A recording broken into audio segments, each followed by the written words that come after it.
Good morning, everybody. Good morning. Is there anybody of our members out in the hall? Requesting our members please take their seats.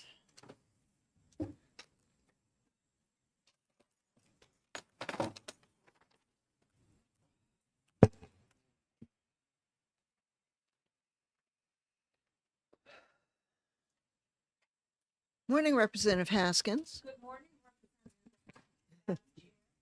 Okay. I believe today Representative Howard and Representative Sofakidis will be out due to illness, just so everybody is aware. I'm going to ask Representative Potenza to lead us in the Pledge of Allegiance. I pledge Allegiance to the flag of the United States of America and to the republic for which it stands, one nation, under God, indivisible, with liberty and justice for all.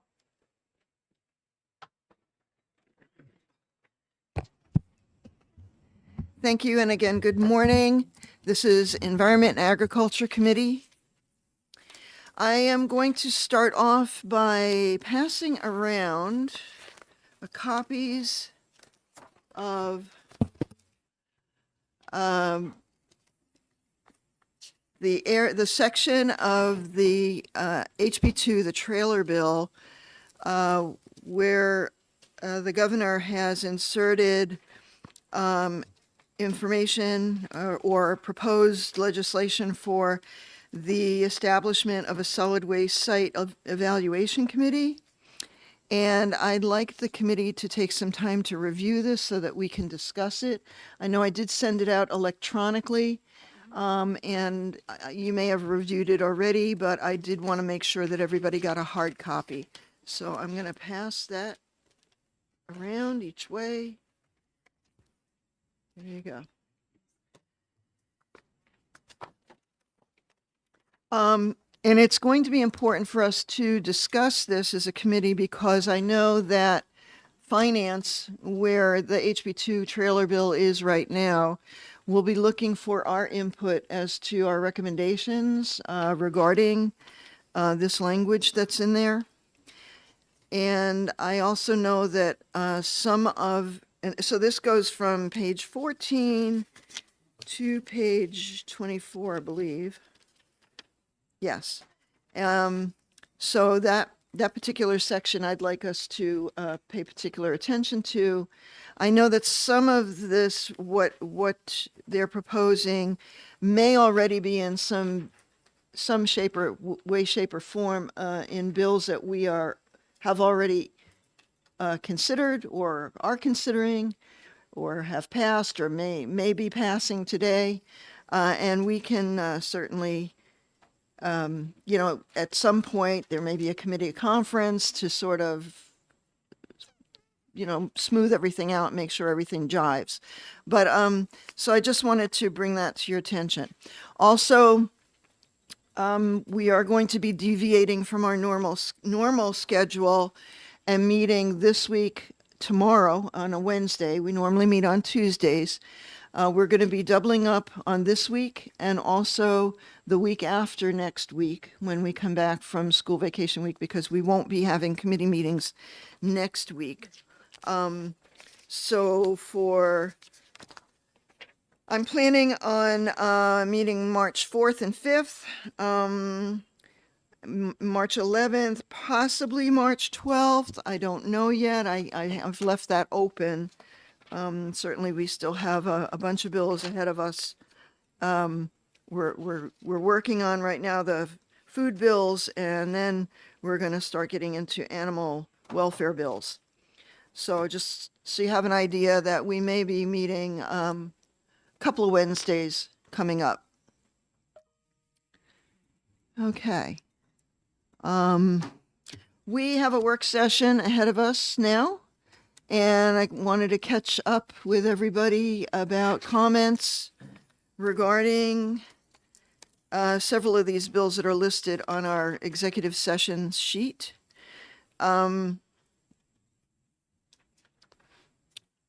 Let's see, we have the work session sheet here. What did I do with it? Yeah. Oh, here it is. I'm sorry. So on our full committee work session sheet, the first item that I wanted to discuss with you all was HB 150. And I believe Representative Comtois has an amendment to that she'd like to explain to us. Thank you, Madam Chair. During the presentation, it came to our attention that we didn't use the word sanitize, and that was extremely important in making sure that anytime we're processing food, we're sanitizing equipment. So the change was, instead of saying washed and rinsed, was changed to be cleaned and sanitized in the processing area. It's just a real simple change. And everybody, I put this in front on everyone's desk so they could take a look at that. Otherwise, that was the only change that was made. Okay. Representative Bixby? I think this makes a lot of sense. I think it's a lot, it is both more consistent with food safety practice, and I think that, so I think that it makes more sense in terms of how people would actually do things. Okay. Yeah, I absolutely think this is an improvement, and I have no problem with this amendment. And I will be looking forward to supporting it when we go into exec session to get this bill passed, HB 150. Any other questions or comments regarding HB 150? Okay, thank you. Moving along, we have HB 307 relative to food production area for homestead food. I know that after we heard the bill, we had some thoughts that we might exec it right away, but I know that Representative King had some reservation, wanted to look at some of the statutes that it was referring to. But I think there was also some thought about making some amendment to it. Representative Bixby, do you? Yes, so, Yeah. yeah. So, Addie, whose last name I'm blanking on right now, but it's probably on the sheet here, Leader Zavos. yes, sent I'm not sure if she sent it to the full committee or just to me, but a proposed, some proposed amendment language. And I think that a lot of it makes sense. So I think that this is one that we should take a little time to look over and do an amendment for our next session, as opposed to executing it today. So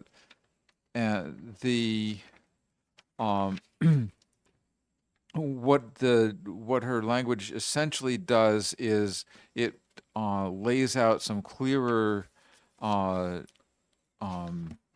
requirements for what a secondary food production area would need to be able to what would qualify an area for that. And so accessibility to hand washing, which is really key for any sort of food production, and equipment and food storage. So making sure the area has to allow for sanitary storage of food equipment and utensils.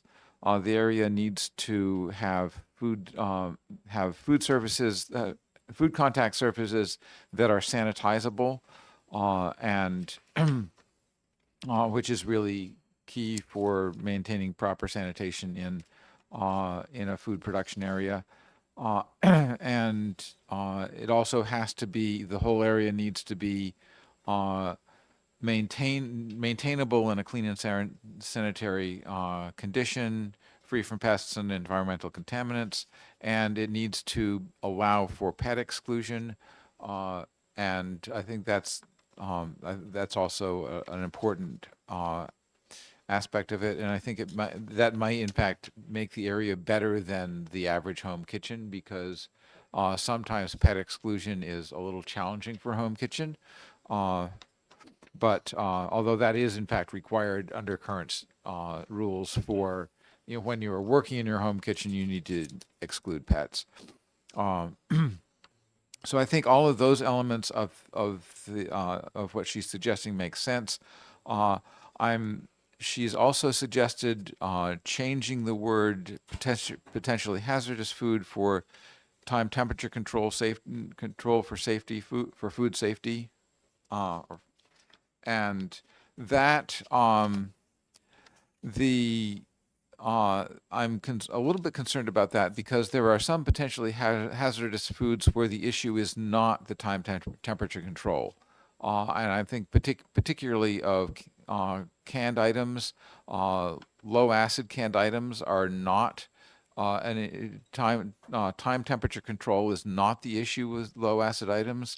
It is, in fact, it's just that if you don't use a pressure canner with those and have your pressure canner properly calibrated, it can allow for the introduction of botulism, which is an incredibly poisonous contaminant. So I think that we probably want to stick with the potentially hazardous food since that is reasonably well defined already in our food safety laws. Okay, thank you. And I absolutely appreciate these comments that were submitted to the committee with regard to proposed revisions for HB 307. I think they really are comprehensive and take into account a lot of the open issues that were voiced when we had the hearing. Well done. Thank you so much for that. Representative Comtois. Thank you, Madam Chair. Representative Bixby, will you be bringing forth the amendment? Yes, I'll get it drafted for the executive session that happens after school break. So I think that's the March 4th. March 4th, yes. So this afternoon, because it's on our exec list, I am going to recess it to March 3rd, March 4th. Thank you.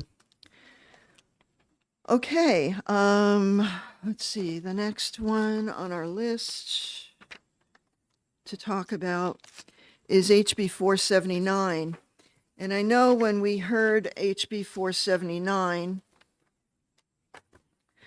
we had wanted to exec it right away, and we wanted to ITL the bill, and Representative Potenza was going to draft a letter to the Solid Waste Working Group on that.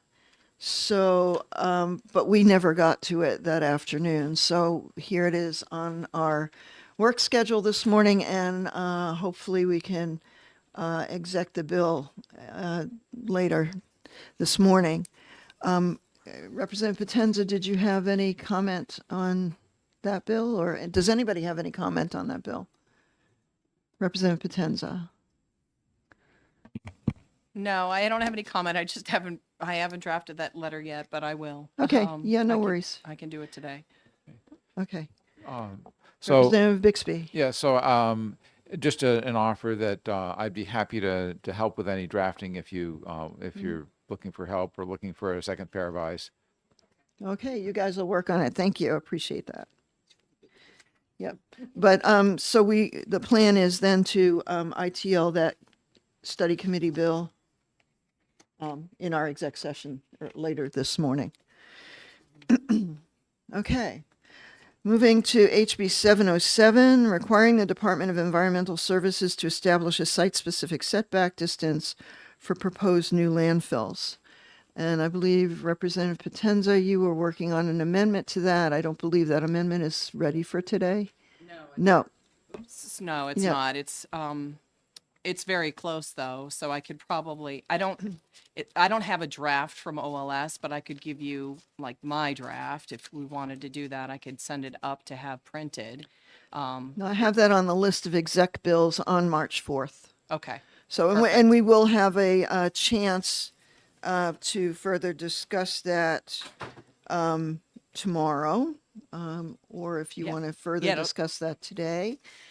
We could definitely further discuss it tomorrow. I'll have I'll have a draft of what but not from OLS, but a draft of the changes that Okay. we've discussed. Cool. Or like in the hearing and stuff for everyone, so they can Okay. see.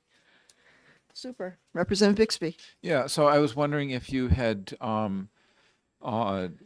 worked on including language for that in terms of the area where leachate would be handled. I have not touched anything with Okay, leachate. so I don't think that we need to. So one of an issue came up in our discussion of the leachate bill last week in terms of whether the area at a landfill where leachate is stored and transferred is required to be under to have a double lining underneath it to catch any potential spills. And the answer that we got from Mike Wimsatt did say that that is part of the assessing the area where leachate is handled and stored is part of the review process, but he did not say that that there is a double lining required underneath that. And that might be something that we want to add to the to 707 in order to make sure that we do in fact have every potential spillage area covered by the bill.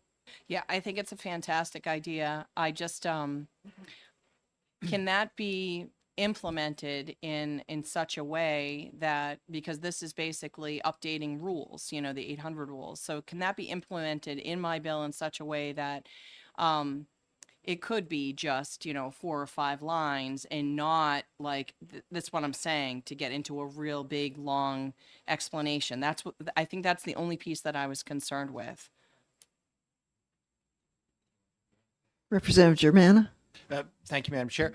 Yeah, I'm very happy to work with Representative Potenza. We had a preliminary conversation because we had decided that 707 was probably more appropriate because it's about operations as opposed to 215, which is about the plan. And I do think it's something we could probably do in 3 lines. So I'm very happy to work Yeah. with Representative Potenza on that language. Yep. That sounds like a really good plan. Yep. Okay. All right. Let me just make my note here.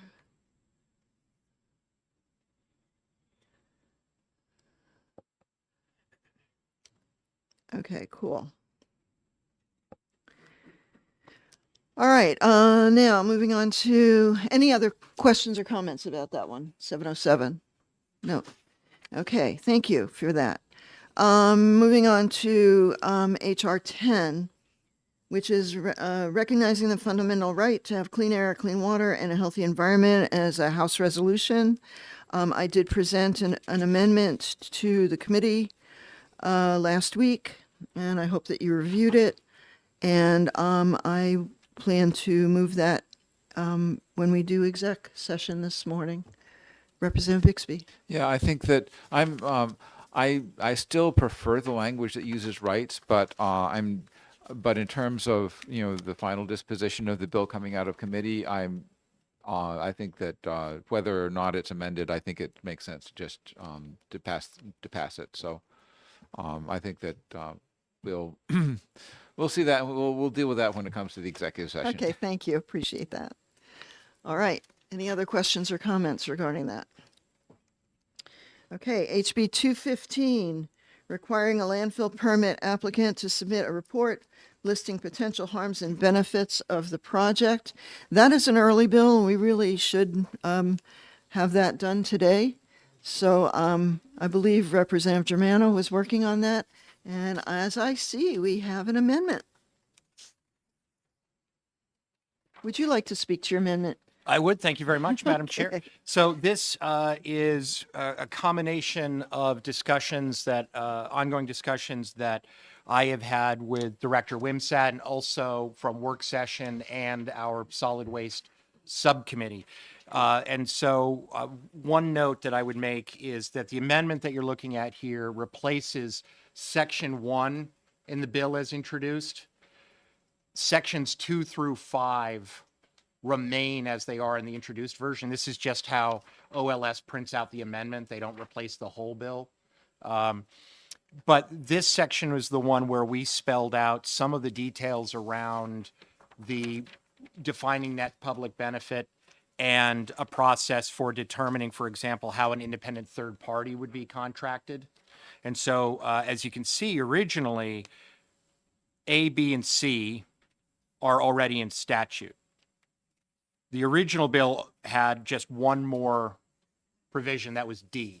But working with Director Wimsatt, we have fleshed out in Section D, for example, how the third party would be contracted. In this case, an applicant would submit a list of third party reviewers to DES. DES would review that list, would work with the applicant and the host community to try to identify a mutually acceptable third party. If DES doesn't feel that they have been given adequate, if they feel that the list the applicant gave them is really not adequate, they can ask for more. And if a mutually agreed upon party is not found within 60 days, the commissioner shall choose based upon the list that they have. Then Section E, this is something I talked to the committee about already. I think this is a really good addition. It expands actually the list of potential benefits that can be considered to include potential economic benefits and improvements to infrastructure. And the purpose here, and again, this came from my conversations with the director, is to make sure that this is genuinely about finding what that balance is. So if we're looking for potential harms to tourism, to the local economy, to property values, et cetera, we're also looking at potential benefits. So it's creating hopefully a much more balanced list of things on both sides that we are looking at. And I think that's something actually that industry will appreciate, because according to the director, they have for years argued that benefits should go beyond simply capacity need. So as I said, I think this provides a more balanced approach to benefits and potential harms. One of the concerns that's been raised about some of our bills is the idea that it's about saying that nobody can ever cite a landfill in the state again, and that's not the case. And I think that this paragraph is a good example of trying to find a place where we are genuinely trying to conclude what the ultimate net benefit would be to the community. And then sections F and G, again, clarify more regarding the third-party assessment. Section F gives DES the ability to coordinate with the Department of Transportation, the Department of Business and Economic Affairs, and the Department of Natural and Cultural Resources to help provide expertise in the evaluation of the third-party report. And that's an initial kind of screening phase that is explained in Section G. So one of the differences, actually quite a bit of the language from this bill, I think is reflected in the governor's proposal on HB 2. The difference here, and this again came out of discussions with the director, is that in this bill, it is done in the beginning. There's an initial screening phase for public benefit. The idea of the site evaluation committee would actually come toward the end of that process. So that's a difference between this bill and that bill. But in this bill, as Section G points out, it will be a preliminary stage, and only if there is a determination of net public benefit would an application then go on to further review. Okay. Thank you. Representative King? Thank you, Madam Chair, and thank you, Representative Germana, for all the work you put into this. Quick question about subsection D. You're talking about the contractors who are going to help the third parties there. What kind of contractors are you thinking of? Originally I was thinking of sort of like NGOs or some sort of like, sort of public community service kind of organization. But when you mean contractors, what is meant by that? Can you just explain who these contractors will be, what they'll do? Yes, thank you very much. And that's something that the director said that they would have to kind of familiarize themselves with the world. He said offhand, there weren't specific, say, firms that he had in mind, but they would be, environmental impact statements, both at the federal and state level, are very, very common. 16 states have systems that require environmental impacts, as does the federal government. And so there are organizations, they are sometimes environmental engineering firms, for example, who regularly engage in the work of evaluations for environmental impact statements. So I'm afraid I can't give you, the names of specific firms, but there are environmental engineering firms that do this regularly at the state and federal level. Okay, follow up. Follow up, yeah. Okay, so it's not necessarily local organizations in that community. It could be larger organizations that are outside that community. Yes, that is correct. And I think that the point of having a list submitted by the applicant and then DES is going to review it. And, the purpose is to find a variety, right? So, there may be one locally, there may be one regionally, but it is to provide several different options for everyone involved to consider. Representative Bixby. Yeah, so Adam Finkel, who has been, many of us on the committee are familiar with him. He's done a lot of, given us a lot of help in terms of figuring out what makes sense in terms of setback requirements and a number of other things.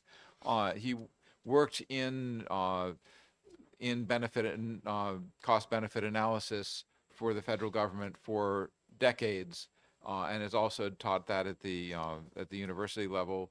And he commented that this is because the federal government uses, and a number of states use this sort of service a lot. There are many firms out there that whose business is working on this. Okay, good. Representative Comtois. Yes, thank you, Madam Chair. Just a quick question on what would disqualify or make the department decide that one of the contractors on the list is not acceptable? And what is the criteria for that? Thank you for that question. And I would have to follow up with the director. He's the one who suggested that that be put in there, but he didn't tell me what would constitute a disqualification. So I can make an inquiry about that. Sure. Yeah, because if someone's giving a list, then they need to know kind of what the criteria is that the department's looking for in a contractor, and make sure that, someone's not wasting their time. So, thank you. Representative Potenza, I'm sorry. Representative Germana, you had a reply? Thank you. Yes, and I think that's an And excellent point. I can follow up with the director. I will say, as Amy Manzelli said when she testified before the committee, that this process is always a negotiation, right? So that kind of communication between the applicant and the department would be regular to try to define what those parameters are. But I will definitely try to get more clarification from the department. Representative Potenza, and then Haskins. Yeah, I agree with Representative Germana. Great question, though, Representative Comtois. I think it's just there's so many people from the research that we've done in this whole net public benefit. It's been going on for a very, very long time. There's agencies that are actually already, most of the contractors or let's say the industry is already using this on their own. So before they're even if a state's not requiring it, they have to know that because they still have to put forward their project. So environmental engineers, hydrogeologists that are looking at impact, and then they also get the other side of it, which is like truly just the pure business side of it as well. So this is something that I guess is very familiar. I don't have a problem in a sense with DES determining if they are, kind of like a qualified contractor. I think to me it would be someone that is doing that work. So, if they're not doing that work and they're maybe on what I just said, one side versus the other, they need to have somebody that's really balanced. And I think that's the reason why that's in there. I'm okay with that, but maybe for it to have some sort of qualifier is okay too. So, but I don't think we can be very specific in this legislation. It has to be a little bit open. So, I'm really happy with the amendment. Thank you for all your work. Representative Haskins? Thank you, Madam Chair. I too am grateful for the work that's gone into this. It's very comprehensive. I think it's going to help us a lot. I'm concerned about when the preliminary review is done, is the legislature and perhaps the solid waste subcommittee, is somebody going to be brought up to date on where things stand and notified if there's a problem with the preliminary review? Representative Germana? Not more so than we already have, right? So if somebody puts in an application and for whatever reason it fails, so for example, Casella has already put in a number of permit applications and there have been issues with those and have been returned to Casella, and we don't get informed every time that happens. So no, there would not be more of a formal notification process than we already have when permit applications are returned to applicants. Representative Haskins, follow-up? Thank you. So if you're content with that we would, in the work that the subcommittee has done and perhaps would continue to do, that we wouldn't know exactly how the permitting process is going or how that preliminary review part of the process is going? I am comfortable with it the way it is. I don't think we need to build in a formal notification process. I mean, those of us who are interested, and there are a lot of us, can always make inquiries and that information will be made available. So I'm comfortable with the way it is. Okay. Representative Bixby? I mainly have another sort of observation question, but I just wanted to say that our departments do a vast number of permit applications. We do not want to be informed of the process of every step of the process of every permit application going on. It would make the email from the most contentious bill look trivial. Okay, so but my observation / question is, so in section E, where you're talking about potential benefits, you end on page 2, line 5, and other factors identified by the contractor, which I think is we can't anticipate all of the potential benefits that someone might come up with, so I think that makes sense. But I just want to clarify that we do still have at a later section in the bill that any potential benefit or harm has to be related to the specific site. And so it can't, that other factor can't be something in another part of the state. Right. Yes, thank you very much. That's an excellent point. One of the other sections in the bill, which is not included in this amendment, says that it is a one-to-one, right? You can make a claim for benefits at one location, not bundling multiple locations. Yes, correct. I was under that understanding as well. Representative Gruber? Thank you, Madam Chair. I'm very supportive of how this has evolved, and I think we've addressed the comments we've had through many feedback on the public hearings.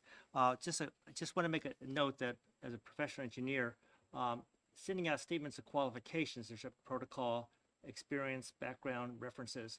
It's a very common practice that I've reviewed from consultants. I think it could be done well by what's laid out here for what the statement of qualifications should cover. Okay. All right. Any other? Representative Potenza? I know that we're going to talk about this at another time. I just because it's in reference to this, I think that, where did you just pass that out? Here we go. Okay, so in SB2, The trailer bill. correct. Yep. I just want everybody to make notice because I think it's really important. At the bottom of page 17. If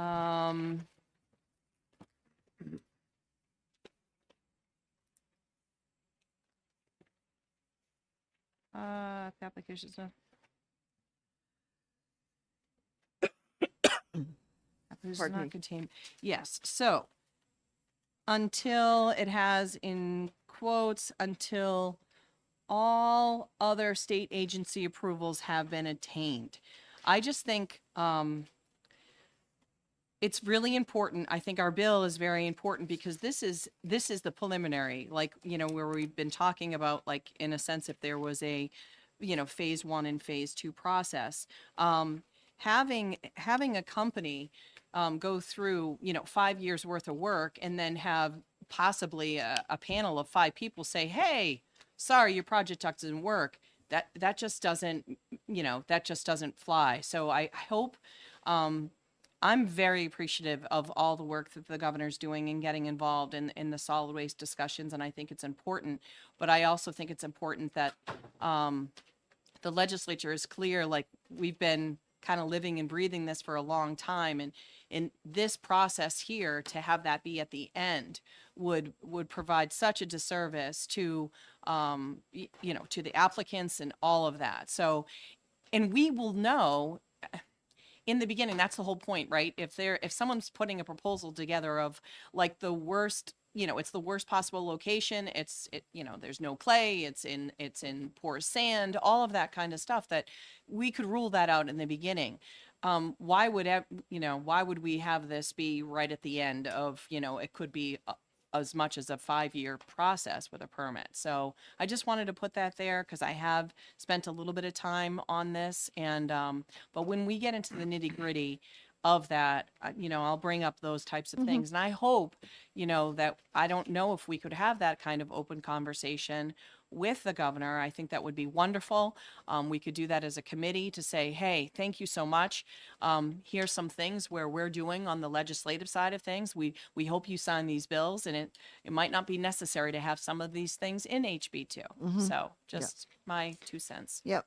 That's why I want to encourage everybody to start marking this up and making notes and saying, well, this is already covered in something that we've passed. It may be on its way to the Senate. Who knows what the Senate, or the other people across the wall, whatever you want to call them. So whatever they decide to do with it. But at the end of the day, we do want all this legislation that we've been working on, both on our side and the other side, to jive with what is policy in the budget bill. If it's policy in the budget bill is conflicting, we have to make a decision where we're going with this. And I think that may happen in a committee conference. It may happen on the Senate side, on the other side, whatever. But let's start marking this up, and that way, mostly because the House Finance is looking for direction from us as to whether or not what this policy is that's going into HB2 makes any sense at all. Representative Potenza. Thank you, Madam Chair. The other piece of this is we have some committees, councils already set up, right? So are we going to now set up another council? So Right. Is this going to take away from one versus the other? And if it did, one, if it was fully, occupied, actually is a little bit more representative for the public and for the environment as well as the industry. It's more balanced than what this would be. So there's some conflicts in there, which, we setting up another entity just specifically Yeah. when we already have that, so there's some confusion in there, just based upon some of this, the Solid Waste Council and stuff like that. So. It's my intention for us to set aside some time to maybe do a work session on this policy that's in the budget bill the week after we come back from next week break, because that'll give us some time to look it over, review it, and with the mindset of the solid waste bills that we're intending on passing later this morning. which we've all been working on, and this is kind of what we've decided as policy we want to have.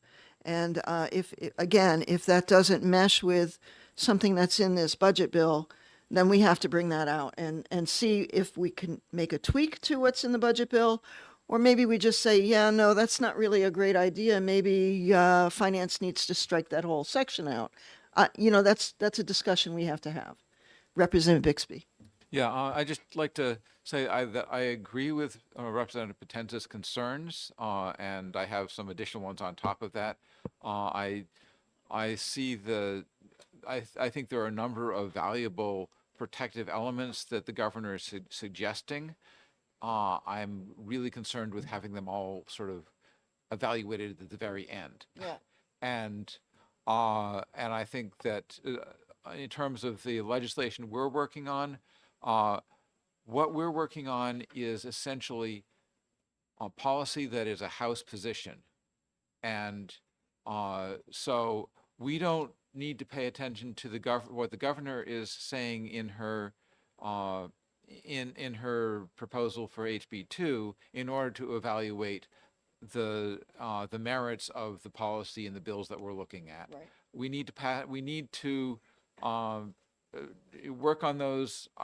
And given that they mostly seem pretty good with a little bit of tweaking, pass them with amendments. But that's what we need to do, and then we can have negotiations based on what we've worked on there. If there are things that the governor has noticed that need to be addressed that are not in one of our bills, that's something that would be perhaps something to be negotiated for HB2. Mm-hmm. Agreed. Anyone else? Okay. I just want to say, I want to, again, echo that the work that Representative King and Representative Germana and Representative Potenza, all of us, have put into this HB 215 and the amendment. I want to congratulate you guys on doing a really good job and listening to people who have testified, what their concerns and what their preferences are, as well as working with department and department heads on what is workable and what makes sense. And I think we've come out with a really good policy. So thank you all. Moving on to HB 566, requiring permit applications for new landfills to contain a detailed plan for leachate management. And I have before me as well an amendment to that bill. Oh, we have yet a new one? An amended amendment. An amended amendment. Okay, so let me put this aside. Amended amendment. Okay, cool.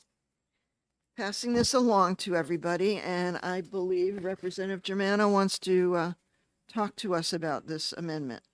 Thank you very much, Madam Chair. And the most recent amended version, which is being passed out now, there were a couple of additions that Representatives Scully and Gruber recommended in our solid waste subcommittee that have been incorporated into this amendment. So specifically at line,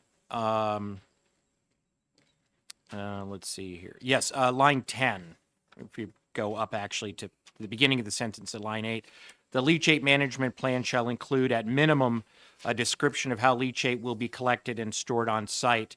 And then the following clause was added by recommendation in the solid waste subcommittee, if and how it will be treated on site. So for example, right now, Turnkey treats on site. So we wanted to include, if someone is treating on site, that this plan would include their description of that process.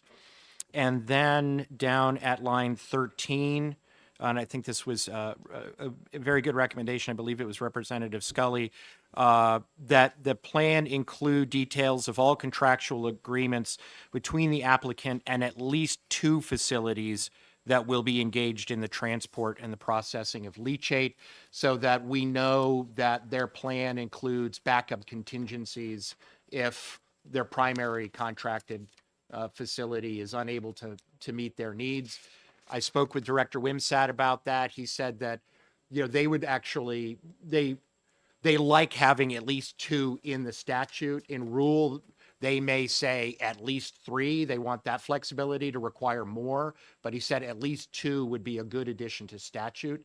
So I appreciate, I think it was Representative Scully who proposed that, and so we had that implemented. So what this bill does is lines 5 through about 14 talk about the plan that you would submit with your application for leachate management. And then the remainder, starting on 14 through 21, speak specifically to what has to be included in contractual agreements. And the director said that he sees this as strengthening their rules and the application of their rules. He said that currently these facilities operators have to have, they tell DES, we have these contracts, but what this statute will do is actually require more details from those contracts be reported to DES. And the director said that that would be very helpful for their managing compliance. Okay. Very good. Any questions or comments? Thank you for reviewing this with us, and thank you for putting it together. And again, I appreciate the work you and others have done in bringing this amendment to us for this bill and making the bill a better bill. Especially as a co-sponsor, I'm real happy about that. Okay, thank you. And then we are up to HB 153, requiring that 2 or more law enforcement officers in each county receive training regarding animal cruelty. I believe Representative Comtois had a subcommittee meeting to discuss this, and I see an amendment. Thank you, Did Madam everybody Chair. on this end get? Okay, They're here we go. going around. Here we go. Okay, so we have an amendment. Thank you, Madam Chair. Due to some issues, only 2 committee members were able to be here. However, all stakeholders were here, so we had a representation from Police Standards and Training, the state police, the chiefs of police, Farm Bureau, Humane Society, and someone from the Governor's Commission on the Humane Treatment of Animals. All were part of this subcommittee on Friday. It was discussed at great length that this bill we've been working on, a similar bill was tried to be passed last session, but we really need to make sure we get it right. And we felt that forming a study committee would be in the best interest. It would be the most productive way to get this done. I'm not sure how to handle this where we didn't actually vote in our subcommittee, but we did, like I said, with all the stakeholders and talked about the turning it into a study committee. So my recommendation is this, and if anyone has any suggestions or questions on the amendment, basically, as Representative Bixby knows, I put down 3 representatives and only 1 senator, only from past experiences. And basically, what will be establish a study committee adding a statewide resource to assist with the investigation, training, prosecution, and prompt response of animal cruelty.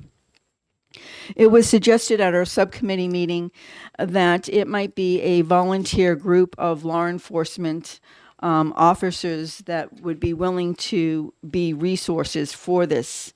How that we would do that, we're not sure.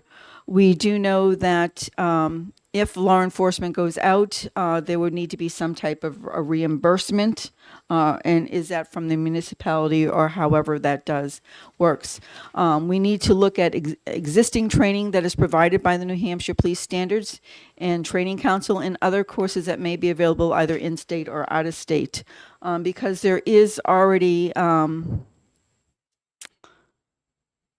education and training throughout the U.S. on this. Right now, at the police standards, anyone going through the academy gets a 2-hour crash course in our animal cruelty laws. But there are resources online to help assist them in this, but not everyone accesses that. And how do we get people to the old adage was used, you can bring a horse to water, but you can't make it drink. The other thing is to identify the best way to train law enforcement and other stakeholders, including prosecutors, because apparently a lot of these cases end up at the county level, and the county prosecutors really aren't aware of these laws also. So there might be, we may need to have some training there. Obviously, we want to identify the best way to form a group to be a resource for others in New Hampshire. We recognize that having a group to assist with promptness of calls will be in the best interest of animals in distress. So, how do we make sure that that happens? We want to work with all the agencies involved in the mission and identify any other issues that may need to be fulfilled to fulfill the intent of this committee. And that's it, basically, in a nutshell. Any questions? Representative Bixby? Yeah, I'd like to thank you for putting this amendment together. I think that your description of duties is pretty, it covers the ground pretty well. I think that one can think of all sorts of other things that one might put into it, but I think that those are things that the committee should be, that's the work of the committee to do that. So, Right. and one of the things that I think that is important, does not need to be in the amendment, but I think that's important to consider with the committee is how do we deal with making sure that law enforcement is up to date on changes in statute, because there have been changes in the last few years in terms of due process, which not everyone would have gotten in their 2-hour crash course, no matter how well they remembered things. So that's something that I think when we get the committee up and running, that should be considered. Representative Comtois? Thank you, Representative Bixby, for that. And all of this came out, I asked each of the stakeholders what they thought the mission of this committee should be and what was needed. And I tried to incorporate a consensus of that so that it covered all areas. So, thank you. Yeah. Thank you. No, this is really good. And I think this is an involved mission, and not something that we could just hand to a subcommittee right now to work on. I think this study committee will need to take the time to examine all of these points. That being said, because of situations that have happened, whatever, I would like to draft a letter on behalf of this committee to give to our commissioner in the Department of Safety to direct them to please contact or get some information out to the sheriff's departments and state police, whatever, all of the law enforcement arms, to please have their members review the cruelty statutes. And because it was evident even in the testimony that some of the law enforcement people just didn't even know what the law is. And I think it would at least do something immediately to have the commissioner be aware that at the very least, members of his law enforcement community really do need to review what current law requires regarding due process, et cetera, and rights of both the animal owners and folks who are making reports. So, Representative Comtois and then Potenza. Thank you, Madam Chair, and thank you for that. During testimony, the person representing the chiefs presented. There's they have it's like a 5x7 card laminated both sides for a certain area of law enforcement, and she suggested maybe having something like that they could actually carry in their vehicles. I don't know if that would be the job of the study committee or that it would be the job once the study committee is done, maybe having the governor's commission work on that card with law enforcement to make sure that that's something that so they can automatically know where to go for a reference. And it could be as simple as a QR code that gives them the updated law. Certainly would be a helpful resource for them. Representative Potenza. Thank you, Madam Chair. I was going to say exactly not about a letter, but just I think that was the biggest thing that was taken from the testimony was just the unknown aspect of the laws that are currently on the books, especially with having to contact the veterinarian piece. That was really important too. That seemed to be unknown as well. So I think just stating what they are, and I mean, I can understand. It's just like here, there's a lot of people that are drinking from a fire hose in training, and that's one day or a half a day or whatever it was that they're currently getting for that to all be remembered. But I think that reminder would be really good. Because part of it is some of the laws are great resources for them that they might not be utilizing right now, and they should be. So I think that's a letter and that reminder, or however it can come out, even through the governor's commission, that laminated piece, however it works. I think there's a lot of great ideas here that can help law enforcement in this process. Thank you.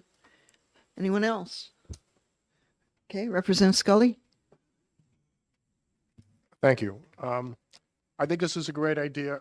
I think we've established there's a demonstrated need, but rather than rushing into an approach that may have unintended consequences, I think this is an excellent idea to study this issue to make sure we improve upon the current processes so we don't have problems going forward.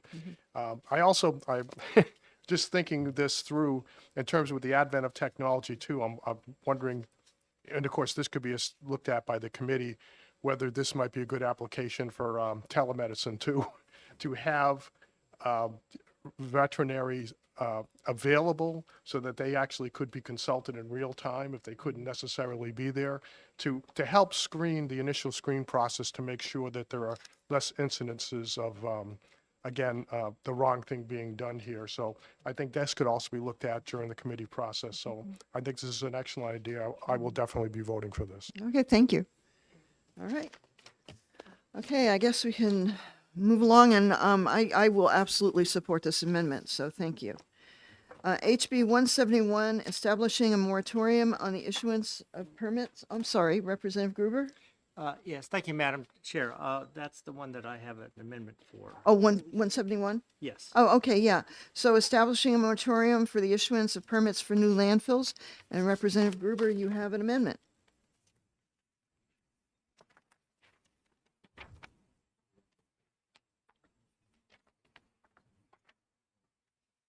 Awesome. Awesome. Would you like to explain this amendment? Thank you, Madam Chair. This amendment was written a week ago. There was from the sponsor and co-sponsors. They also suggested one additional amendment that's not on here, which is changing the date from 5-year moratorium to a 3-year moratorium. And so that therefore, I will have that tomorrow, a second amendment with that one date changed. So this is the amendment without that one date changed. Okay. And so the date on the original bill is 2030. That would change to 2028 and make a 3-year moratorium. So 28. this amendment just makes modifications as we discussed, and I think it's consistent with everything we talked about here.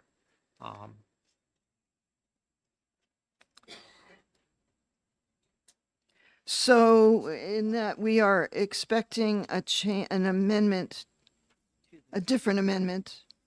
That would only change the date that came. We would then recess this. We won't consider this for our exec session this later this morning, but instead do that when we come back from vacation week. Yes, or if tomorrow, if you wish, we'll have it. We won't be execing any bills Okay, tomorrow. then the next. Thank Okay. you. Yeah. Sorry for the delay. It was the Oh, holiday. yeah, no, I get it. Certainly a lot of amendments are not going to be ready because of yesterday's day off. Representative Germana? Thank you, Madam Chair. And I wanted to point out, just because it has been so long since we've talked about this, that one of the tweaks that was made that people may recall is a change to lines 7 and 8. Originally, the introduced version said that the department would not receive applications during this moratorium. This was changed to say the department may accept applications, evaluate them for completeness, and request more information to make an application complete. So that was the tweak. The original bill said no acceptance. This amendment says they can accept it and evaluate it only for completeness. That way, at the end of a moratorium period, if there's an application, it's a complete application that they can begin to evaluate. So I know we had discussed that. I just want to remind people because it feels like it was a long time ago that we talked about that. Okay. Does the moratorium also include expansions? Landfill expansions? No, the moratorium in the specific, this is just the amendment, does not refer to any expansions of existing Okay, landfills. that's fine. It's only for. Well, yeah, and if I may, it specifically excludes expansions in section 2, lines Oh, 12 right, to right, 15. right. Okay, I didn't read that far. Thank you. Okay, cool. All right, so we are going to put this one aside and wait for an amendment to the amendment for next time. Okay, so let me, that'll be recessed. Okay, recessed. All right, then we are at HR 13, opposing the permitting of a landfill next to Forest Lake State Park in Dalton, New Hampshire. And I know that there was an amendment that was proposed for that. Representative Germana? Thank you, Madam Chair. Yes, we had, this is another one of those, it's in the amendment is in the process of being amended. We had an amendment that I worked on with Representative King that took it down to 5 whereases, and then changed the language around what was resolved, basically changing it from encouraging these offices to use all legal avenues, changed it to just resolved it as the position of the House that there should not be Okay. a landfill. I spoke recently with Representative Comtois, who had concerns about one of the remaining whereases, and I have agreed that we'll take that one out. It's the first one, so we'll be down to 4 whereases, and that will be back this week. So Okay. there's no hurry, obviously, Yeah. because it's not. Well, an early vote. we can recess that to March 4th as well. That's fine. So we have 3 bills that I know, HB 171, HR 13, HB 307, that are amendments will be forthcoming. And so that kind of is all that we have for the work session for these bills. And so I'd like to take maybe 10 minutes to just talk with the caucus to figure out who's making what motions and where. And then we can reconvene at 10:45 or a little bit after to work on these exec bills. So Democratic caucus, we'll just meet in the committee room. There are a couple of us missing today, so I think we'll all fit.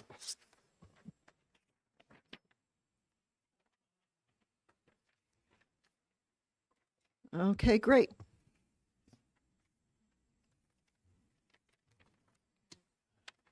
Yep. Anybody who's in the audience here is going to need to step out for 10 minutes or so, please.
To open up the exec session for HB 479, establishing a committee to study the use and problems associated with regulating the distribution and disposal of certain solid waste within landfills and transfer centers.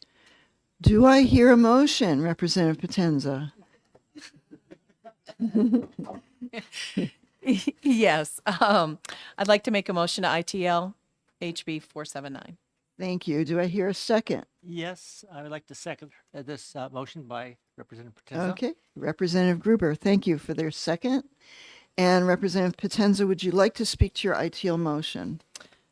Yes, the committee knows that this bill was just not necessary. It's not something that needs to be studied. We'd already have a very active solid waste working group that will take this under consideration. And if there needs to be any further legislation or action items, they will report back to us. Thank you.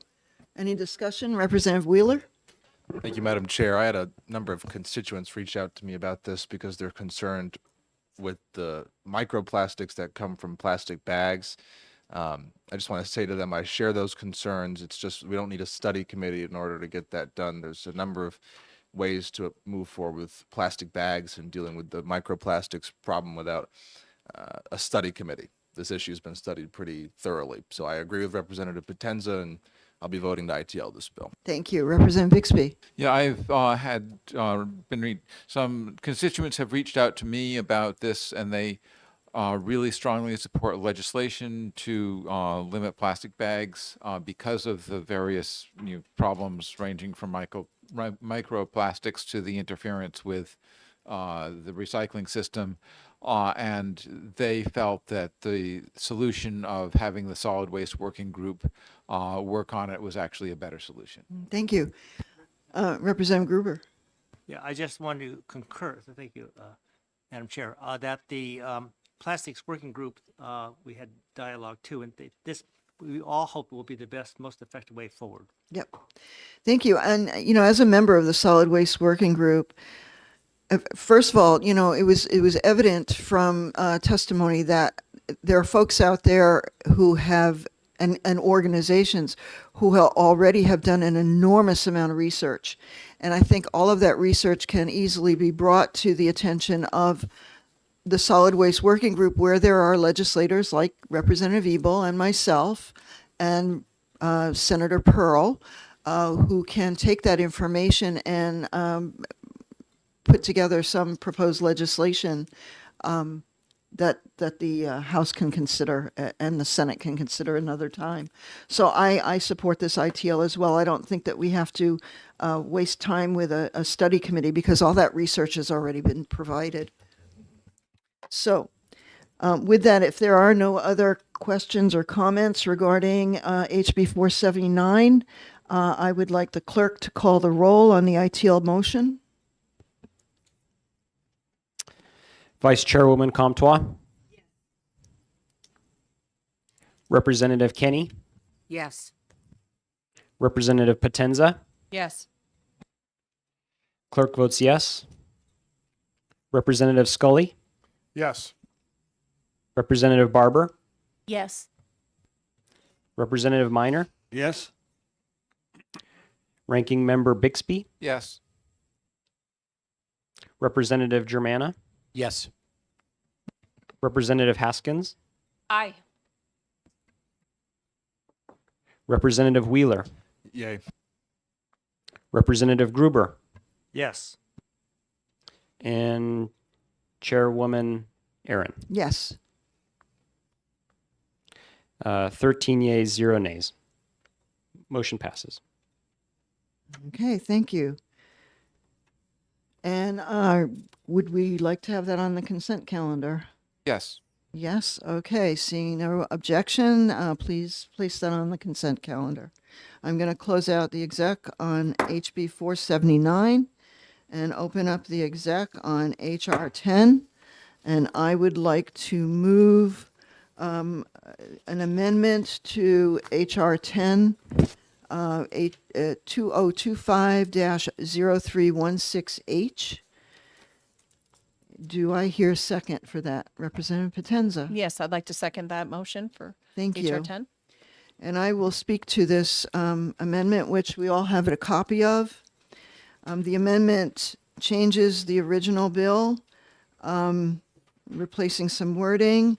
We would make a resolution saying, whereas a clean and healthy environment is important to and impacts human health, and whereas without good health, our ability to enjoy our fundamental rights to life, liberty, and the pursuit of happiness is diminished, and now therefore be it resolved by the House of Representatives, we recognize and highly value clean air, clean water, and a healthy environment, and we support goals and policies that will promote those values.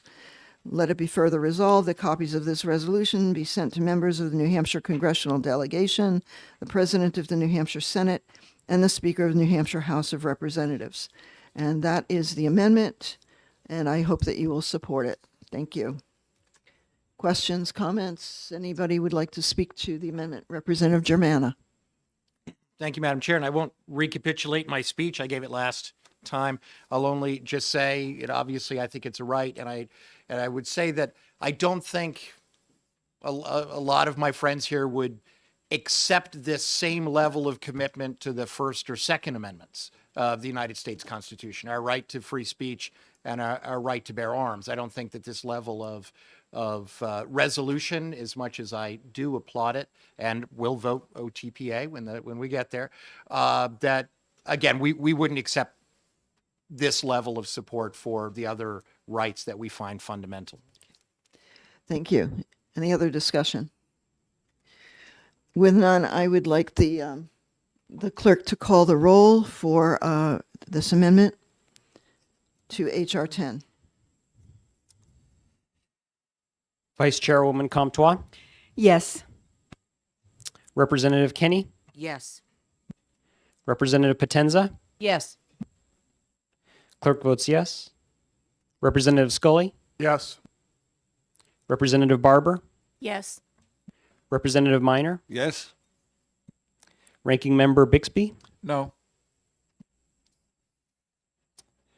Representative Germana, No. Representative Haskins, Nay. Representative Wheeler, Nay. Representative Gruber, Nay. and Chairwoman Aaron. Yes. 8-5, motion passes. Thank you. I would like to move OTPA on HR 10. Do I hear a second? Representative Germana seconds.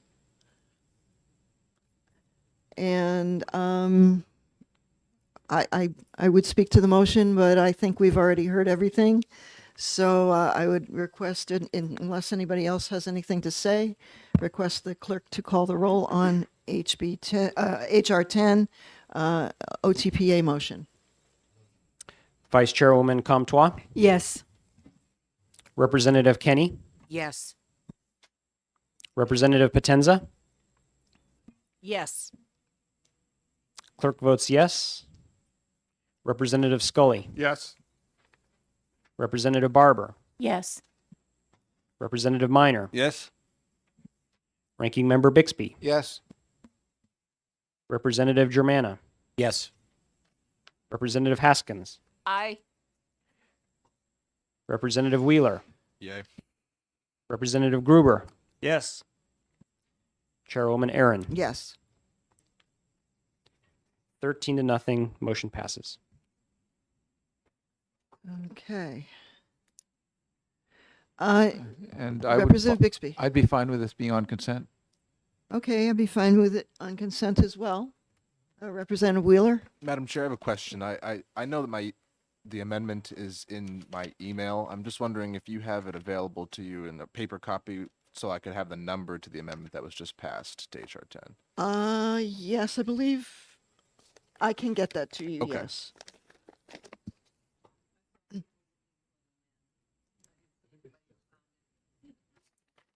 I'll give you mine, here. But you're just looking for the number, right?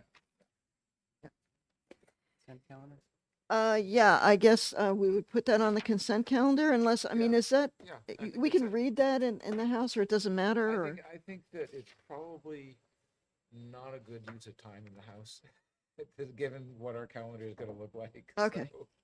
I'm good with it being on consent. It's fine. Okay, I'm going to close out HR 10 and open the exec session for HB 215, requiring a landfill permit applicant to submit a report listing potential harms and benefits of the project. Do I hear a motion? Representative Germana. Thank you, Madam Chair. I move Amendment 2025-0335H to HB 215. Okay, do I hear a second? Yes, I'd like to second that, that amendment. Thank you, Representative Pertenza. And Representative Germana, would you like to speak to your motion? Yes, pardon me. Thank you, Madam Chair. What this amendment does is to define the concept of net public benefit when we are considering landfill applications. So to say that an applicant has to demonstrate that the proposed facility, the proposal in question, the potential benefits outweigh the potential harms. We have defined in this amendment the process whereby an independent third-party contractor will be brought in, paid for by the applicant to perform an assessment, and how DES will use that assessment in order to come to a preliminary determination about public benefits. If they determine that there is, that potential benefits outweigh potential harms, then the proposal then goes forward for technical review. If they determine that the harms outweigh potential benefits, then the applications would not proceed to technical review. Okay. Any other questions or comments on that amendment? Seeing none, I'd like the clerk to call the roll on amendment 2025-0335H. Vice Chairwoman Comtois, Yes. Representative Kenny, Yes. Representative Potenza, Yes. clerk votes yes. Representative Scully, Yes. Representative Barber, Yes. Representative Minor, Yes. Ranking Member Bixby, Yes. Representative Germana, Yes. Representative Haskins, Aye. Representative Wheeler, Representative Gruber, Yes. Chairwoman Aaron. Yes. 13-0, motion passes. Okay, great. Do I hear a motion for OTPA? Representative Germana? Thank you, Madam Chair. I move OTPA on HB 215. Do I hear a second? Yes, I second that. Representative Potenza seconds. Would you like to speak to your motion, Representative Germana? Yes, thank you, Madam Chair. So I already spoke to the amendment, which replaces Section 1 of the bill as introduced. And I would just point out two other features of HB 215 that we've discussed as benefits here. One is to say that when we're determining benefit, we are talking about one location. So an applicant cannot bundle several locations and say, well, it's the benefit of two or three things. It is one location that we'll be looking at. And then also the bill defines a need more precisely. The State Supreme Court in late 2023 issued a ruling around how need was defined, and they said it's kind of up to DES to define under current statute. What this does is it kind of splits the baby in half. There were some folks who said that an applicant would have to demonstrate that there was capacity need for every single day of the lifetime of a facility. Folks in industry said, no, we should just have to demonstrate need for a single day in the proposed lifetime of a facility. This hopefully is the Solomonian kind of wisdom of splitting the splitting the lifetime of the landfill in half. So you have to demonstrate that there is need for at least half of the permitted lifetime of the facility. Okay. Any other questions or comments regarding that? Seeing none, I'd like to have the clerk call the roll on the OTPA motion for HB 215. Vice Chairwoman Comtois, Yes. Representative Kenny, Yes. Representative Potenza, Yes. clerk votes yes. Representative Scully, Yes. Representative Barber, Yes. Representative Minor, Yes. Ranking Member Bixby, Yes. Representative Germana, Yes. Representative Haskins, Aye. Representative Wheeler, Yay. Representative Gruber, Yes. Chairwoman Aaron. Yes. 13-0, motion passes. Okay. Would we object to putting it on consent? That's fine. All right, on consent it goes. And I will close the exec on HB 215, which is great because that was an early bill, yay. I open the exec on HB 566, requiring permit applications for new landfills to contain a detailed plan for leachate management. Do I hear a motion? Representative Germana. Thank you, Madam Chair. I move Amendment 2025-0429H to HB 566. Okay, do I hear a second? I'll second that. There you go. Would you like to speak to your motion, Representative Germana? Yes, thank you, Madam Chair. This amendment, the difference between what we have in front of us and the introduced bill is that some language was moved out of the contractual part at the bottom up into the management plan part at the top. And that was based on discussions with DES and with some representatives from industry about what can and cannot be required for contracts.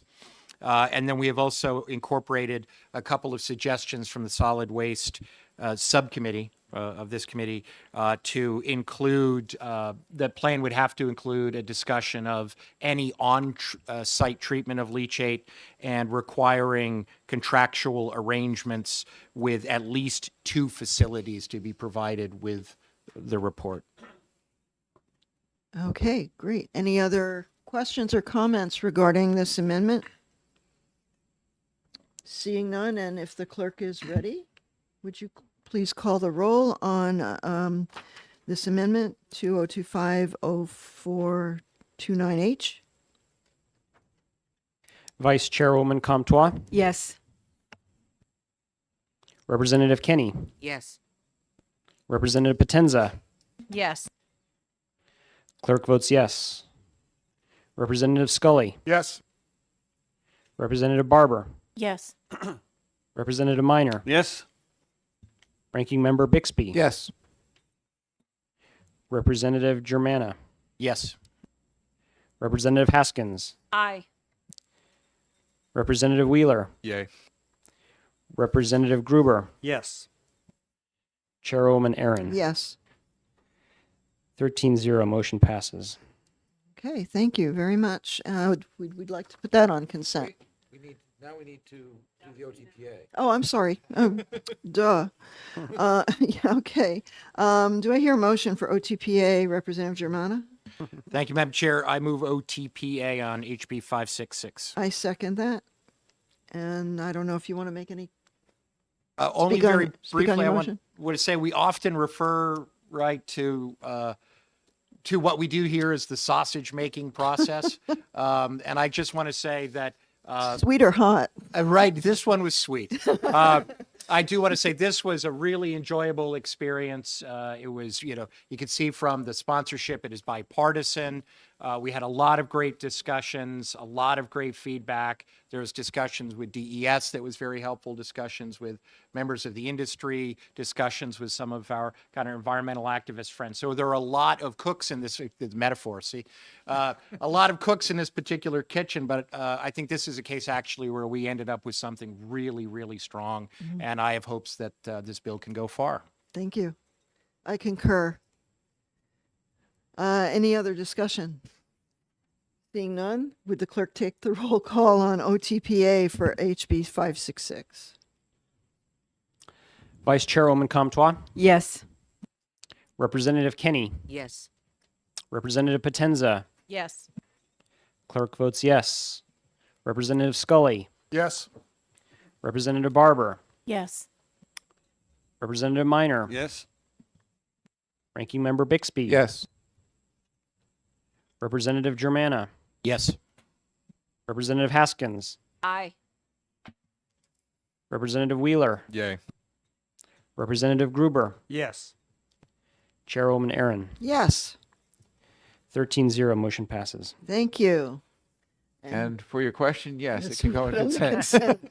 And that is another early bill, so I'm glad to have that off our plate. And I'm going to close out the exec for HB 566 and open up the exec for HB 153, requiring that 2 or more law enforcement officers in each county receive training regarding animal cruelty. Do I hear a motion? Thank you, Madam Chair. I would like to make a motion to adopt Amendment 2025-0443H, turning this bill into a study committee. I hear a second, Representative Bixby. I will second that. Thank you.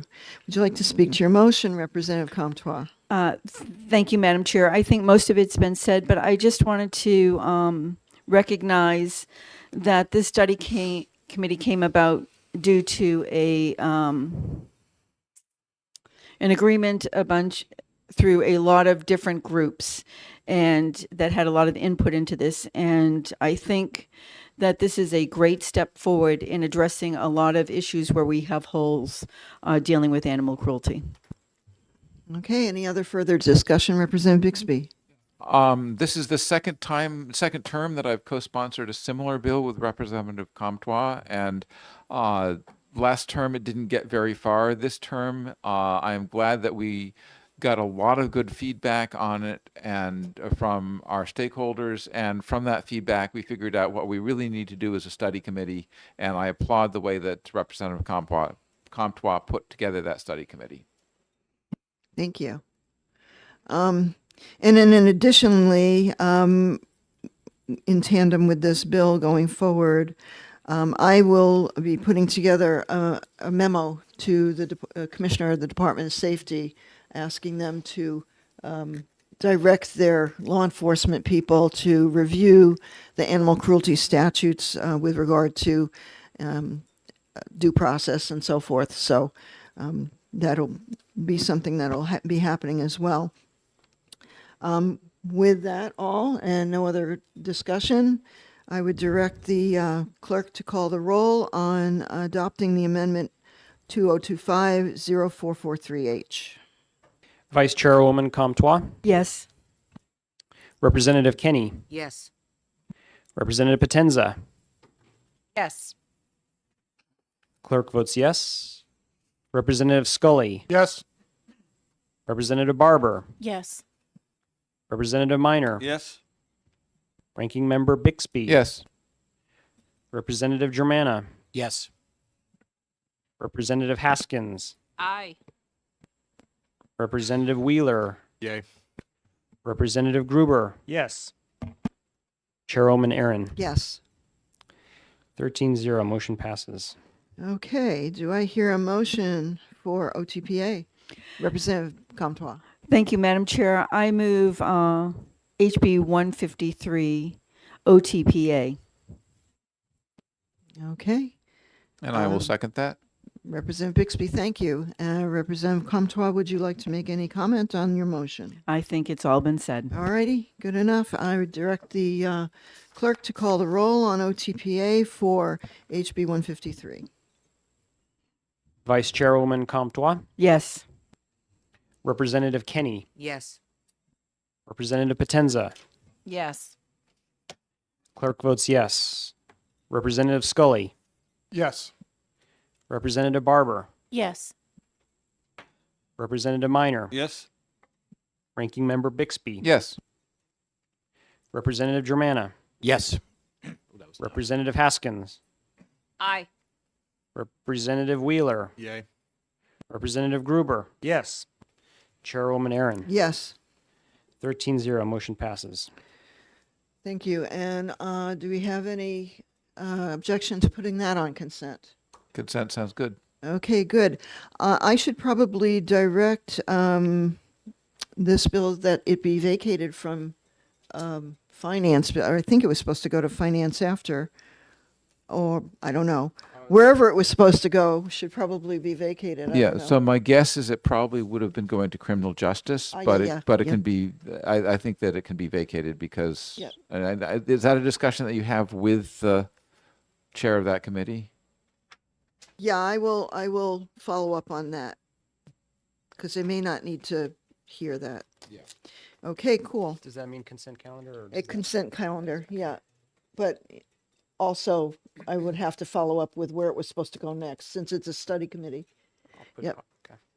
Any other comment, question? I will now close the exec session on HB 153 and open the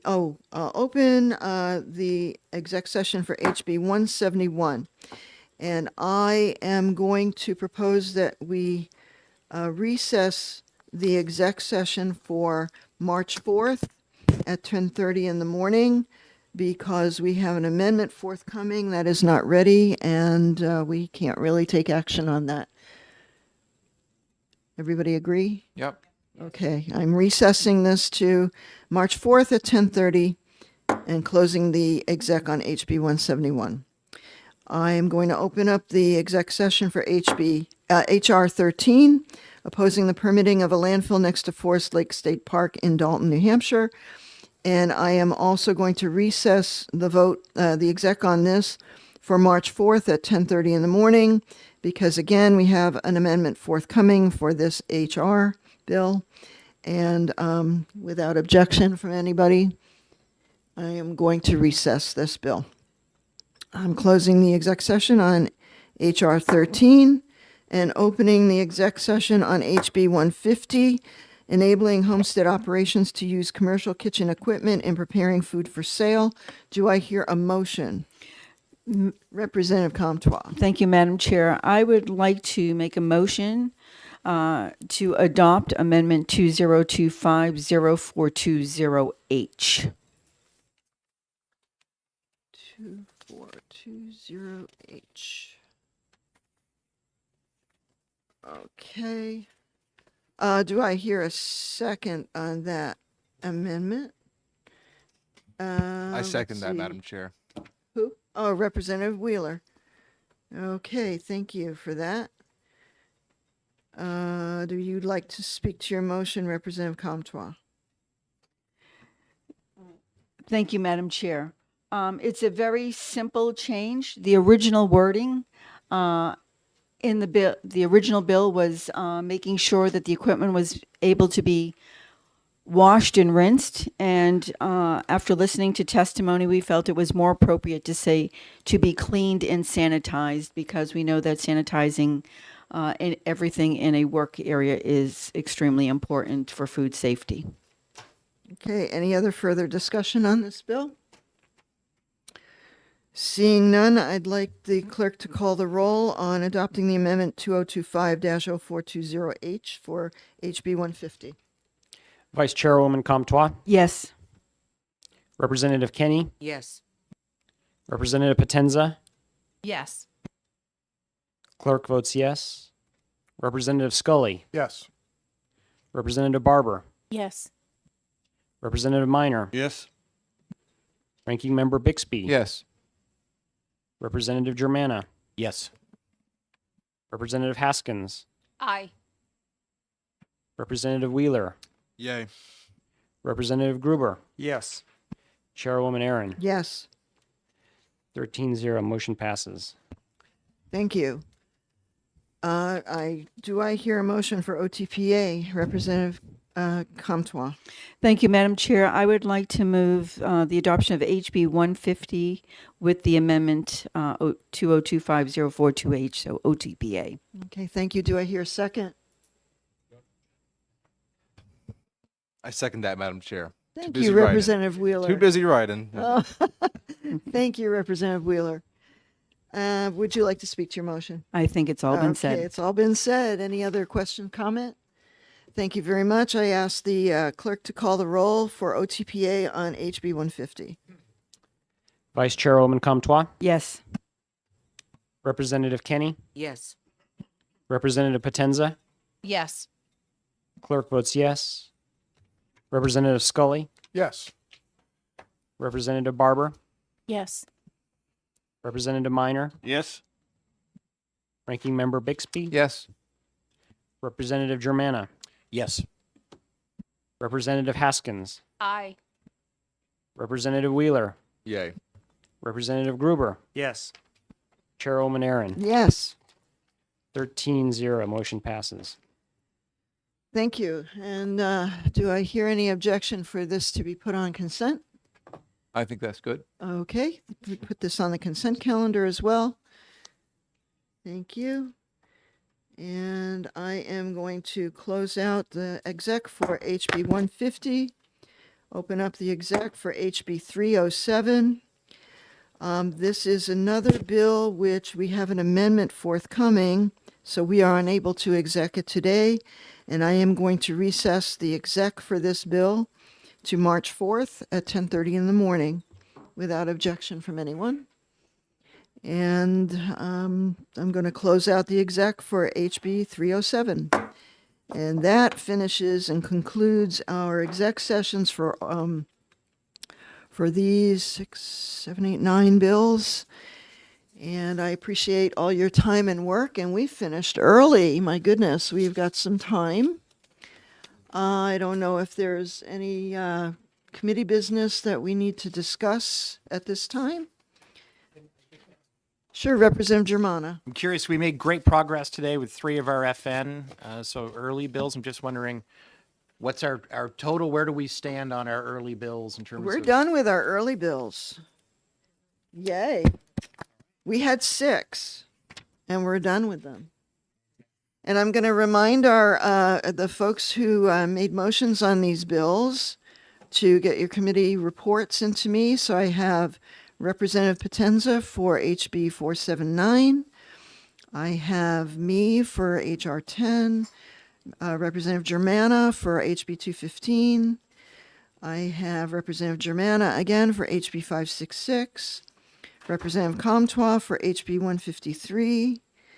And Representative Comtois for HB 150 as well. And as usual, if you can get them to me this evening, that would be great. I don't wish to hunt you down to get them if necessary. All right, well, we're good. We're just cruising along on these. We have 3 bills that we're going to hear this afternoon. I am expecting a larger than usual crowd for our 2:00 hearing on HB 396. And then tomorrow we are meeting and we will discuss the 3 bills plus HB 707 if we have any updates on that at 9:30 in the morning. We will be hearing a bill, 5 bills tomorrow. And again, the last one in the afternoon should be a longer than usual hearing. I don't know. I'm expecting there will be some comment on HB 152. Yeah. And I did get your email, Representative Haskins, regarding the committee researcher report on HB 152 regarding glue traps. Your comment has been noted that you felt that it was deficient in certain points of support for the bill. I am not requesting the committee researcher to make any amendments or changes to that because it's kind of already too late to do it. But I appreciate that you've made some comments. I don't know if you wanted to say a few words about it. Well, just for clarification, I was concerned that the report that you forwarded to the committee was incomplete in that it did not say that our own Fish and Game Department is opposed to these glue trap bills, and that the bill is silent to the issue of insect mitigation, so it shouldn't appear that it's being swept up in the bill, because rodents are the only noun that is included in the bill. Okay. That is duly noted, and I hope the committee understands your position on that. Representative Minor? Thank you, Madam Chair. I don't, I suspect that all of you, much like myself, have received well over 100 bulk emails on this issue. So it's a hotly contested issue, and it certainly should be exciting. Yeah, I'm waiting to hear all the testimony that will be presented to us tomorrow. And Representative Comtois, and then Representative Potenza, you have some comments. Thank you, Madam Chair. I wish people, when there's so many bulk emails coming in support of this, it's not that it's easy to push a button to from a group to do that. Unfortunately, I will be absent for the hearing tomorrow. But I guess when we have our work session, I will discuss my views then. Okay, and I do have a copy, hard copy. I know I sent it out electronically, but I also do have a hard copy of the report that our committee researcher, Christy Ausfresser, had prepared regarding the glue trap bill. So I'll pass it along, and you can review it before tomorrow. I'm sorry, Representative Potenza, yeah. No, just quick, I appreciate you asking the committee researcher for that information. I think it was helpful. I did have a question, and it might have been, I've already previewed that, not read it, cover to cover, but I've spent a decent amount of time on the report. I just wanted to understand, is this the second time that this bill's come forward? To my knowledge, yes. Okay. And then my other question is, I haven't reviewed, is this the exact same? I haven't looked at, last term in this term. Is it exactly the same bill, or I don't know. Does anybody know that? Was it just a refile? It is Linda? substantially the same. A little bit of cleanup in the language, but the essence of the bill is quite similar to last session's bill. Okay, thank you. All right, with that, we get to have an extra half hour for lunch, and we'll see you later at 1 o'clock. And thank you for all your time and work this morning.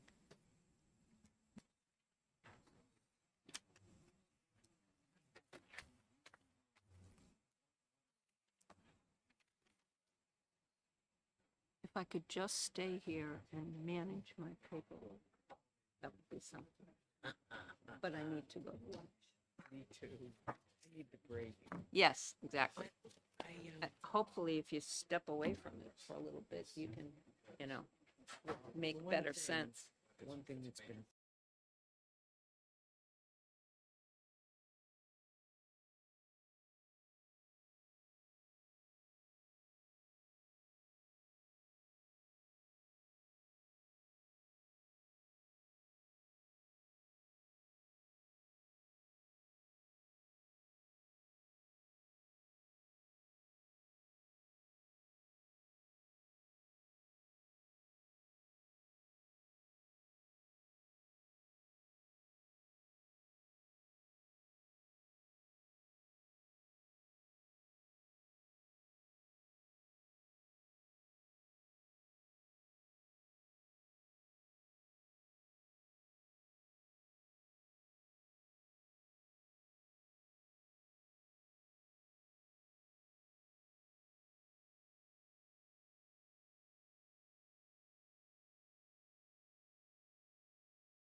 Good afternoon. I'd like our members to please take their seats. We're about to get underway with our committee hearing for HB 505.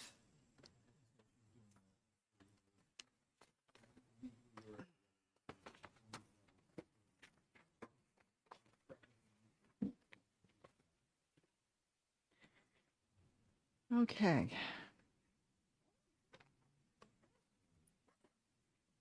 Are you all set? Yeah. Okay. All right. Good afternoon. Welcome to Environment and Agriculture Committee. And we have with us to present HB 505. I'm going to open up the hearing for HB 505, which is allowing the sale of freeze-dried foods produced in homestead food operations. And with us this afternoon to introduce the bill is the esteemed Representative Tom Schomburg. We are fortunate to have you with us. Good afternoon. Thank you, Madam Chair, and thank you, members of the Environment and Agricultural Committee. I am Representative Tom Schomburg. I serve on the House Ways and Means Committee. I represent the towns of Wilmette and Sutton in Merrimack County District 6. As Madam Chair has said, this is House Bill 505 is to allow the sale of freeze-dried foods produced in homestead operations.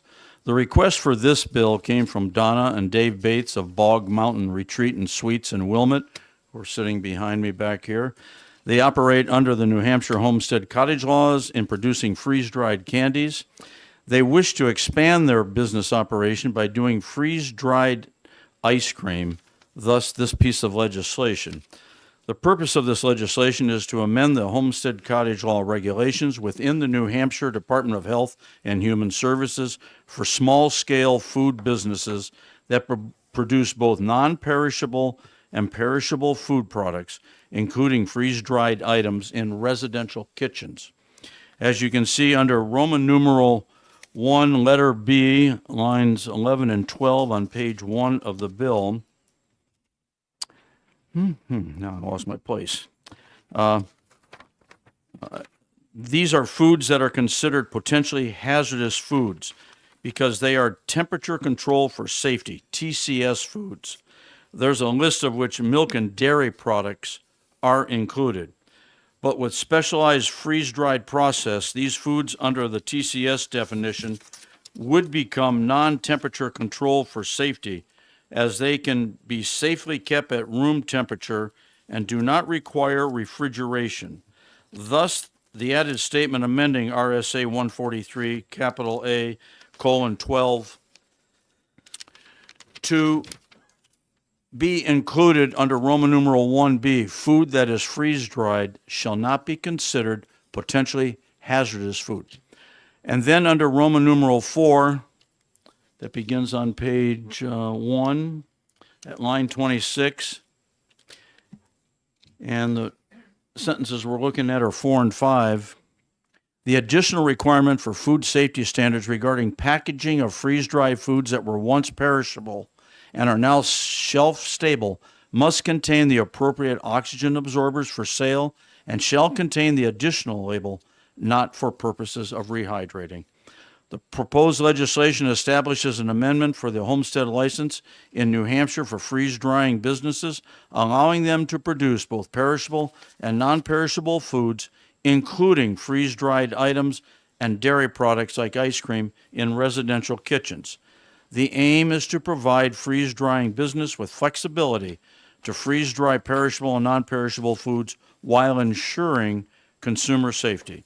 I do hope that the Environment and Agricultural Committee will approve this amending of the present RSA so that it better represents this new freeze-dried drying cottage industry that is providing an expansion of our state's economic base. For more technical aspects of this freeze-dried cottage industry, I will defer to my constituents, Donna and Dave Bates from Wilmette, for answering any of your technical questions. I deal with numbers. Thank you. Thank you, Representative Schomburg. We really appreciate that. Representative King. Thank you, Madam Chair, and thank you for testifying today. So my understanding is that there's nowhere in statute that labels freeze-dried fruit food as hazardous. It's in the rules, right? And that if we pass this, then the department's going to have to change their rules to better reflect that. Is that what happens? Yes, it is, Thank you very Representative much. King. Thank you. Any other questions from the committee? Seeing none, thank you very much, Representative Schomburg, for bringing this bill to us. And I have Donna Bates.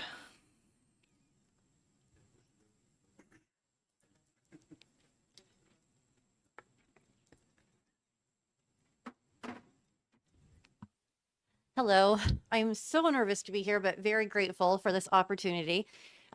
We have a small Please freeze. first just introduce yourself and where you're from. And, I'm- who, okay. and also, I must also say that we are not allowed to use props in our Oh. presentations. Okay. I mean, we can explain a process or something, but placards and props are not really supposed to be used in the committee room. I'm Okay. sorry. No, that's fine. Okay. So I'm Donna Bates. I'm from Wilmot, and we have a small freeze drying business. Is everything okay? Oh, I'm sorry.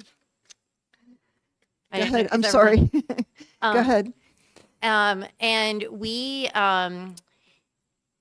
sorry, I got thrown off. We have come across some obstacles. So we are allowed to do candy only at the moment, any kind of candy that's not perishable.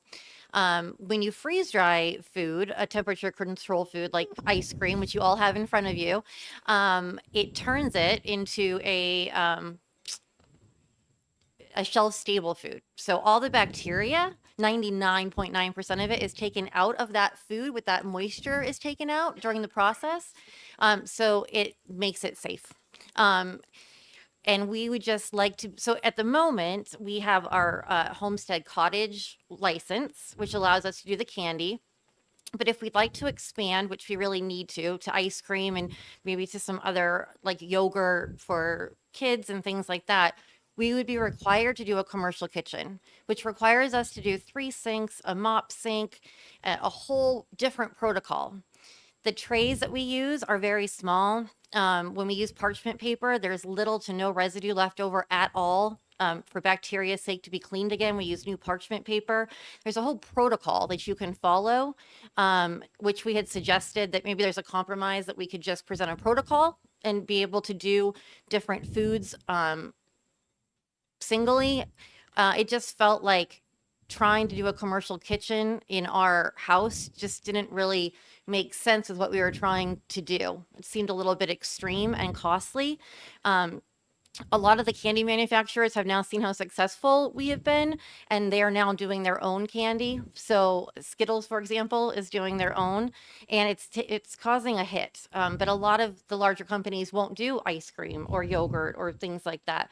So it would give us a chance to be able to expand within the same cleanly kitchen that we already use for our candy. The same systems apply, but we would be able to do more and not have to have that expense. Okay. Questions from the committee? Representative Wheeler? Thank you, Donna, and thank you for being here. You did well. It's not as nerve-wracking as it seems. We're all regular people, but I do just wanted to know more about the freeze drying process and Sure. what it's like to freeze dry an item, and then Okay. also say thank you for those freeze dried Skittles. I've had them; they're good. So, tell So- us more about freeze drying, please. Okay, so the process is pretty controlled. It's a machine that looks like a small beverage dorm size refrigerator. We have 2 of them.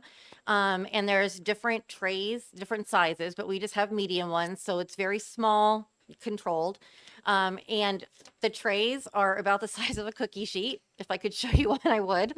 But they're very manageable. And you put the food that you want to freeze dry, or the candy in this case, on the tray. We wear gloves and masks and we have certain sanitizer we're required to use on all of our countertops. But you put the food into the freeze dryer. There's certain settings for different things. They make it really easy. So we literally know that ice cream needs to be set at -20 for initial freeze time, and it's already programmed for the amount of hours that you need. And you could add extra dry time to make sure that you're being really thorough.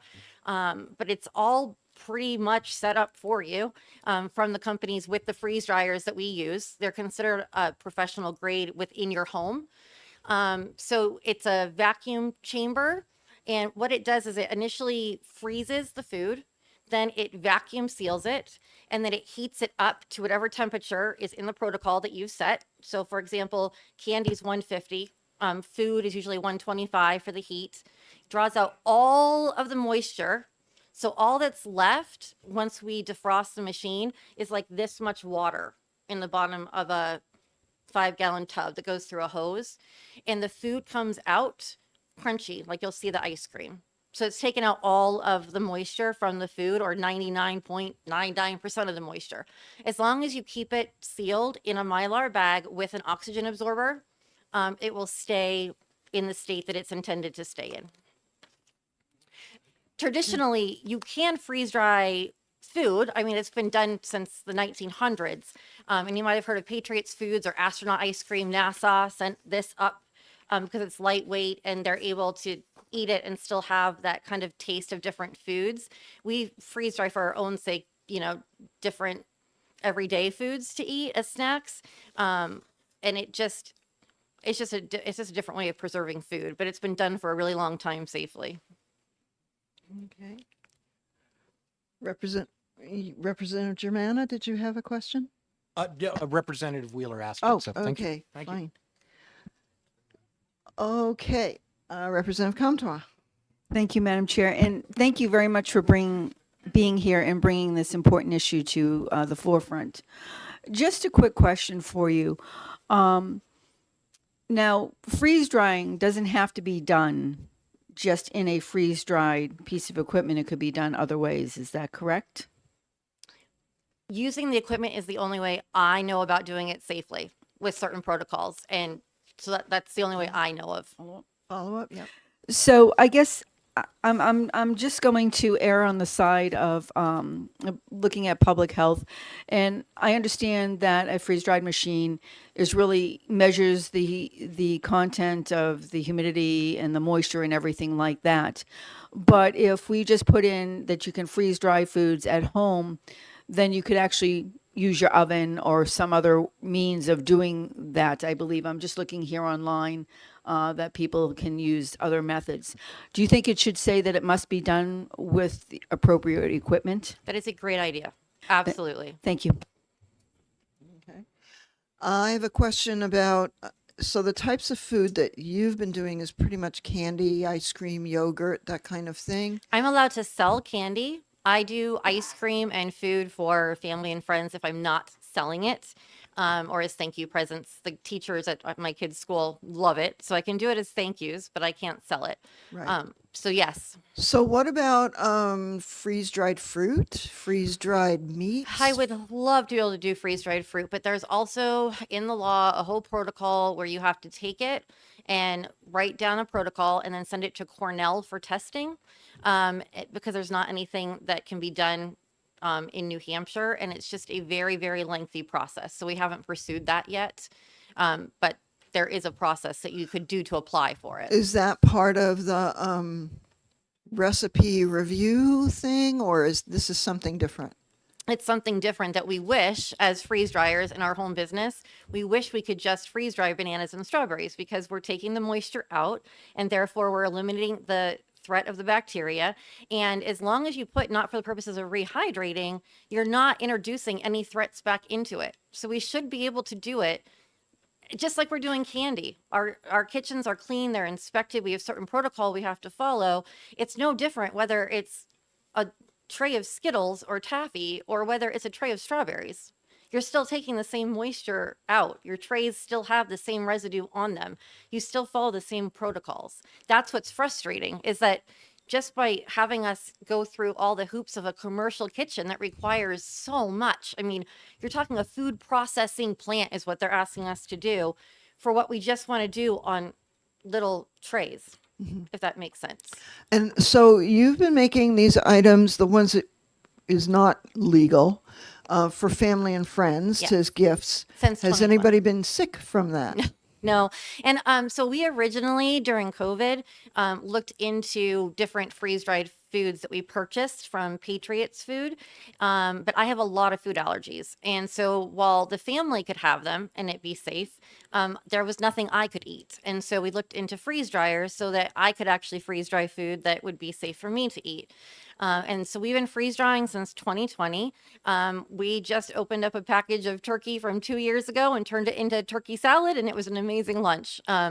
We have lots of relatives that do it in Utah, and we have other friends that have since bought freeze dryers, and they make freeze dried food for themselves now, and no one's ever gotten sick. Again, you're using the same protocol that you would use if you were cooking for yourself, or if you were going to eat ice cream out of a bowl and then go sit on the couch. It literally takes me less time to take it from the freezer to the tray to a cold frozen machine than it would be for you watching your ice cream sitting on your coffee table. So all the same protocols for safety are there. You're just putting it in a machine, and it's taking out the moisture, which has the potential to have bacteria in it. So, and I have one last question, and then if anybody else has a question, so I don't mean to be hogging the time, but if you were to be able to sell these other items that you're seeking to make legal, how much do you think that would increase your income for your business? Life changing, honestly. We're really, really at a standstill. When we first started this a year ago, and we were looking into how popular the ice cream was, we had over 150 emails asking me if I could sell them the ice cream when we said we were thinking about doing it.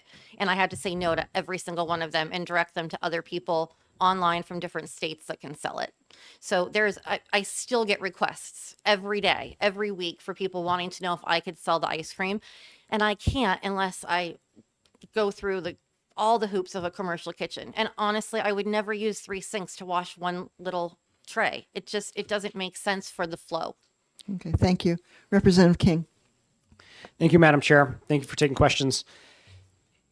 If you have any kind of food that is left out to rot, and then it's not necessarily that bacteria you'd be worried about, I would imagine it would be the toxins left behind by the bacteria. If you were to freeze dry food that already had toxic buildup in it, I mean, would it then be safe, or would it would then be? So how do you maintain the safety of freeze dried food? Just like you do with freeze dried candy.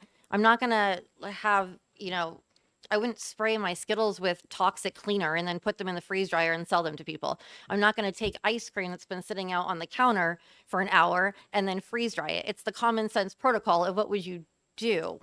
And whether I had a commercial kitchen or my residential kitchen, the protocol is still going to be the same. I'm still going to take caution and prepare everything as if I were serving it to my own child. So if there's bacteria on it, just like if you were to go to a restaurant and somebody sneezes on the food or bacteria gets into it and you eat it, you're still going to get sick.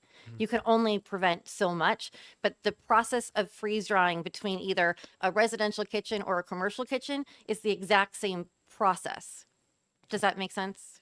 I think so. I have to think about that. Thank you. Okay. Representative Minor. Thank you, Madam Chair, and thank you for taking questions. Let me ask you a question. Are you an LLC? No, we're just a DBA. Do you have insurance for We your- do. We have Okay. a lot of insurance. Perfect. Yes. Thank you. Which we could also require of people that wanted to sell it if that needed to be in Oh, there I as absolutely well. think that would be a requirement. Most companies that freeze dry, even with candy, it's recommended, and a lot of the stores won't want you to sell it unless you have insurance. Well, that's very true. So it's one of the very first things that we did, Thank and you. it doubled our insurance. So being able to expand what we can sell would be really helpful right now. Representative Scully. Thank you, Madam Chair. Do you make your own ice cream? Is this a process you do all the way through, or you buy it from other people? I buy Tillamook usually is the one that I buy. It's the one that's the most recommended. It's what everyone has today. It has really more natural, clean ingredients and not a lot of the extra synthetic stuff in it. I don't want to make my own ice cream because that would just open up a whole nother can of worms and put more strain on systems, which we're trying not to do. We're trying to keep it really, really simple, which is why we even use parchment paper during our process so that we don't have any extra fat or anything else going into our system. A follow-up, please? Follow up, yep. All right, so then when you make your freeze-dried ice cream, are you carrying over the list of ingredients that are in the original ice cream and putting Yes, that that's labeling? what's on the back of your package, right straightly from the Tillamook website. Okay, thank you. Anyone else have questions? Seeing none, thank you very much, and we appreciate you coming and talking to us today and Thank you. letting us know what the process is and how your business works. Thank you. Appreciate it. I'd like to call Erica Davis and Michelle Roberge from DHHS Food Protection. Oh, for the speakers that have already come, Representative Schaumburg and and Donna Bates. If you have written testimony, we would appreciate it forwarded up to our clerk. Thank you.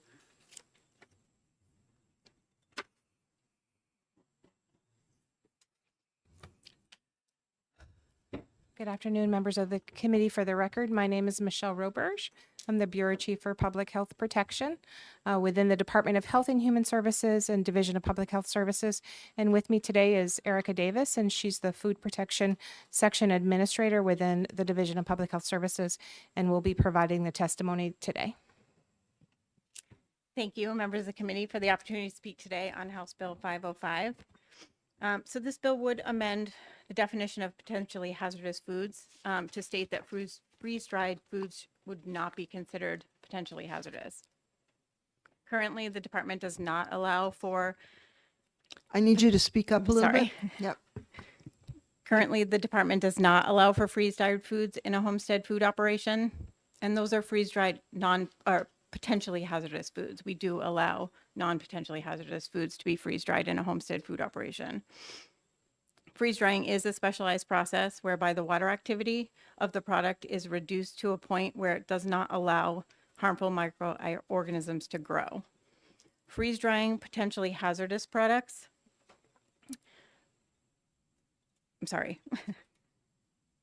takes a product through a drying process to bring the water activity low enough again so that there's no room for growth of harmful microorganisms. If the process is not done properly, it can leave a product unsafe to where microorganisms can grow.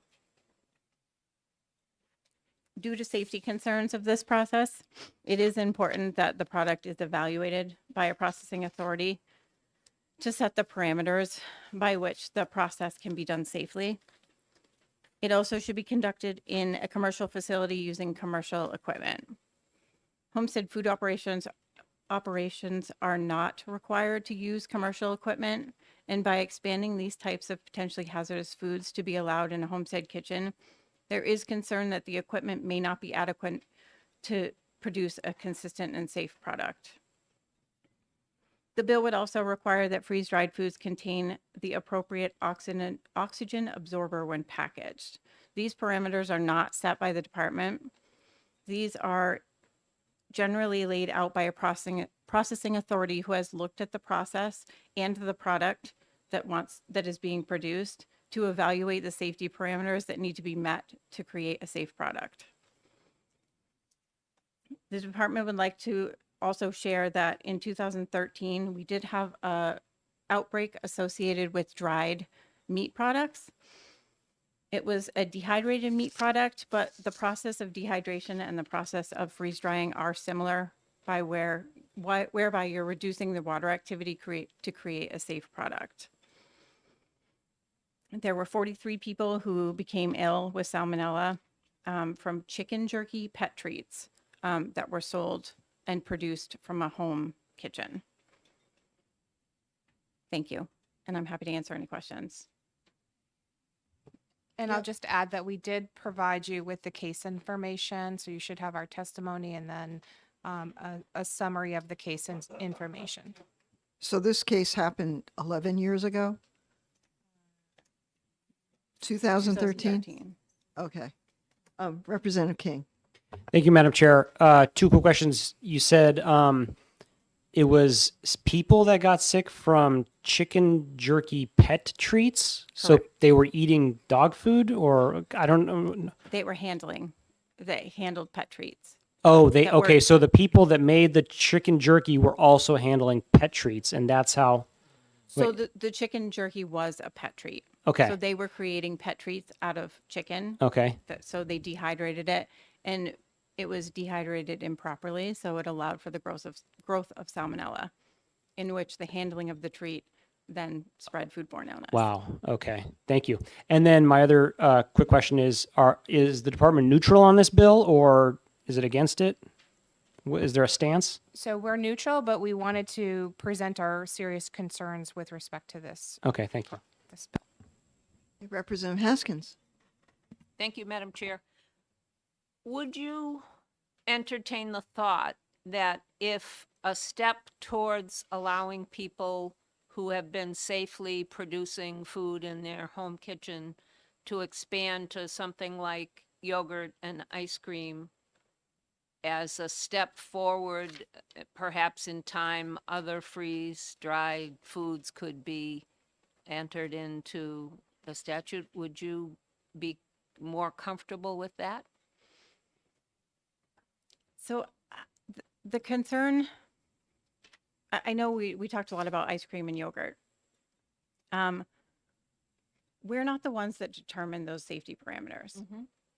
We really rely on science. We really rely on these food processing authorities who can give us the parameters. So the food processing authorities will look at all steps of the process and the product. So they're going to look at it from start to finish. They're going to look at the recipe, they're going to look at the process, and they're going to look at the final product, to make sure that they've hit each of these parameters.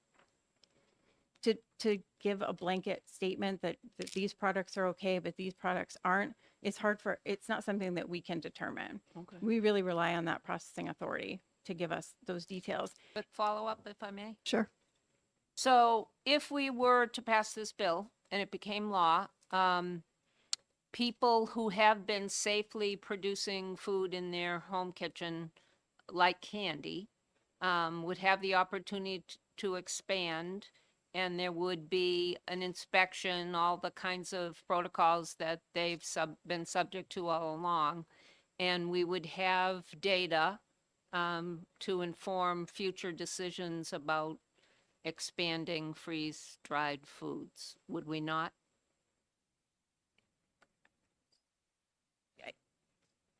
We would for those specific items. However, this gives opening the definition to to potentially hazardous products opens the door to not just dairy or milk products or yogurt. Unless we amended the bill. Correct. It would open it up to any non-potentially hazardous products. So you're talking meat products,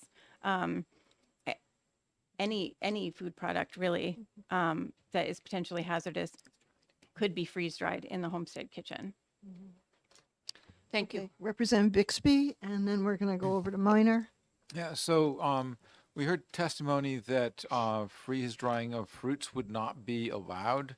And are fruits a potentially hazardous food when they're just, if you like pick an apple from your tree, is that a potentially hazardous food? They can be. It depends on the pH and water activity of the product. So depending on, it depends on the product. Okay, so I'm just gonna so would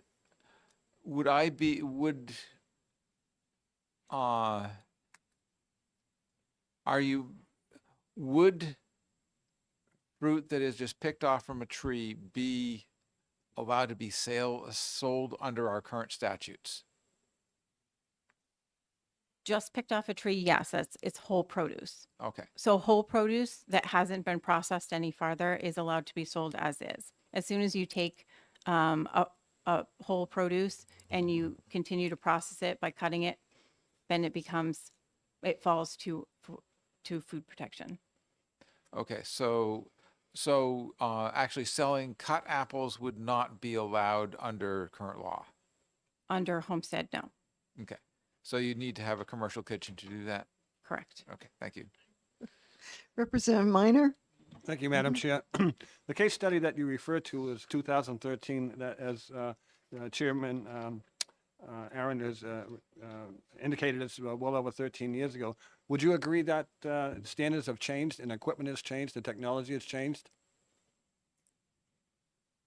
I don't know that I can speak to that. Yes, I'm sure things have come a long way since then. So would you However, also, as a follow-up? Follow up? So would you also agree that probably back in 2013, the equipment that was used is probably not as good as today? I don't know that I can speak to that. Thank you. But there is a difference. There are differences between commercial equipment and non-commercial equipment. And the concern would be that if they're not using commercial equipment, it may not produce a consistently dried product. Thank you. Representative Comtois? Thank you, Madam Chair, and thank you for being here and testifying. Just a quick look at this case study where individuals were harmed from salmonella. I noticed that it has to do with a dehydrator. We're talking about, and there is a difference between a dehydrator and a freeze-dried machine for freeze-drying foods. So based on that, was this actually using a freeze dryer or just a dehydrator? Thank you for the question. It was a dehydrator. There is a difference between freeze drying and dehydrating. However, the safety parameters is reducing the water activity. They're just doing it in two different ways. One's using heat and one's using freeze drying. Follow up? Thank you, Madam Chair, and thank you again for taking my question. But because a freeze-dried machine, not a dehydrator, actually monitors moisture content, vacuum seals, and other things, I think it's a very specific piece of equipment, and I don't think it can be compared to a dehydrator. And I think from that point of view, this is how we have to look at this piece of legislation, because we're looking at and making sure, and if we add in that they're using the proper machine, a freeze-dried machine and not a dehydrator or an oven, I think would make it much safer. Okay, Representative King? Oh, did you want to reply to that? I was just going to mention that these types of processes, whether it's freeze drying or dehydration, these are specialty processes, and really a processing authority is necessary to make sure that the equipment is appropriate, that the process is used, and the looks at the entire process. So these are not something that is generally we can set general provisions for. This is done through a scientific review, such as a process authority at Cornell, or other process authorities at, I think there's one in Maine as well. So this is not just because it's a piece of equipment doesn't mean that this isn't a specialty process, and could, by not following proper procedures, could introduce some foodborne illness concerns. Thank you. Representative King, you had a question? Yep. Thank you again, Madam Chair. I'm just trying to wrap my head around the concern here. For hazardous foods, for homesteaders making hazardous foods and selling hazardous foods, there's a higher standard for the processing, right? So, for example, if you're butchering meat or something, you're going to need to meet a much higher standard. And the concern is that people who don't meet that higher standard for, say, butchering meat out of their home, they're going to be able to sort of get around that standard by just saying, okay, well, I can't sell it as fresh meat, but I'll just sell it as freeze-dried meat. And so you might have people, butchering meat in their garage, and the garage can't be, the walls and the ceilings can't be washed, and so you've got this kind of chop shop of like filth, but they can get around it by freeze drying it. And I think there's a little bit of a confusion here, because the process of freeze drying in and of itself may be safe, but if the food was contaminated before you even freeze dry it, you've still got a problem with the toxins that have built up. The freeze drying might kill the bacteria, but it's not gonna neutralize the toxins that are in there. So, am I understanding this correctly? Is that your concern? Thank you for the question. So yes, there are concerns, because you're taking a potentially hazardous product, and through the process of freeze drying, you're turning it into a non-potentially hazardous product, which is the same thing you would do in a retail facility, the cooking chicken. You cook it to 165 to make sure that it's safe for consumption. This specialized process isn't measured by just temperature. It's time, it's temperature, it's equipment, it's how you cut and process the product that's going into the freeze dryer. So if you don't meet those steps in between, you can leave the end product, which you're assuming is a non-TCS product or a non-potentially hazardous product, and you may have missed reducing the water activity enough in the process to allow it to be safe in the end. Follow up. Follow up? Okay, but my specific concern isn't so much about the water content and whether or not that will inhibit bacterial growth. My concern really is that this idea that there might be people that are doing something unsanitarily before even the freeze-dried process starts, the food gets contaminated with toxins, and then it just gets freeze-dried and the toxins are still there. That's my concern. Is that your concern as well? So it's in the process. So if you missed step on water activity, yes, there can be room for microorganisms to grow once it's been freeze dried. Okay, Representative Bixby? Yeah, And then so Representative Comtois. I'm trying to figure out where the line is, where something goes from acceptable to unacceptable. So is it the case that if you start out with a food that is non-hazardous and you freeze dry it, that is just okay? So, for example, if I made blueberry jam and I freeze dried it, then that would be just fine. But if I did, say, blueberry yogurt, that would be problematic. Is that the case? Is that the case? Yes, thank Because you. the yogurt part is the potentially hazardous food. If I may follow up on Representative King's question. So if there were particular toxins in a product that you're referring to, that the act of freeze drying certainly wouldn't remove any toxins from the product. They would remain in there.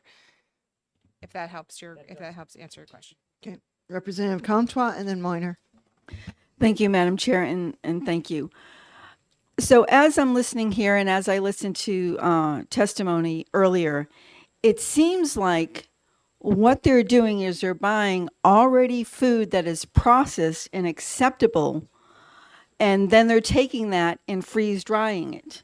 So if we put in there that it's already processed food, then it should be allowed to be freeze dried in a freeze dried machine, not a dehydrator. I think we're getting in the weeds when we're talking about, chicken that's uncooked. We're actually talking about food that is readily already there on the shelf, and they're just bringing it into the home and freeze drying it. So please. So, and thank you for it's not a question, but thank you for that statement. I would add that the act of freeze drying can introduce, if it's not done correctly, it can introduce microorganisms into the product. So even though the product may not have microorganisms, and you can correct me if I'm wrong, may not have microorganisms at the start, the act, if it's not done correctly, then and determined by a process authority, that is not the Department of Health and Human Services that does that, or nor has the expertise to do that, then it can render the product. There could be toxins, and it's exactly what happened in the case that we presented. We shared with you is that the product had allowed for growth of salmonella and then sickened people who became exposed to it. So that's the department's concern, is it's the actual act of the process that, if not done correctly, could introduce, concerns. Okay, foodborne illness. Representative Minor. Thank you, And Madam then Chairman. Representative Germana. Thank you, Madam Chairman. Wouldn't you agree that the irony speaks loud here? where Cargill and Tyson and SBA, a month doesn't go by when their food isn't recalled for some sort of botulism or some sort of salmonella. We're talking about a small homestead operation here. I think we're really looking at over regulating this. Do you agree? No, I don't, just because the process itself, the act of freeze drying is, if not done correctly, can introduce foodborne illness. Quick follow-up. I asked earlier the people that own the homestead, and I'm sorry I can't remember, I don't recall her name, that owns the store. They have insurance. They have safeguards in place in case of an accidental poisoning, let's say. So the question is, do you agree that that would be enough safeguard for this type of operation? Thank you for that. Our concern in public health is to prevent foodborne illness. So we're not looking at a reactive approach to this. We're trying to take a proactive approach in limiting what's being done, what products are being done with the specialized product process to ensure that there is no foodborne illness. So we really want to take that proactive approach. Representative Germana? Thank you, Madam Chair. Thank you for taking my question. So the phrase I've heard you say a number of times, which seems to me key in all of this, is if not done correctly. And so could you speak to the difference between the type of equipment that might be used in a commercial facility as opposed to the kind of equipment that one might buy for a home operation, and how the difference between those might account for something not being done correctly? Because I can see a situation where if you're buying a piece of equipment to do this in your home and it is on kind of the lower end of expense, it's not a commercial grade freeze dryer, that it may not hit the target. It might tell you that it hits the target, that it has removed all of the moisture that needs to be removed. But presumably the kinds that are used in commercial operations are more accurate when it comes to being able to measure that. So could you speak to the difference between the kinds of equipment used in commercial operations versus other kinds that may not be as good at verifying that the process has been done correctly? Yes, thank you for that. I will do my best. So the difference would be the intent. So for home residential equipment, the intent is for production on a smaller scale for home production. When you are looking to sell at retail, the intent is that commercial, the size. So and the intent of the sale. So there are standards that commercial equipment need to meet to make sure that the intent of the use of the commercial equipment is proper. Hey, Can I add to that? So yes, I think the equipment differs in terms of its capabilities. And the other part, which I can't stress enough, is the process itself is unique for each food product. So understanding how long you keep it in there, what the temperature is, or the entire looking at the entire process to make sure that the food is processed appropriately, that really needs to go through a process authority. That the department does not have the expertise to look at whether you're freeze drying a piece of fruit or freeze drying a piece of meat or freeze drying, whatever the product is. Those are not uniform. So we can't set uniform standards in rule or law that looks at and applies it evenly across the board to say it's safe. It really is dependent on the product at hand that you're trying to produce, and the experts need to weigh in on that, and then we can understand what the parameters are to making sure that food is produced safely. Thank you. Representative Scully, and then Representative Wheeler, and then Bixby. Thank you, Madam Chair.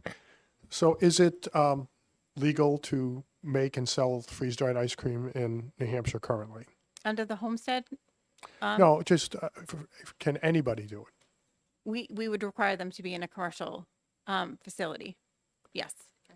Okay, so and have a license.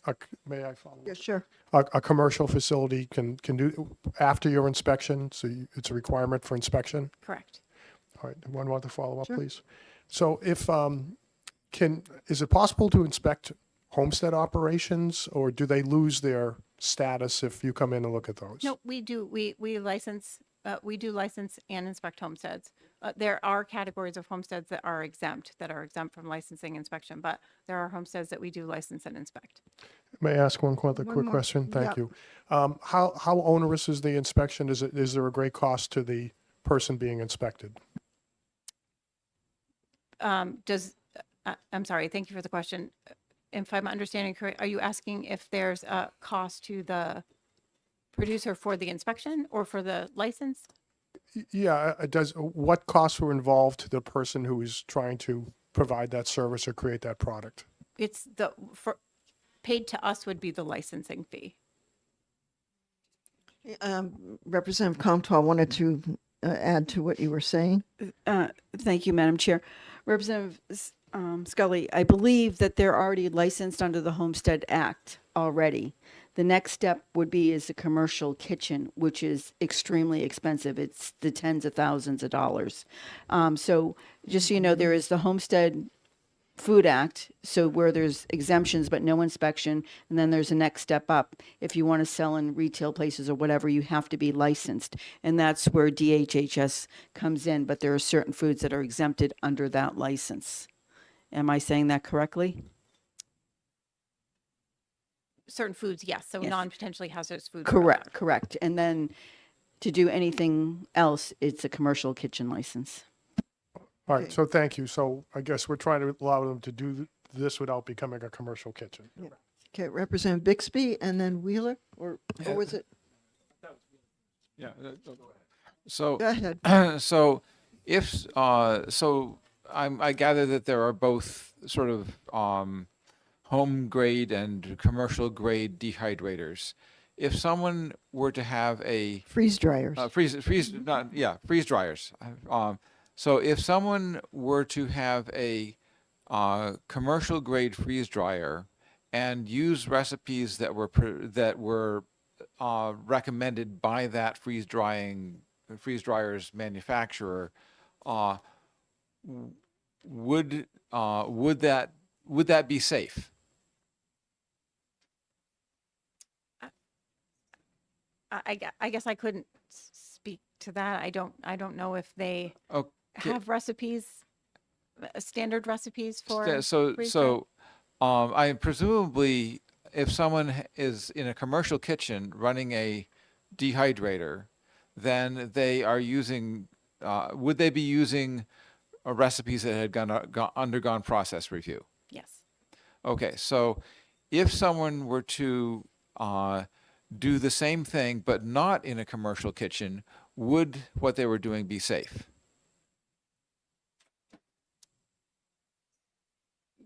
So I don't know that we can fully answer that. I mean, one thing a concern that comes to mind is whether the process has gone under review, including the space. So I think, in a commercial kitchen, there are certain standards that have to be met, and those standards wouldn't, beyond just the freeze dryer, I think we're talking about here, freeze dryer, there's other standards in a commercial kitchen that protect, that serve for food protection as well. So I think we can't sit here and say, yes, absolutely, it would be safe in that instance, because there's still some concerns about whether there's potential for foodborne illness as a result of the process. Okay. A follow-up? Follow up. So would the level of thoroughness for inspection of a commercial kitchen be higher than the level of thoroughness for of inspection for a licensed homestead food operation? It's not. It wouldn't. Not the thoroughness. I mean, we're the department takes food safety seriously, so we're thorough whether we're in a homestead or a commercial space. However, depending on the process and the product and the license class, there are different standards that need to be met. Okay. So I guess what I'm wondering is, if someone had commercial, if someone with a homestead license had a commercial freeze dryer, would that be a viable possibility, or would that just be outside the realm of what you would consider safe? So it's not just about the equipment. It really is about the product and the process and the evaluation of the product. And then the inspection to ensure that they're meeting those safety parameters. Okay, thank you. Okay, down on this side, who wanted to go? Oh, Representative Wheeler, go ahead. And then, Thank you, Madam Chair. Can you tell us a little bit more about the process that DHHS uses to determine whether or not they support or oppose or are neutral on a piece of legislation? So the department would evaluate the the concerns. I can speak to in terms of public health. So we look at the public health risk, and if we have concerns, we would, certainly bring those forward. Those are discussed internally at the department, and we determine whether or not we would have a formal position. As I said earlier, we're neutral, but we wanted to make sure we brought forward the concerns that we have relative to freeze drying. follow up? This has been alluded to by Representative Minor and Representative Aaron, but in the case study you brought forward to us, it was one case of this happening in 11 years or something along those lines. Wouldn't that indicate to you that this, in fact, is a safe procedure, and people, only one instance have somebody doing this in an unsafe way in the last 11 years? Seems to me, accidents do happen. We're not going to have zero of these cases. So 1 in 11 years seems to me like this is working out pretty well. And I guess I have a disconnect between the concern and the prevalence that I'm seeing of the accidents that happen in this case. Can you rectify that? So this, expanding the provisions that are currently allowed for right now do not include potentially hazardous foods. And so that is a best practice. So by expanding that, the department has concerns about the way this legislation is written, about expanding that to include potentially hazardous foods. That could introduce a greater risk moving forward if this legislation were enacted, because it could create concerns about additional foodborne illness. And I can just follow up on that. As Michelle noted, it's not currently allowed.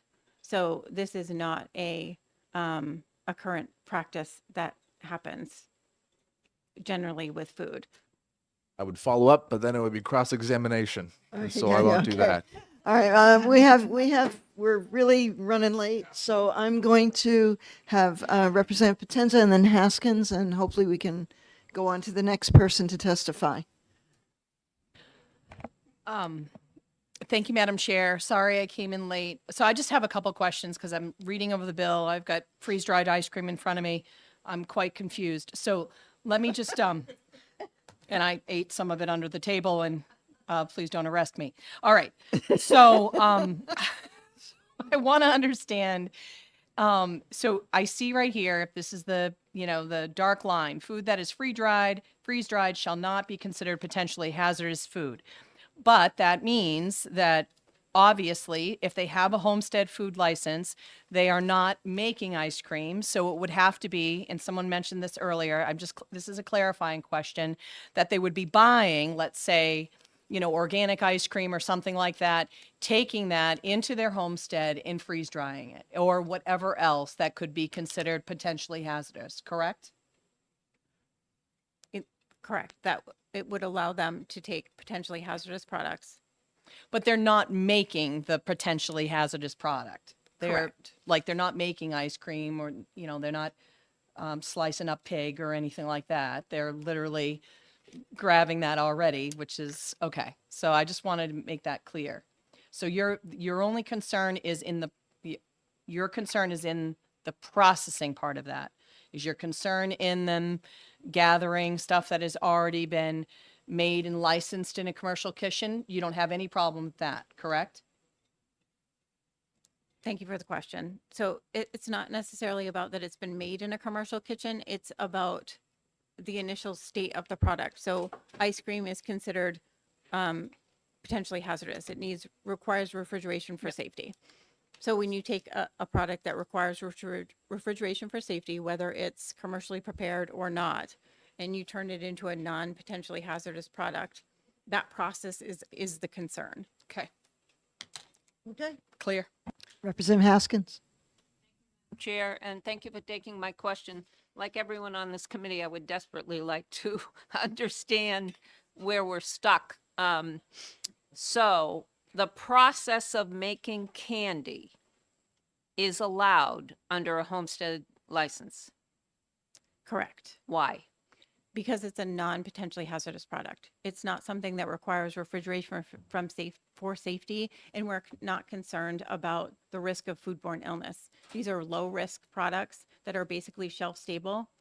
So if you're taking a low-risk, shelf-stable product and you're freeze-drying it, there's no concern there. However, if you're taking a potentially hazardous product that requires refrigeration for safety, and you're turning it into a product that can be stored on the shelf, we want to make sure that that process that takes it from from potentially hazardous to non-potentially hazardous, to make sure that it's achieved the proper water activity to be safe on the shelf. And quick follow-up. So, I mean, I take a risk every time I determine whether I cut the chicken with that knife and I'm now going to do the apple is the cutting board. You know, I mean, in food prep, and when I eat at a restaurant, I take my chances, right? So I thought at first that we could exempt certain foods, that would be helpful because these folks don't want to do turkey and all the rest. But you're now talking about process, right? Couldn't they go awry in the process of freeze drying their candy? Because it's already an inherently safe product, candy, there's not really risk for foodborne illness in candy. So you're Okay. taking a safe product and you're just changing you're freeze drying it to make it a different texture, or it's crunchier or bigger, or, whereas if you're taking a product that's refrigerated for safety, a potentially hazardous product, and you're making it non-potentially hazardous, it's that process of making it safe that is our concern. Thank you. Okay, thank you. Any other questions from the committee? Okay, thank you. Thank you. I'd like to call Chris Naughton to testify. And I don't have any other pink cards after that, so just let you know. We're running late here. Good afternoon, Madam Chair and members of the committee. So I know we're a bit late, so I'll do my best to keep it concise. I'm here basically to testify in support of Bill 505, and I want to give you a perspective of somebody who attempted to start their own small-scale freeze-dried produce business last year.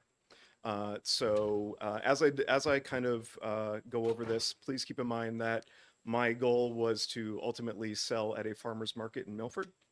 And what this really boiled down to was in the spring of summer of last year, I basically started working on creating a kind of a small scale freeze-dried produce business where I would source everything from local farmers. So during the spring and summer, I used that time to establish relationships with some local farmers in our area. I would buy bulk produce from them and then bring that home and process it to kind of work out my procedures, my processing. As I started to realize that I had what to me seemed like a viable business model, what I decided to do was then reach out to the Department of Health and Human Services because, as their website states, this is not something that's covered under current homestead guidance. So I had an incredibly good conversation with a woman named Royanne Bossity, who was just incredibly helpful in laying out everything I had to accomplish, including creating a hazard analysis plan, sending any items that I produced off to Cornell to be tested for active water. And through all of that, while it did seem like a lot, again, I am a fan of a good process. I just really enjoy testing. So I took that, went away and started basically working on my own procedures within those guidelines. And I want to make sure, right. And also as part of that, I worked with the manager of the Milford Farmers Market, who was able to find me a commissary kitchen that I could work out of. The major downside to doing that, however, would be in order for me to operate under current guidance, I would need to take all of my equipment, including our freeze dryer, move it into a commissary kitchen, and that's where it would kind of reside. And then something that hasn't been mentioned, but the length of time that these processes take is quite significant. The machine that we have at the moment, in certain instances, can take 24 to 48 hours to do an entire batch of produce. So it's something that, I could leave it up and running, but these machines have issues sometimes. I would have to constantly be going back and forth from our house to the commissary. And then from a monetary standpoint, what I was essentially looking at, again, to sell these things at a farmer's market, I was looking at a licensing fee of around $350 to be considered a food processing plant. The items that I wanted to sell initially were apple chips, raspberries, blueberries, and cherries. I'm forgetting one, but with the setup and the fees associated with the testing, that was around another $600 that I was looking at in terms of just testing. Any changes to my recipes or my processes would necessitate another round of testing, so that would be an additional cost. My wife likes to use an example of, well, what if I wanted to use a different ratio of cinnamon on one of the things? I would just look at her and say, yep, that means we're going to have to send it back into testing, and it's kind of a joke in our household. But overall, what ended up happening was, with all of this, with all the procedures and all the guidance, I was doing my best to kind of chunk through it on my own. And what ultimately made me stop was, or put it on pause, I should say, is when I had created what I thought was a appropriate hazard analysis plan. I did send it back to Department of Health and Human Services, and just to get some feedback. And the feedback was great. The only thing is I effectively had created an outline. So what I needed to do was go back and create additional flow charts to kind of show, the potential things I could run into, how I would mitigate them, things like that. And then in addition, I found out about a more efficient machine that would have made my life a little bit easier, would have increased my productivity. However, because it would be a new machine, there would be the upfront cost of that. And then I quickly realized that I would also have to go back and I would have to redo all of the processes and procedures that I had done based on the old machine. So I am in no ways sitting here telling you that I am defeated or I'm not going to continue along these lines, but it's just something that I had to stop and say, okay, let's reevaluate. How do I actually do this realistically as an individual? So that's why I am here in support of this bill. Largely because for me personally, starting my own business is a dream of mine. And this would be a good way for me to at least prove it as a proof of concept. If I were to go to a larger scale where I intend to sell at retail or across state lines, that is a whole host of other procedures that I absolutely would abide by. But for now, as somebody who basically wants to support local farmers, I very much am big on reducing food waste and also just looking for ways to give back to my community. This would be a really good opportunity for me. The one last thing to mention is, as far as giving back, over the past year, I've had a number of friends who have been impacted by natural disasters. They've had their pantries ruined. And I've been able to take a significant amount of food, put it in a relatively small box, and send that off to somebody, send that off to somebody who isn't generally in need of restocking their pantry, or just needs something that, is going to be a little bit stable for a longer amount of time.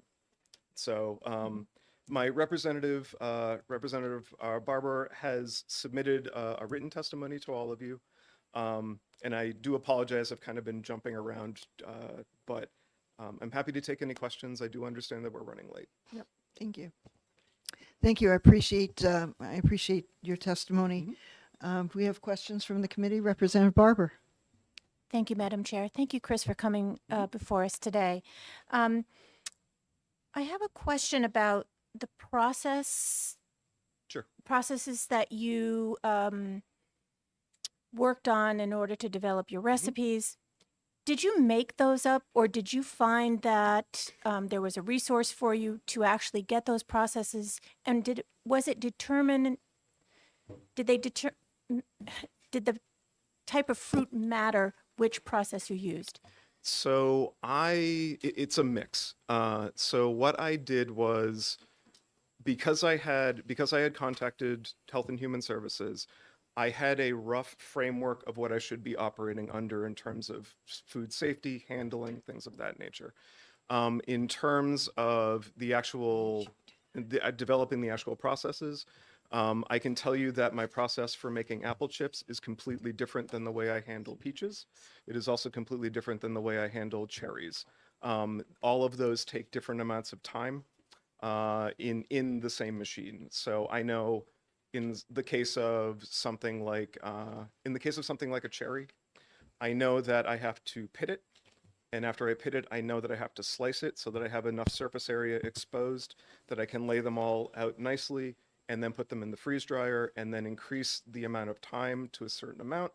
And then I can be fairly sure, because it hasn't been tested, I can be fairly certain that those are sufficiently freeze dried. But again, that would be what I would have needed to send them off for testing for. Follow up? So I guess maybe I didn't ask my question correctly. Oh, I'm sorry. Is this information on how you process the fruit, Yep. how long you dehydrate, what the moisture content is that something you created, or did you have guidance? And where can someone find that guidance for that? So typically, if you're looking for a more official type of guidance, there is a user manual that typically comes with all machines. It does give you recommended settings for certain types of things. That is usually, or in my case, that's what we use as a starting point. And then the devil's in the details when you start, expanding on that. For what it's worth, there are online communities that, do share knowledge, but, that is something that everyone's experience is going to be different, but you can use those as a type of resource. Any other questions from the committee? No. Seeing none. Thank you very much for your time. For all the folks who have come in, and I guess you're looking to for the hearing for HB 396, I just want to let you know we are running about a half hour late. After we close out this hearing, we have another hearing before HB 396. So just want everybody to kind of know where we are in the scheme of things here. Are there any other pink cards? Anyone else who wishes to speak on HB 505? Seeing none, I'd like the blue sheet, please, for HB 505. And on the online portal, we had 9 people in support, 0 people in opposition, and 0 people neutral on this bill. Thank you, Representative Minor. And we had 1 person in favor on the blue sheet. And with that, I am going to close out the hearing on HB 505. And the next bill is HB 642, which I am the prime sponsor, so I am going to be up there, and I will have no worries. And then I'll have Representative Comtois be in control of the meeting then. No, you did great. Thank you. Did you get my email? Oh, okay, I haven't So you received think it yet. it's this? Not, Yes. okay. I have to read my email that you sent. Okay, there, 'cause I didn't see the email. It's the second one I sent because I forgot to attach the first. Okay. Been there, done that. Yeah. My first email to the committee. Right. We've all made those newbie mistakes. Not a mistake until you keep repeating it, right?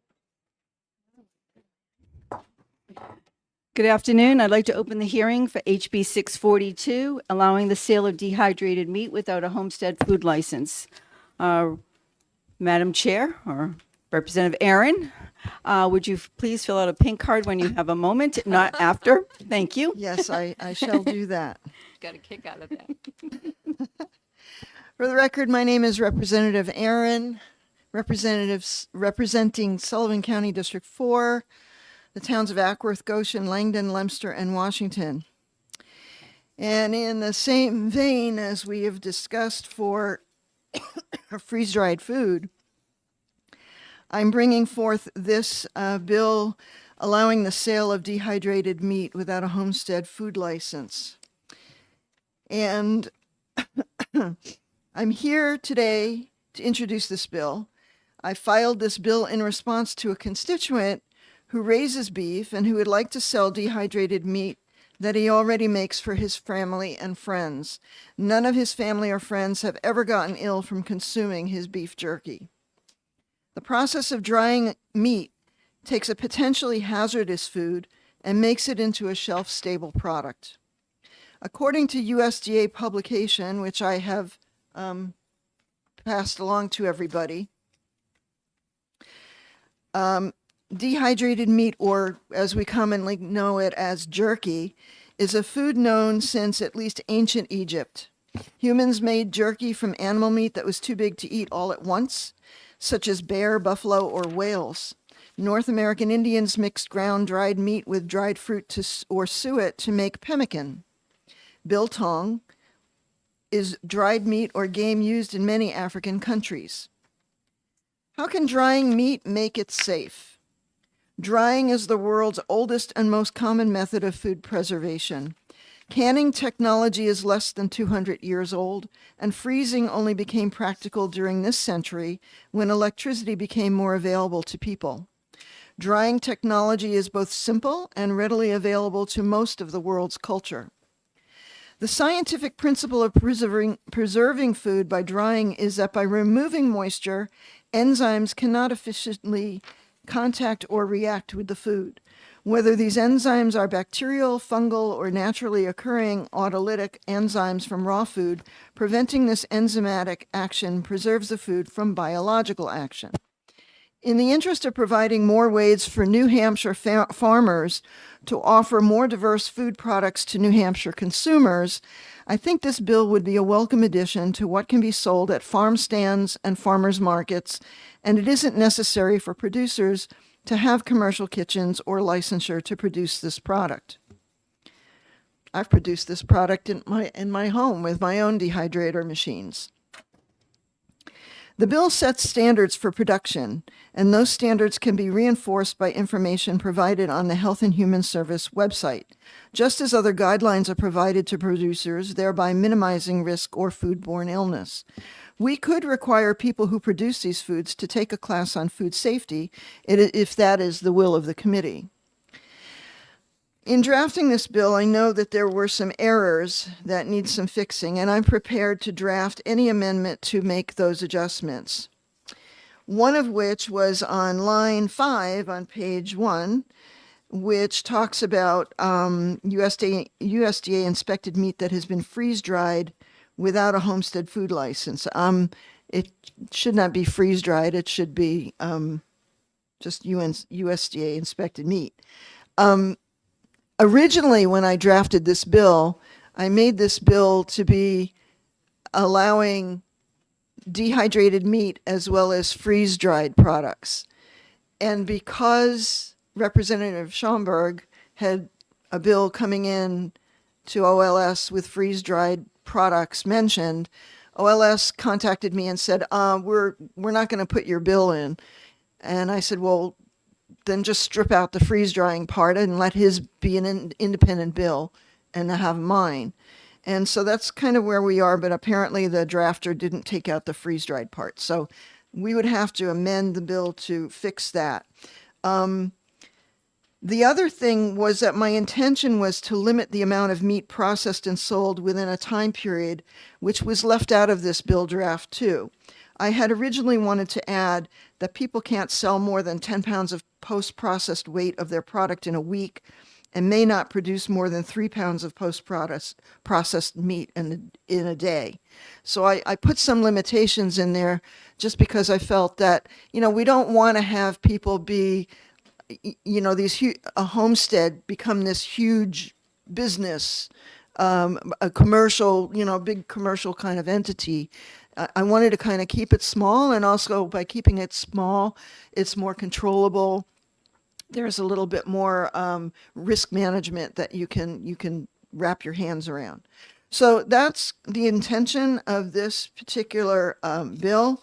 I mention in it, the process by which a person would be able to produce dehydrated meat. I've taken that right from the USDA website, what they recommend, that, how the meat has to be refrigerated to a certain degrees. Meat would have to be steamed or roasted to certain degrees before it is dehydrated in order to kill any kind of, bacteria or organisms. And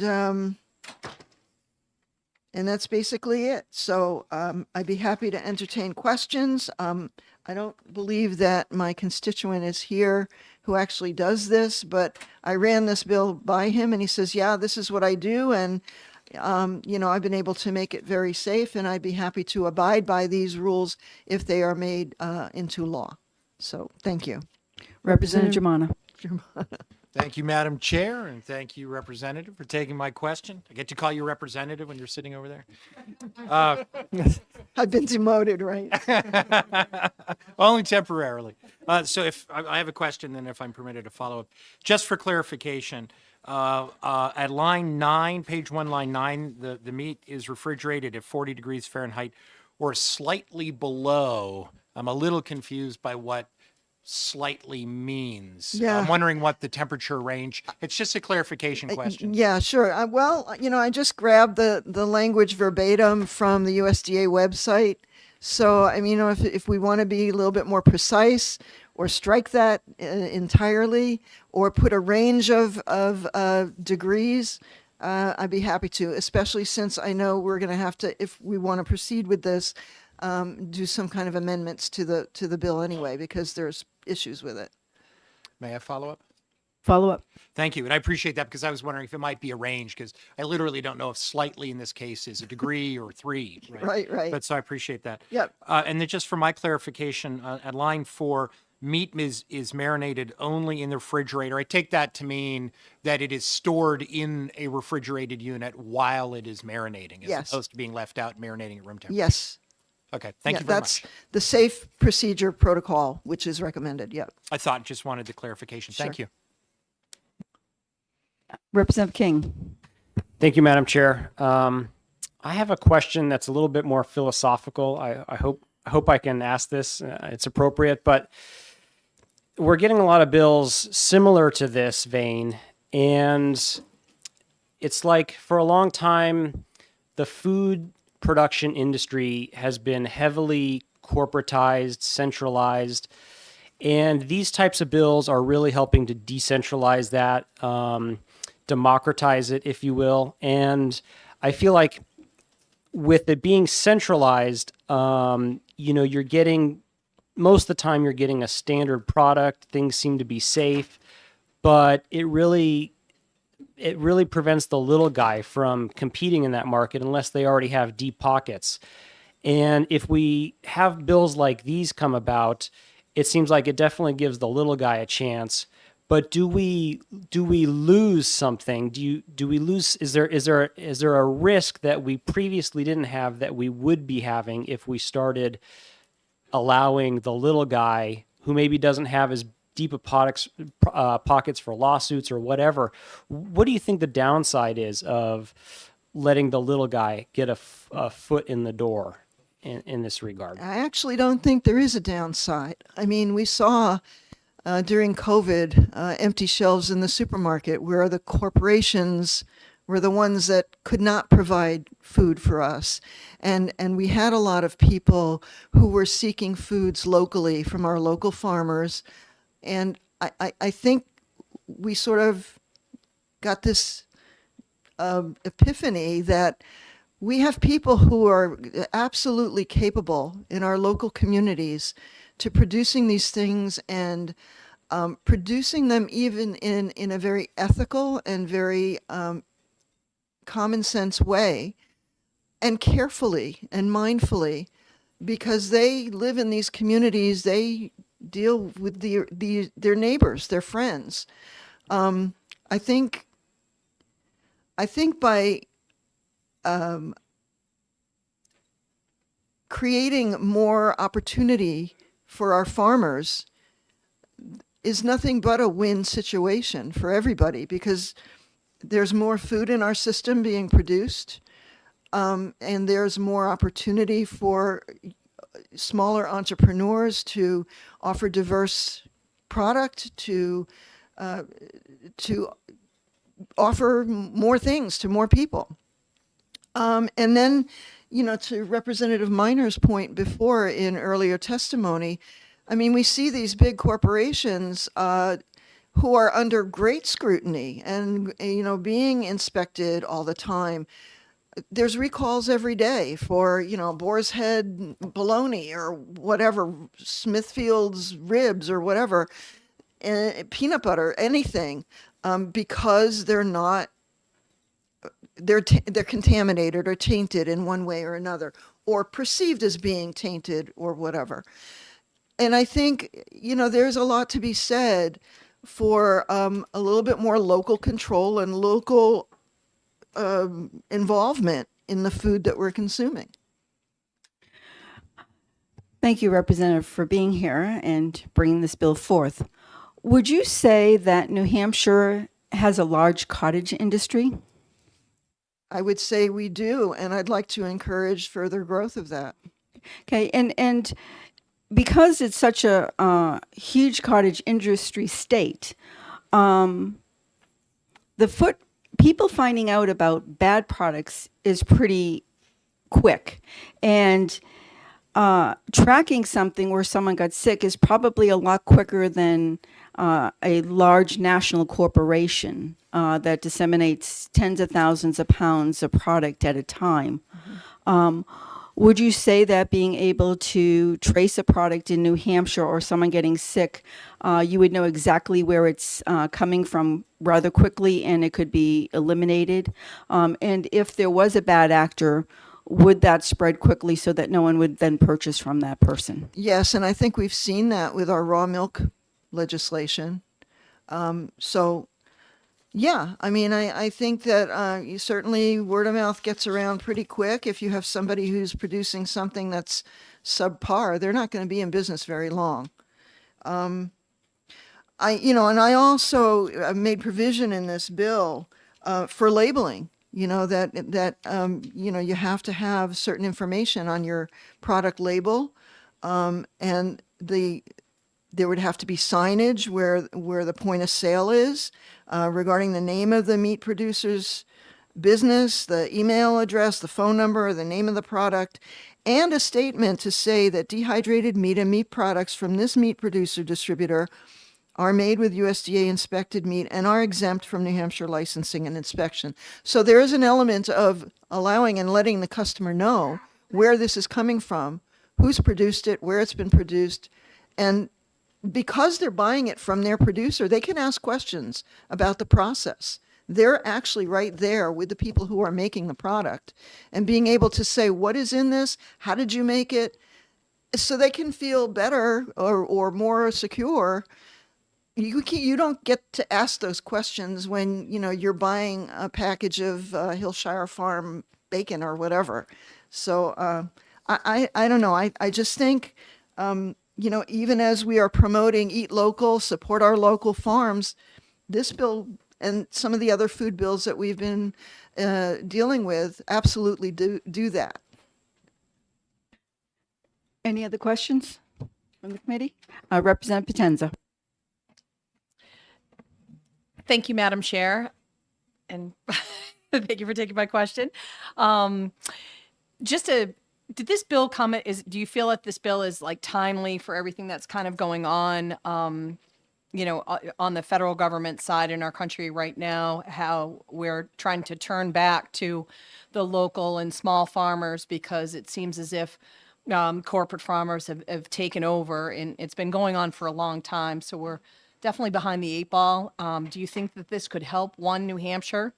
Is my first question. And do you believe that there's like further things that we could do in New Hampshire outside of, outside of this bill to be able to promote that local, local homestead food producing, that seems as if our new Secretary of HHS is pushing towards as well, on the federal level? Mm-hmm. Well, I don't know about the federal level, but I certainly do think that, this is a big boon. This would be a big boon to our agricultural community in New Hampshire. It would help our local farmers. It would help them become more diverse in the products that they're able to offer to their local customers. And I just think that, overall, yeah.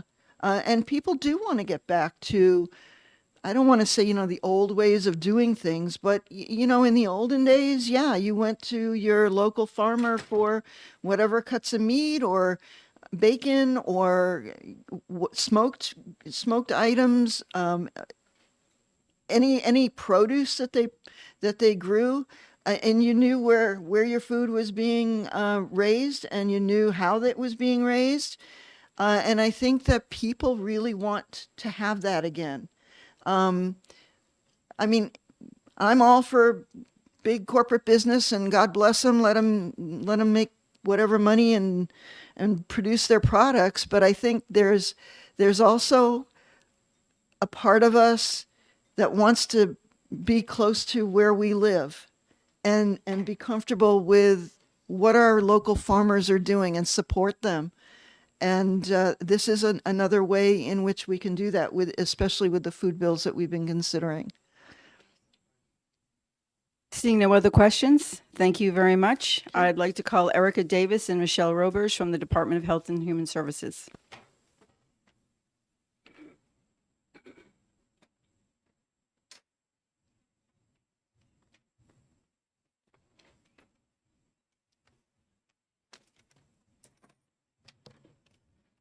Good afternoon. For the record, my name is Michelle Roberge. I'm the Bureau Chief for Public Health Protection within the Department of Health and Human Services. And with me this afternoon is Erica Davis, and she's the Food Protection Section Administrator with the Department of Health and Human Services, and she's going to provide the testimony for us today. Good afternoon. So House Bill 642 would create an exemption under RSA 143A5 to allow for dehydrated meat to be produced without a homestead license. This testimony is going to be very similar to the freeze-dried food testimony, as the processes are similar. So we currently do not allow for dehydrated meats to be preserved in a homestead food operation. The only products that may be produced in a licensed or exempt homestead food operation would be non-potentially hazardous food products. Dehydration is a specialized process whereby the water activity is reduced in a product to prevent harmful growth of microorganisms.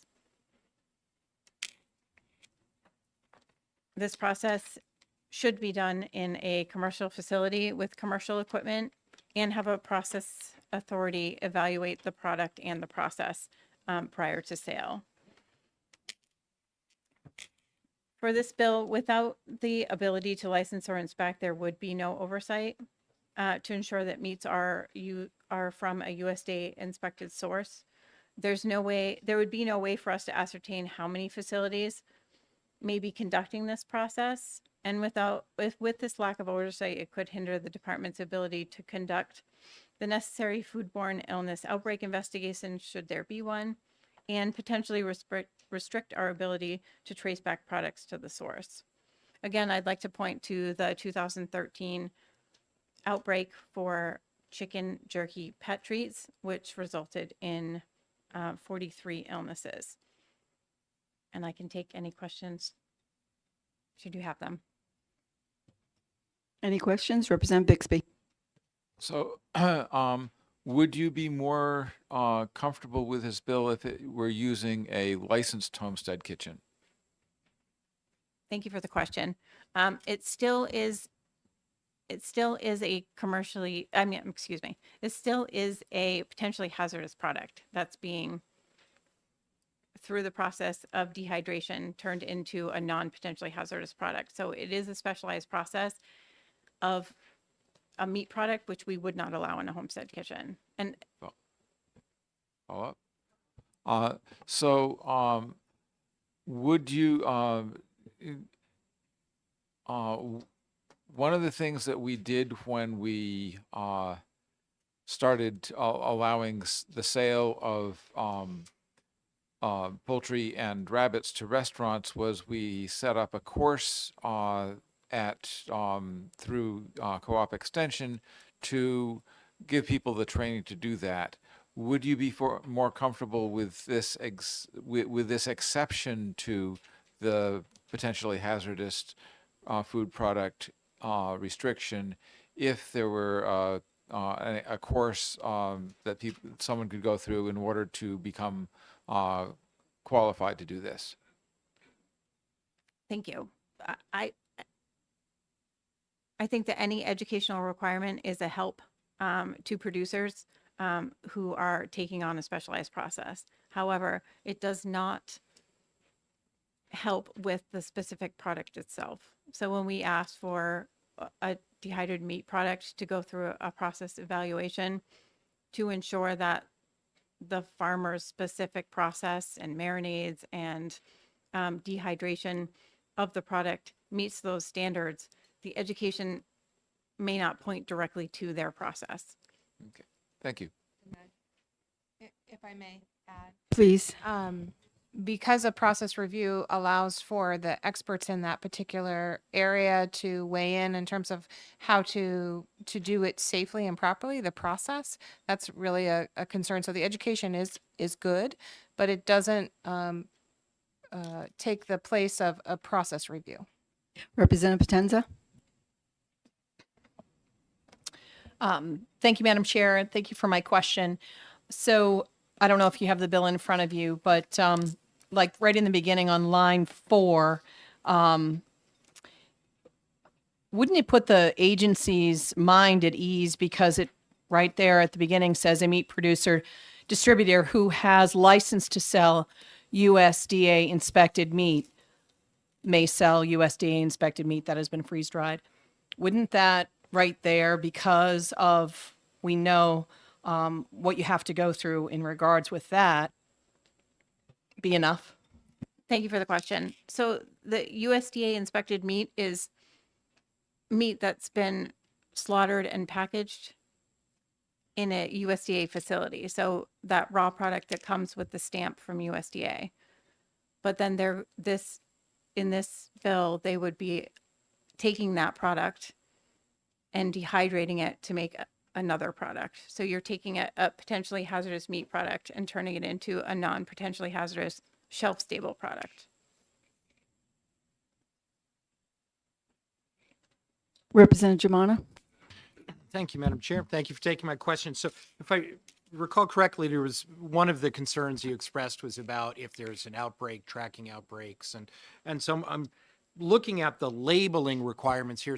It's a freeze-dried package that contains information about the producer and the distributor. Wouldn't that help the department pretty thoroughly track down potentially tainted products, the labeling requirements in the bill? Thank you for the question. It would if they're adhering to those standards. And without licensing or inspection, we have no way to evaluate the labeling. So we would, if the labeling is improper or incomplete, it can lead to difficulty tracing back product. May I follow up? Follow up. Thank you.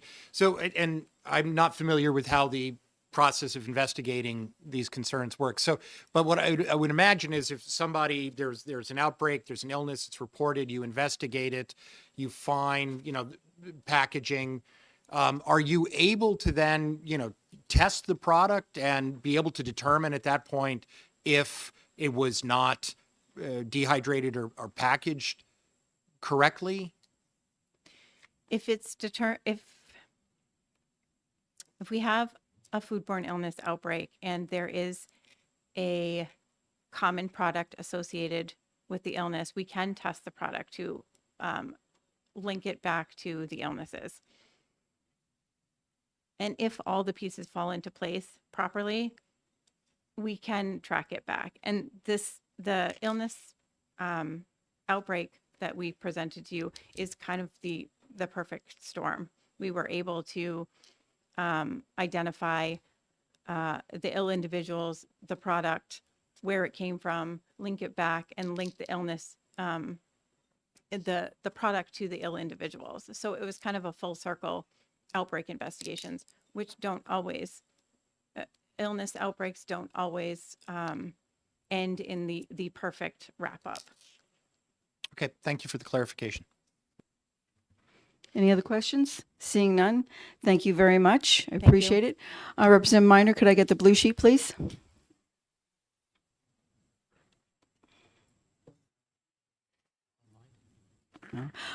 Online, there are 7 in support and 3 opposed.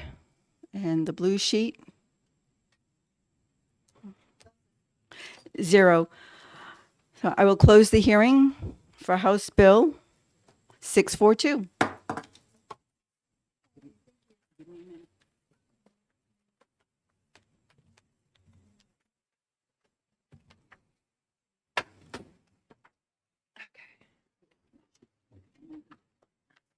Here's this.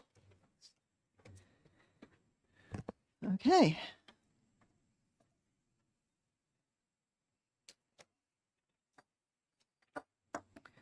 All right, give me a second here to switch gears.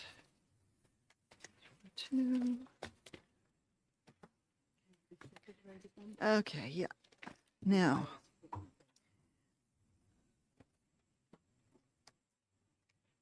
Okay, we've got a number of cards here for HB 396, and I apologize again that we were supposed to start at 2 o'clock, and here we are at 2:38. Anyway, let's see if we can make up some time. I'm going to open up the hearing. Good afternoon, everybody. Thank you for coming to Environment and Agriculture Committee this afternoon. I'm going to open up the hearing for HB 396, exempting meat and meat food products slaughtered and prepared in state for sale in state from certain inspections. And I am inviting our sponsor of this bill, Representative Barbara Comtois, to come and introduce the bill to this committee. Thank you. Welcome to the committee. Thank you, Madam Chair. It's good to be here. Thank you, colleagues. I appreciate the opportunity to present this bill. As many of you know, this is a bill that's near and dear to my heart, especially in the farming community, to help small farmers and hobby farmers. This bill has been brought about, and I understand that this bill will need some amending. There'll need to be some labeling requirements, and there may need to be some limits. So I just want you to keep in mind that I'm hoping that this committee will work to make this the best bill possible to help all of our farmers. Right now in New Hampshire, in order to sell a cut of meat, either from beef, swine, sheep, or goat, you have to go through a USDA processing facility. And if you do go through that USDA processing facility and you want to, say, sell smoked bacon, and you take it to a smokehouse, that is not USDA inspected, you cannot sell that bacon as USDA and cannot sell that to your consumer. So I just want everyone to be aware of the nuances of the law. Right now, there's a 1.5 to 2 year waiting list at all USDA facilities in New Hampshire. Okay, I believe Conway just opened up again. We were down to 3, I believe we're up to 4 again. These farmers have to set dates well in advance of even knowing when the animal will be born for processing. We've heard, I've been on several study committees. It's like, well, you know, the farmers don't know how to plan out. They have all their processing done at one time. That is not true. Farmers understand the business. It is a 24/7, 7-day-a-week business, and it's hard. And we need to give them the opportunity, not only them, but the consumer who doesn't want to buy a half a cow or a quarter of a cow. They want to buy a steak. And why shouldn't they be able to get that from their local farmer, whom they trust?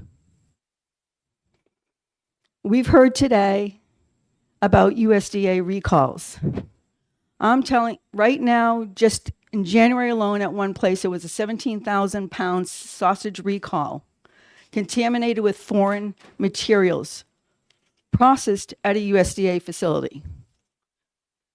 January 2025, 105,000 pounds of frozen chicken products because of misbranding and undeclared allergens at a USDA facility. I can go on. There was one place called Bruce Pack, almost 10 million pounds of meat recalled. I don't think that New Hampshire produces anywhere near that. The other thing is what people have to understand is, having raised animals myself, having had them both processed at a USDA facility or at a custom meat shop of my choosing,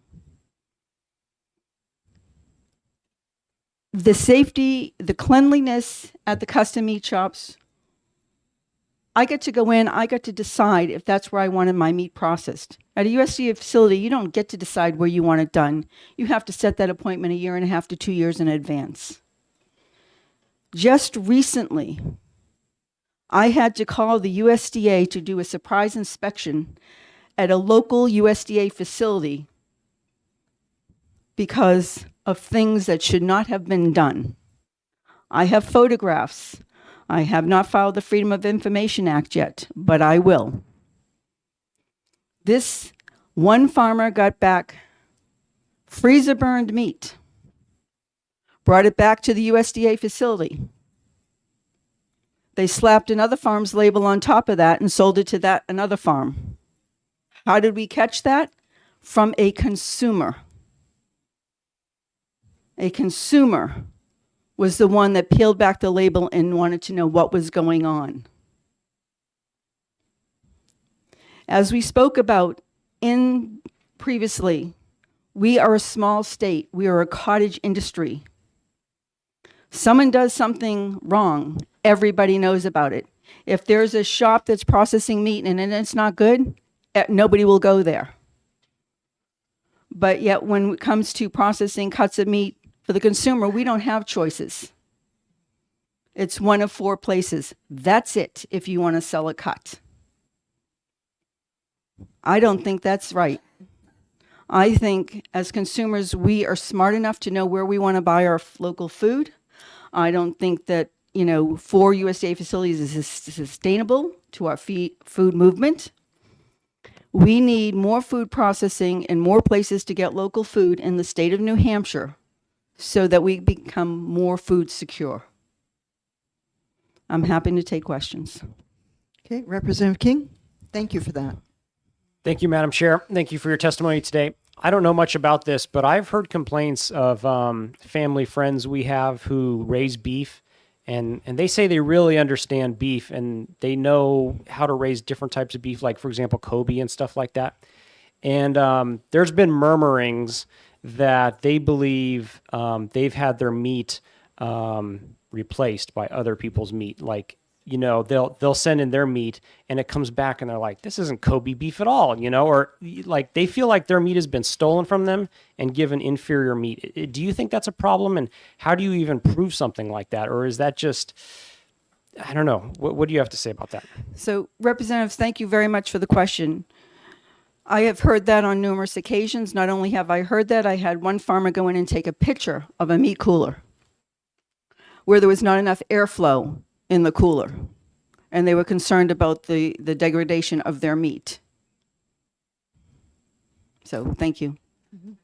Yeah, Representative Bixby, Potenza, and then Germana.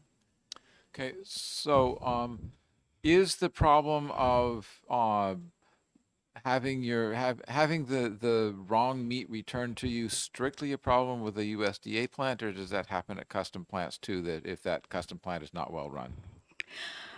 Thank you for the question, Representative Bixby.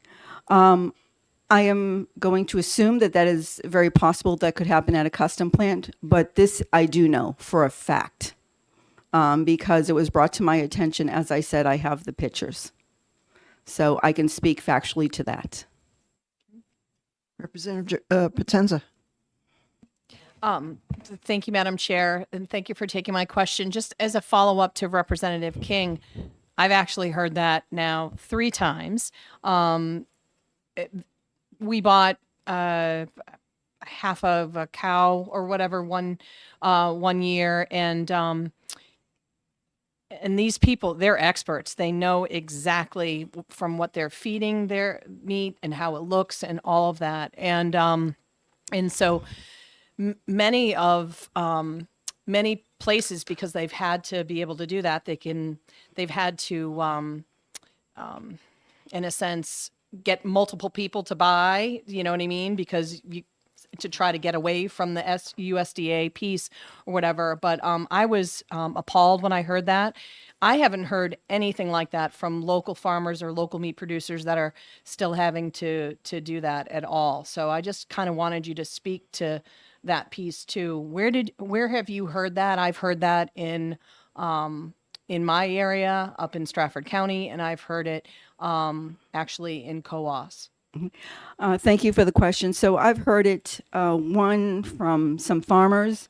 I mean, let's face it, if you have 300, whatever, how many,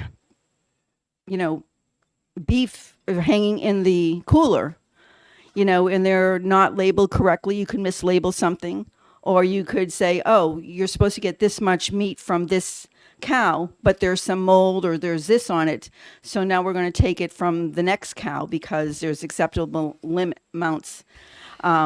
So yes, do I believe that is happening? Yes. Do I think that it's all places? No. I would never cast everybody in that group because some people actually follow everything to the letter and others don't. That's kind of like saying all custom meat shops or meat processors are great and all of them are bad.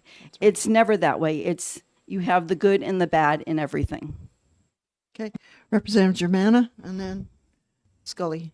Thank you, Madam Chair. Thank you, Representative, for taking my question. I'm not nearly as knowledgeable about the agricultural side of things as a lot of my colleagues are.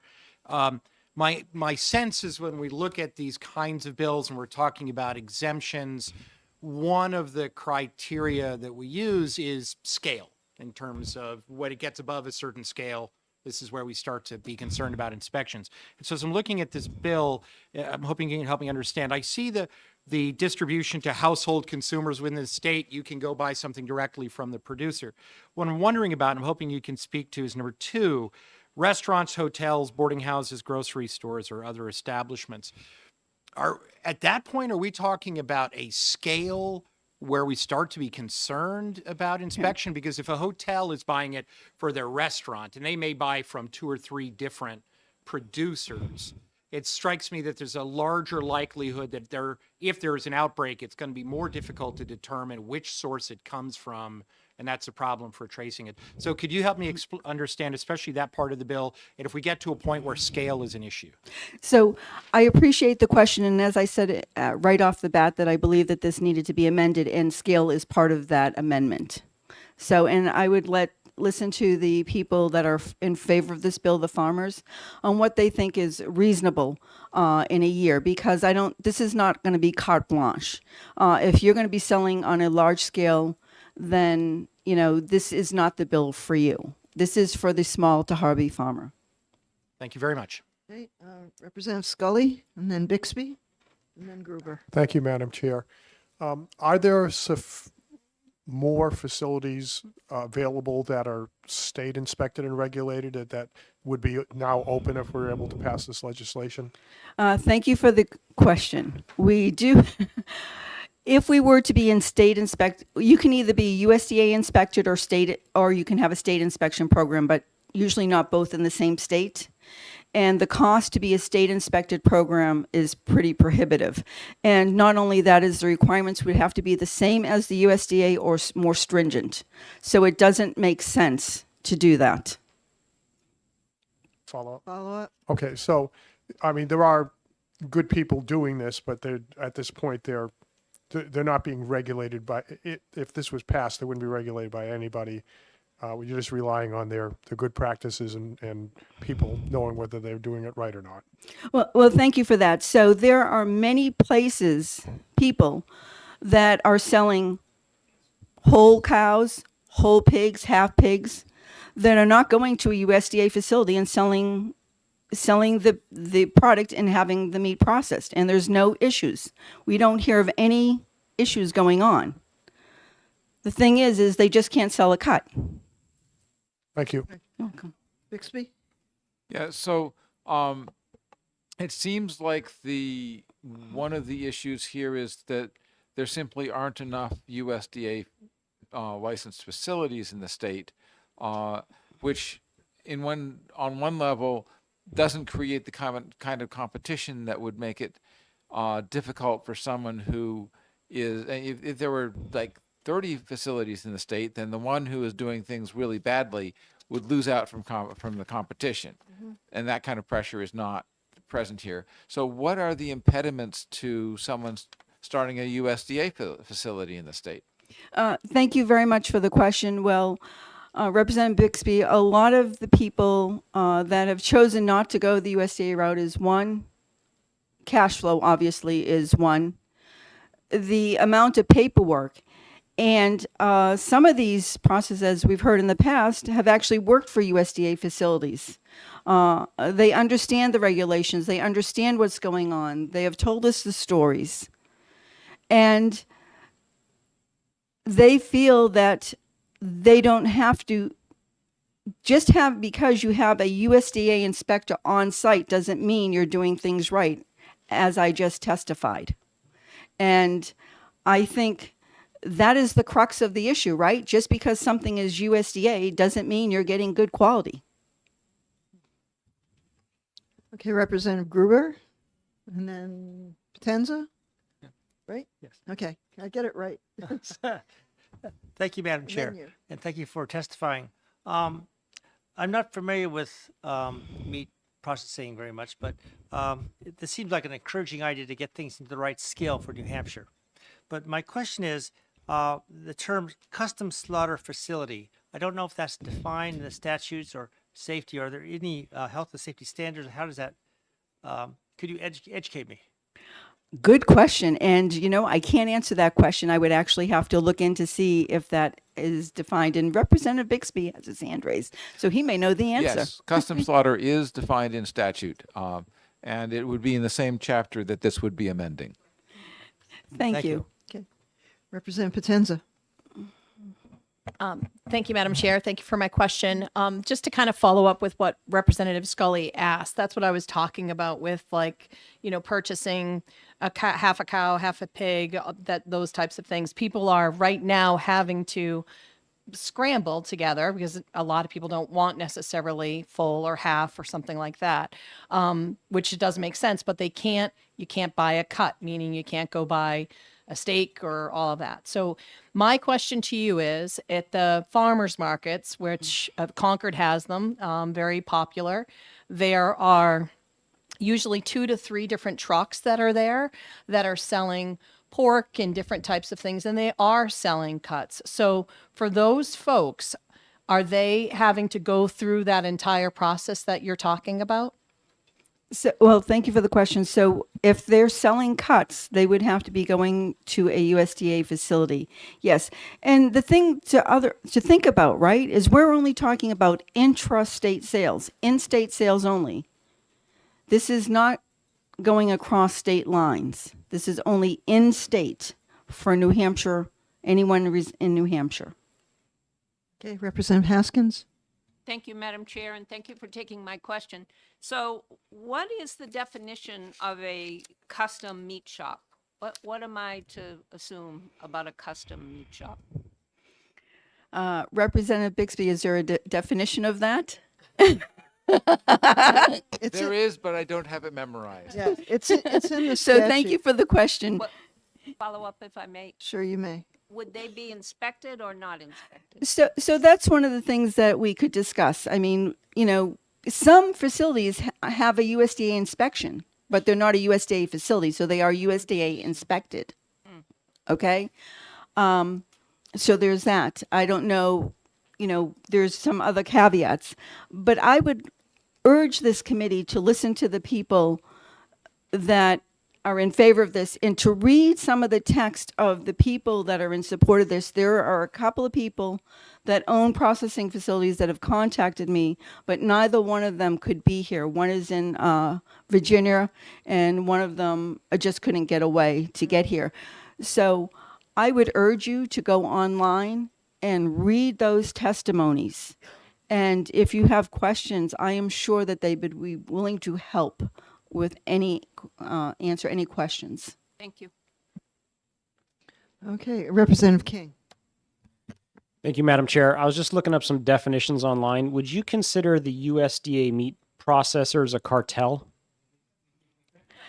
Thank you for the question. I don't know if I would consider them, I don't think I can answer that, honestly. Okay.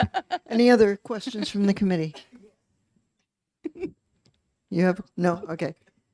Okay, thank you for your introducing the bill. Because I have a fair number of pink slips, I'm going to limit testimony from everyone to 3 minutes, if you would not mind. And we will have an opportunity to ask questions after, but I will be timing everybody. So I will let you know when your 3 minutes are up. I call Commissioner Sean Jasper from the Department of Agriculture to come and speak. Good afternoon, Commissioner.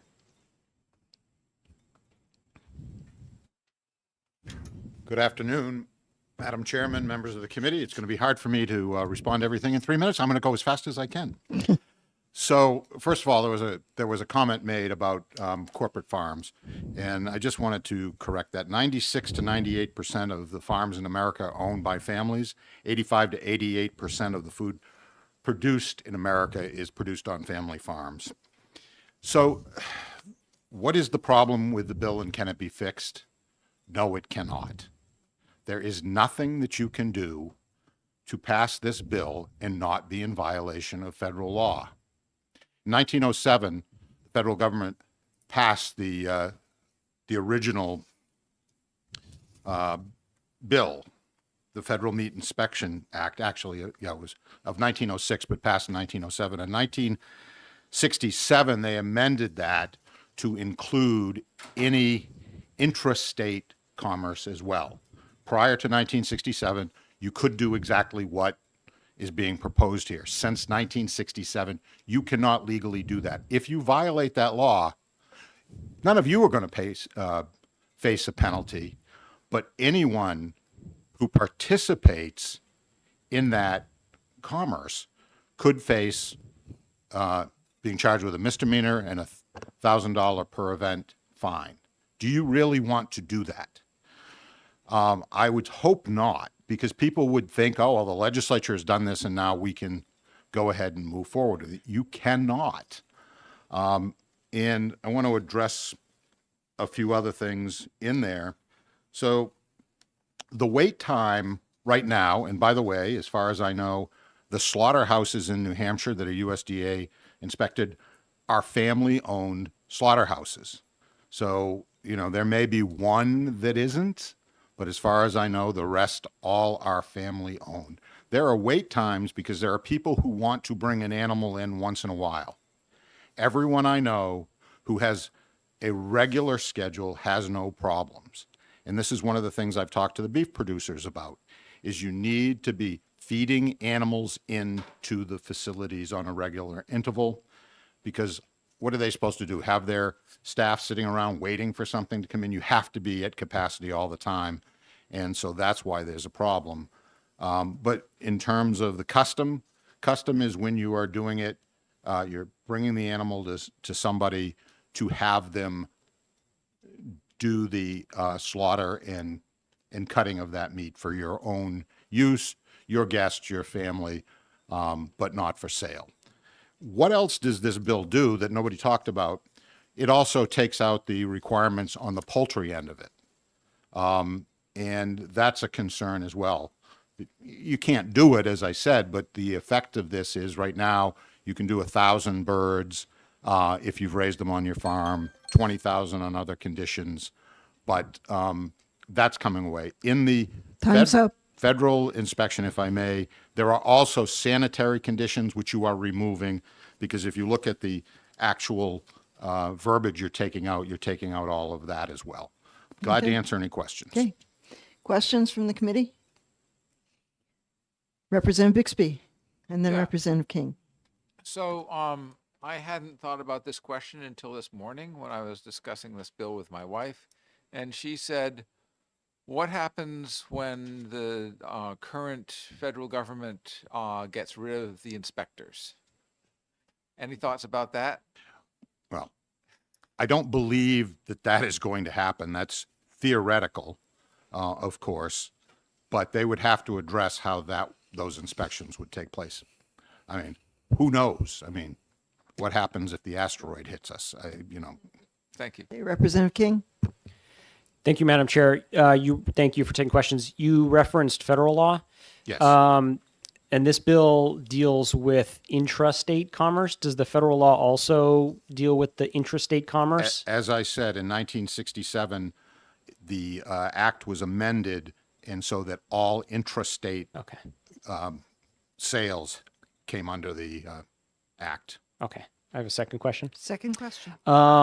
You mentioned that if people were to do this, they'd be in violation of federal law. And I'm just thinking of, like, for example, medical marijuana or other federal laws that were really like nullified at the state level. And there were a lot of people all around the country that were willing to violate federal law. And the states kind of had a hands-off approach. And we saw over time that the feds took a hands-off approach too, in a lot of ways. Could you see that happening with things like this, where maybe the feds would be like, let's not bother them because, it's a state's thing? I can't see that when it comes to food safety. What you are doing, in terms of medical marijuana or just recreational, different. I can tell you that there was a sheep farm in Lee, which they were saying, oh, everybody owns this sheep. And so they had 1,000 sheep, say, on the farm, but they were supposedly all individually owned. And then they were slaughtering them there and essentially selling, or it was actually the point, I think, where, well, you own half of this sheep and somebody else owns the other half. The federal government came in and shut them down. So that is a real case of where that did happen. Okay. Representative Potenza? Thank you, Madam Chair. Thank you for taking my question. Can you elaborate on that? When was that? That was probably, and I go by that place all the time, probably within the last 15 years. 15? Probably within the last 15. Follow up? I like Representative King's line of thinking. And do you see, especially with all of the problems that have been happening all across the country with, and Representative Compa went through them all, recalls and all of these things. Do you see that is changing some, especially with new administration. And there is definitely, it looks as if there's going to be a shift in that for more localized processing, especially if they are falling underneath what we call they're USDA certified and they've been approved. I couldn't possibly speculate on that, and I'm not here to defend the current system. I'm here to tell you that I don't believe you should be putting people at risk under the color of state law, and in fact, having them risk being fined and charged with a misdemeanor. What I'm going to suggest is that you should be working with the federal delegation to broaden this act, such as it is for poultry, where you have on farm you can do 1,000, but you've got to have courses through UNH. You have to follow the sanitary code that the Secretary of Agriculture has imposed, and we pretty much mimic that and do that. Under this bill, there's no sanitary code. There's no inspections of that. And that doesn't fix the bill, because underlying problem is it can't legally be done, and we have to fix this at the federal level. Do not put people at risk. Maybe feel good, but you're not the ones who are going to face the consequences of your actions. Representative Germana. Thank you, Madam Chair. Thank you, Commissioner. So based on your years of experience, is it safe to say that it would be unwise for us to make decisions based on what we think an administration, a current administration, may or may not do? I think that would be very unwise. You are legislators. You are sworn to uphold the laws. And that includes the Constitution of the United States and the state of New Hampshire. And I think that you should be doing that. This is an emotional issue, and I ask you to take the emotion out of your decision here and base this on the laws that we are all sworn to uphold. That's why I didn't provide a fiscal note, because I've told the LBA I would not participate in anything that was a violation of law. And me providing a fiscal note, in my opinion, was a violation of my oath, and I would not do it. Thank you. Question to Representative King. Thank you, Madam Chair. Would you believe there are a lot of federal laws that are not also reciprocated at the state level? And just because we don't have a state law on the books does not mean we're violating federal law? In some cases, that is true, but this is very specific, and it is U.S. Code 21, Section 623. And if you have not read that, please do. You're also repealing U.S. Code 21, Section 464C, which has to do with poultry products and the requirements there. So please read those codes very carefully and understand them, as I have. I've studied these codes for several years now, trying to grip on what we can and can't do. I've also spoken with the person in charge of USDA for our region, and am familiar with what it takes for someone to become licensed. The problem, in my opinion, from studying this for years, is the supply of animals. If we had enough animals going in on a daily basis, you would have more slaughterhouses. Can you cite those U.S. codes again? You said U.S. Code 21? Yep. U.S. Code 21, Section 623A, or Section 21, U.S. Code 21, Section 464C. And that is actually the verbiage. If you look at B, that you are removing from the current law, that's in the current law. Okay. So I guess I am confused as to why it's okay for a person to own a cow or a pig or whatever, or buy a half a cow or a half a pig and have that slaughtered, as opposed to the custom meat shop having a cow and cutting it up and selling it individually. Because this is the live free or die state, And, you know, in the country, this is allowed everywhere because it is your animal and you are personally understanding that risk. When you enter into commerce, the person buying this does not have that same knowledge. They are assuming, rightly or wrongly, that the government is going to at least try to protect them. And I would suggest as many recalls as there are, and I see them every day because that's one of the bulletins I get, that we have far more safe products than we do unsafe products. And so I think that is that's an important distinction. And we just, you know, we can't assume that everybody that's going to be slaughtering under custom and then selling it is going to be doing it correctly. Again, somebody doing this as a custom is just as likely to be unscrupulous or have unsanitary conditions than somebody who is inspected. But at least there's somebody there inspecting. You are not having any traceability here.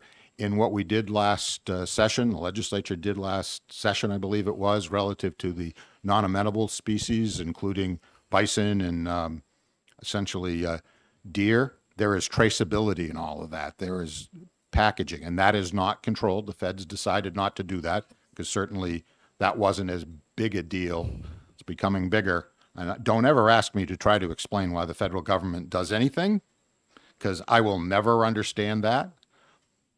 But I know what the law is, and whether I like it or not, our job is to uphold the laws and work to change them.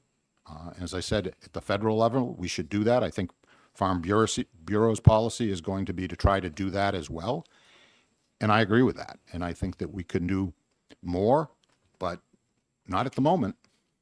Any questions? Thank you, Commissioner. Thank you.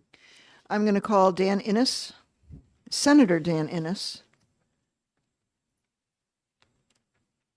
And again, I'll give you 3 minutes and then we can ask questions. Good afternoon, Madam Chair, members of the committee. I'm here briefly. It'll be less than 3 minutes, I suspect. Howard Pearl has signed it in support, Senator Pearl. And we've talked about this bill. And I appreciate the commissioner's comments. I understand where he's coming from and it makes sense, but I'm going to take a different tack on this. I'm a marketing professor at UNH.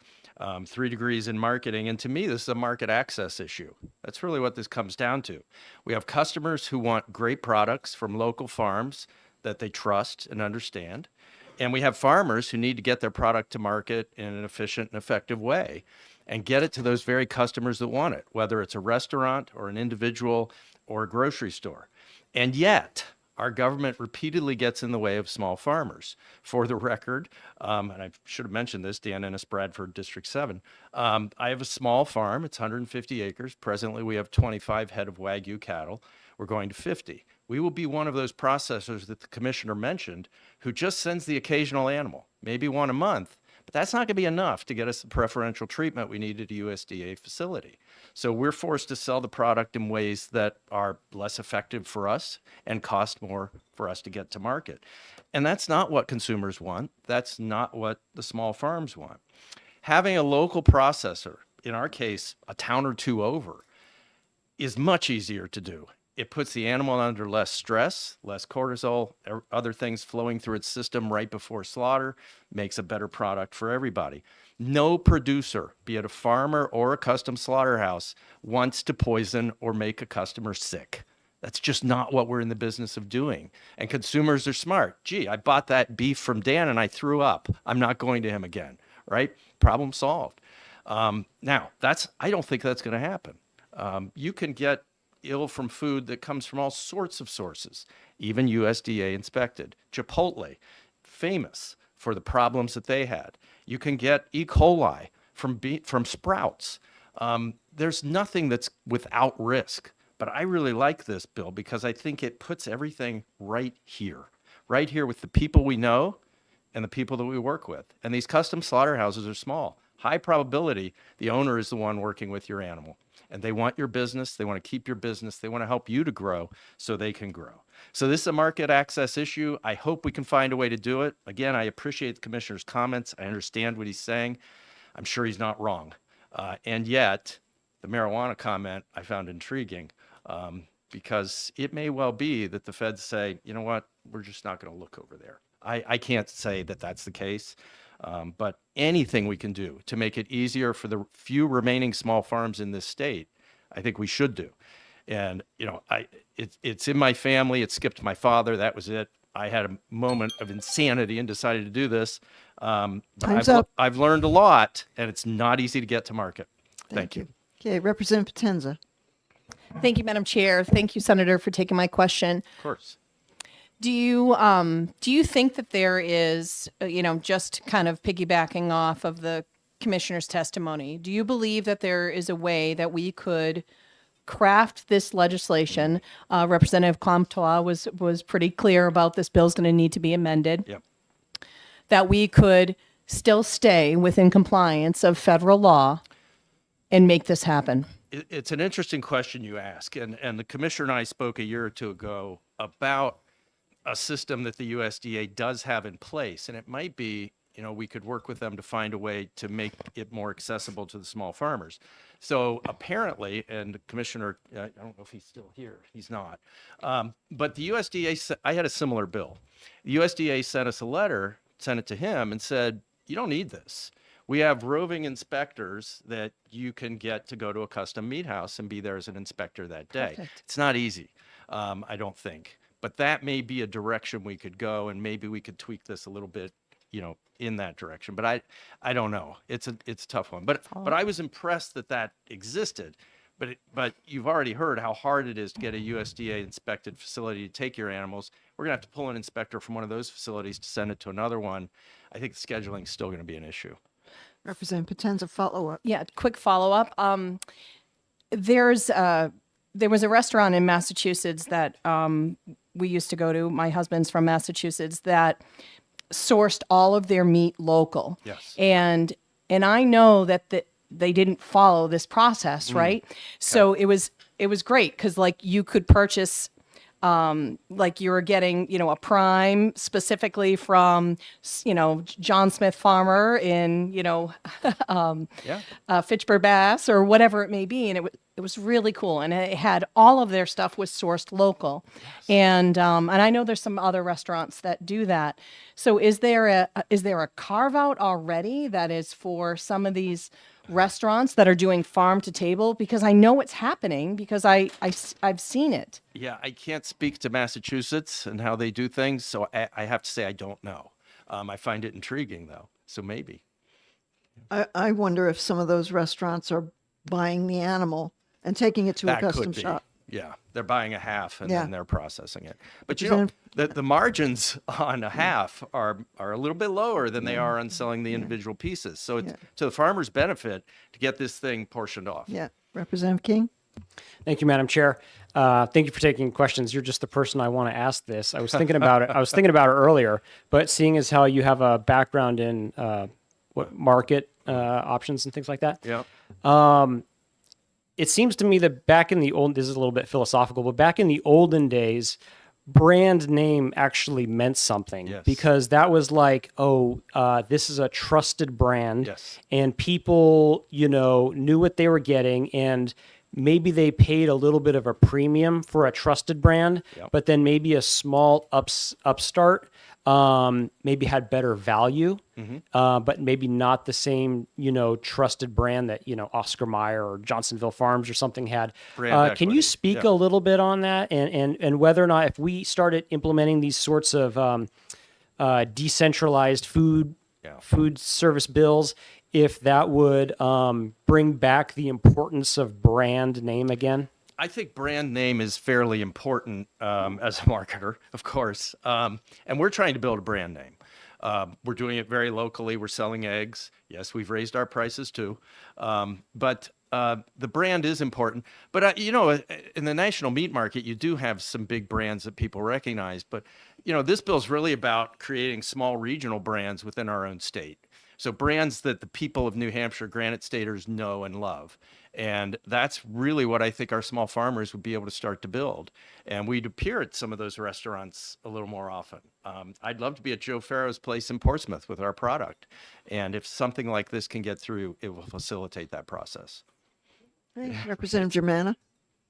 Thank you, Madam Chair. Thank you, Senator, for taking my question. So, and I appreciate the fact that the sponsor said that she was willing to work with us in terms of crafting an amendment, particularly to consider scale and where we draw a line between a smaller scale operation. And so I'm just wondering, with your experience Where's that cutoff? in marketing, right? I mean, because to me, again, I'm thinking about this bill. If I'm thinking about restaurants, hotels, boarding houses, et cetera, these seem to me to be exactly the kinds of distribution points that we intend to have inspections for. Yeah. So where in your mind, based on your academic expertise and your expertise in husbandry, does that line fall? I don't know. And I could make something up, but I won't. I think there are What kind of professor are you?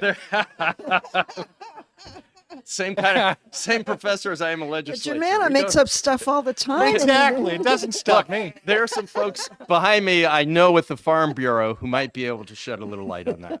But I'm probably not the guy. One more thing I point out, we sell raw milk in the state, right? And that's what we buy and drink. We get it from, various small farms around the state. So we're already doing some of this, and nobody's getting sick, nobody's dying. And the farmers and the processors are taking care to make sure everything is clean and good to go. And that will happen here. Follow up. I'm sorry, stepped in it with raw milk. Because last year we had a couple of bills, I think, or 2 years ago, on raw milk. And I just want to point out that we had a healthy debate, but we also drew a very specific line in terms of scale. And we erred on the side of smaller scale with raw milk. Yeah, I appreciate that. And I think this is a similar situation. Okay, Representative Scully. Thank you, Madam Chair, and thanks for taking my question. Of course. If I understood what you said, you had basically taken a run at this a while back, actually had some interaction with the federal government, Yes. and they rendered an opinion. Yes. Is that opinion, can that be made available to this committee so we could perhaps We evaluate it? Maybe the chair could check with the commissioner. I think he probably still has that letter. I don't have my copy. All right, thank you. Yes. Any other questions? Quick question, Representative Potenza. Thank you, Madam Chair. Just a quick follow-up. Maybe does it make sense to get another opinion, an updated one at this point? Might. New might. administration, new things happening. True. We're awfully early in that new administration. Yeah, I know. So I don't know. But I think that's not a bad idea. Absolutely. Okay, thank you. Okay, thank All you, right. Thank Senator you. Innes. Call Representative James Summers.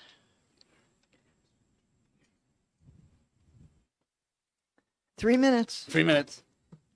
Thank you, Madam Chair. Thank you, members of the committee. After speaking with Commissioner Jasper quite a bit on this and doing some research on it myself, he covered a lot of the areas that I was going to mention. So I'll keep it brief and just go particularly to what the bill is written, state law violations and federal law as what he did not cover, or expand on what he didn't cover.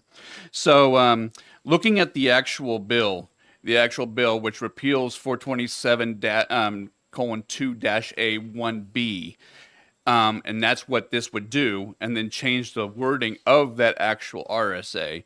What it does not do, however, is it does not eliminate, by doing that, repealing that, it still would leave in place RSA 427:2A1C, which actually states that provided such that custom slaughter does not engage in the business of buying or selling any carcasses, part of carcasses, meat, or meat food products, and of any livestock capable of use as human food. Therefore, you'd be negating exactly what you're repealing just by leaving that part in. That's one thing. Now, the second part is when you go retail, when you look to go retail, and that's the second part 2 of this, that opens up the whole can of worms in the state that where we're looking at repealing 427:2A1B. However, by going retail, now that opens up the obligations to meet RSA 146.1, 146.3, 146.5, 146.9, 146.11, 146.18, 146.21, and then again, RSA 427:2A1C. All of these RSAs go into labeling, time made, production, inspection. All of this is just state rules. Then earlier, we were talking about the marijuana question about what if we squeeze this by. Well, they actually, with this section, they actually have a penalty section in 21 USC. United States Code 21, Title 21, Chapter 12, subsection 661, which actually goes into the penalization of the state named for the governor of any violations of food inspection, delay of designation, publication of Federal Register, notice of production of adulterated meat and meat food products designated by the state, not inspected. So that's just from the 21 USC. So they do have a penalize section if we do not follow the federal law. And keeping it really quick. And you have copies of your I testimony? have, yes, and all those RSAs we'd have to meet, and Okay. so even if we pass this, we have, like I said, the very next RSA in that section counters what's being repealed here, and we would have to meet all these other RSAs and have to do something with those to even Okay. be able to appeal it, and that's state law. Okay, thank you. Any questions? Representative King. Thank you, Madam Chair. Thank you for taking questions. You've definitely outlined your opposition to the bill. It seems to me, namely, because there's so many other Byzantine laws on the books that we'd be in violation of. But aside from that, do you have any opinions on just the intent of the bill? I do understand the intent of the bill, and like I said, I actually agree with Senator Innes, is that a way of marketing. I understand custom slaughter, and I know earlier was the definition of what it is. It's basically, and that's the way I think a lot of your home restaurant stores go, is that they actually buy the whole cow, take it to the place, get it slaughtered, and then get it back. That's exactly what custom slaughter goes here. I have one actually down the street from me that does that exact thing. You take them a cow, they'll slaughter it for you, and then charge you a price to slaughter it and give it back to you, all the 2 sides of beef you get plus however you wanted. But as far as I do agree with it that if there's a certain way to get around this, yes, it would.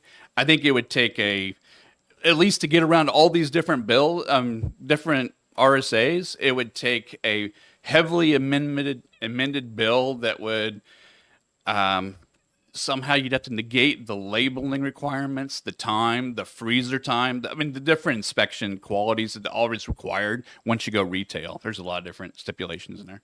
Okay. Go ahead, sorry. Representative Potenza. Thank you, Madam Chair. Thank you for taking my question. So all of those RSAs that you were talking about were all based upon like if it was retail though, correct? As soon as they sell it to a store, restaurant, hotel, any of that, Section 2.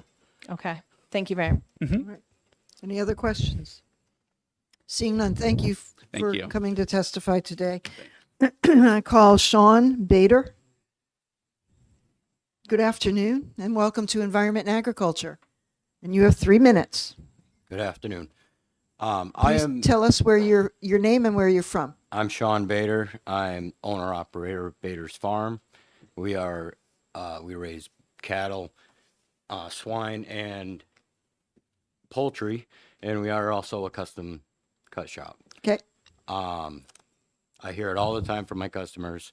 I wish I could sell a steak or a package of bacon or a package of sausage all the time.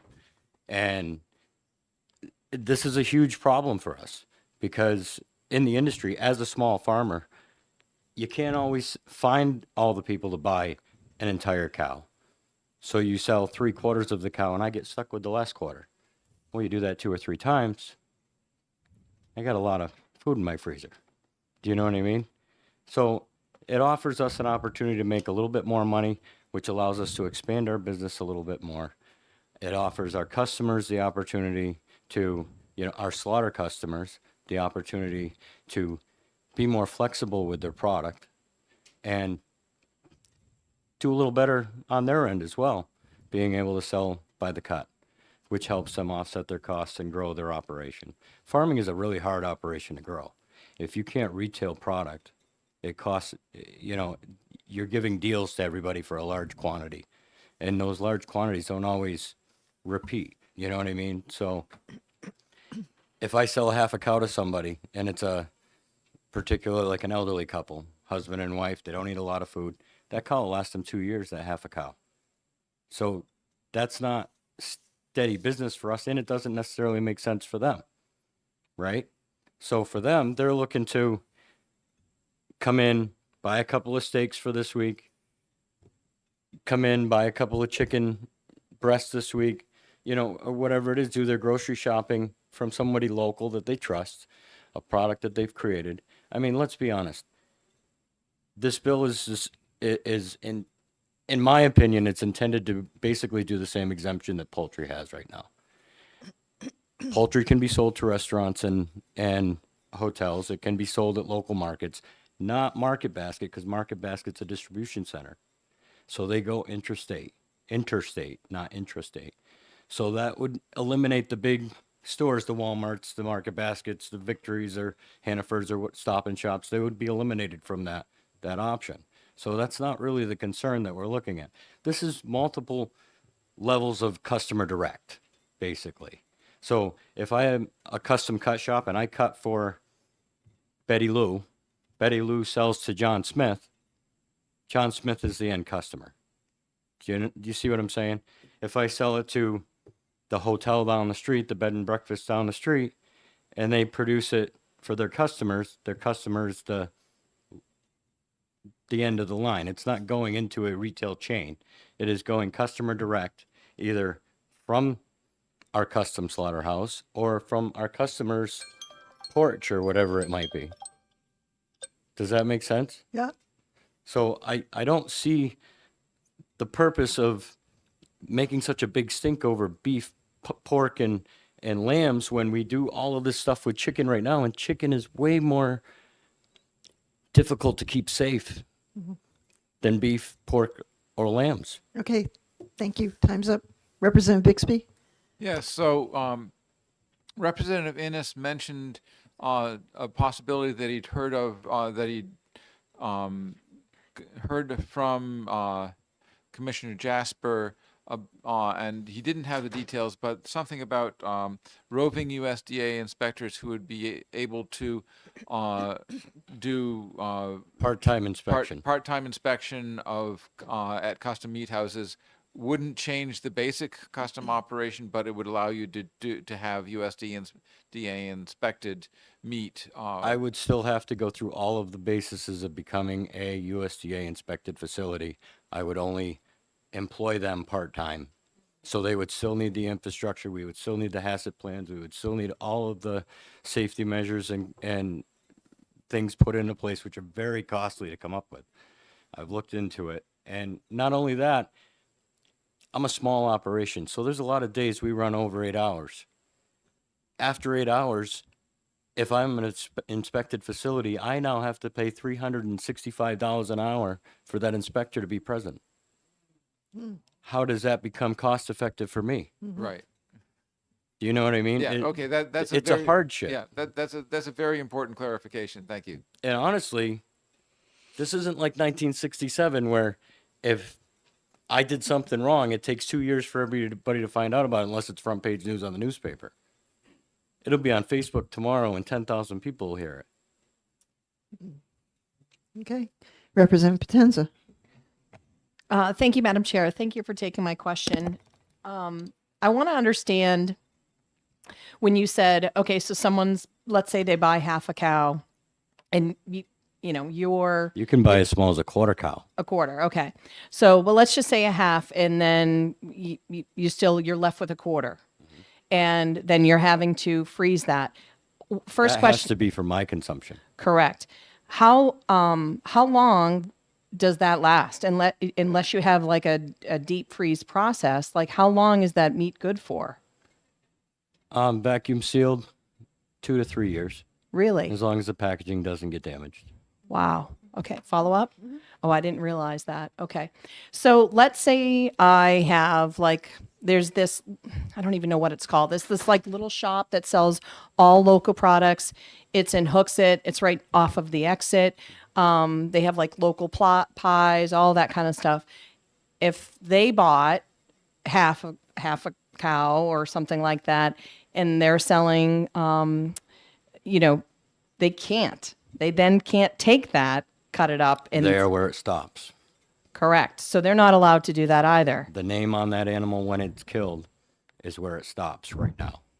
Unless it's poultry. Unless, which, yes, like Which you makes said. no sense. Which is a lot Yeah. It's a way more dangerous product. Okay. Any other questions? Thank you. Appreciate it. Thank you. Rob Johnson from New Hampshire Farm Bureau.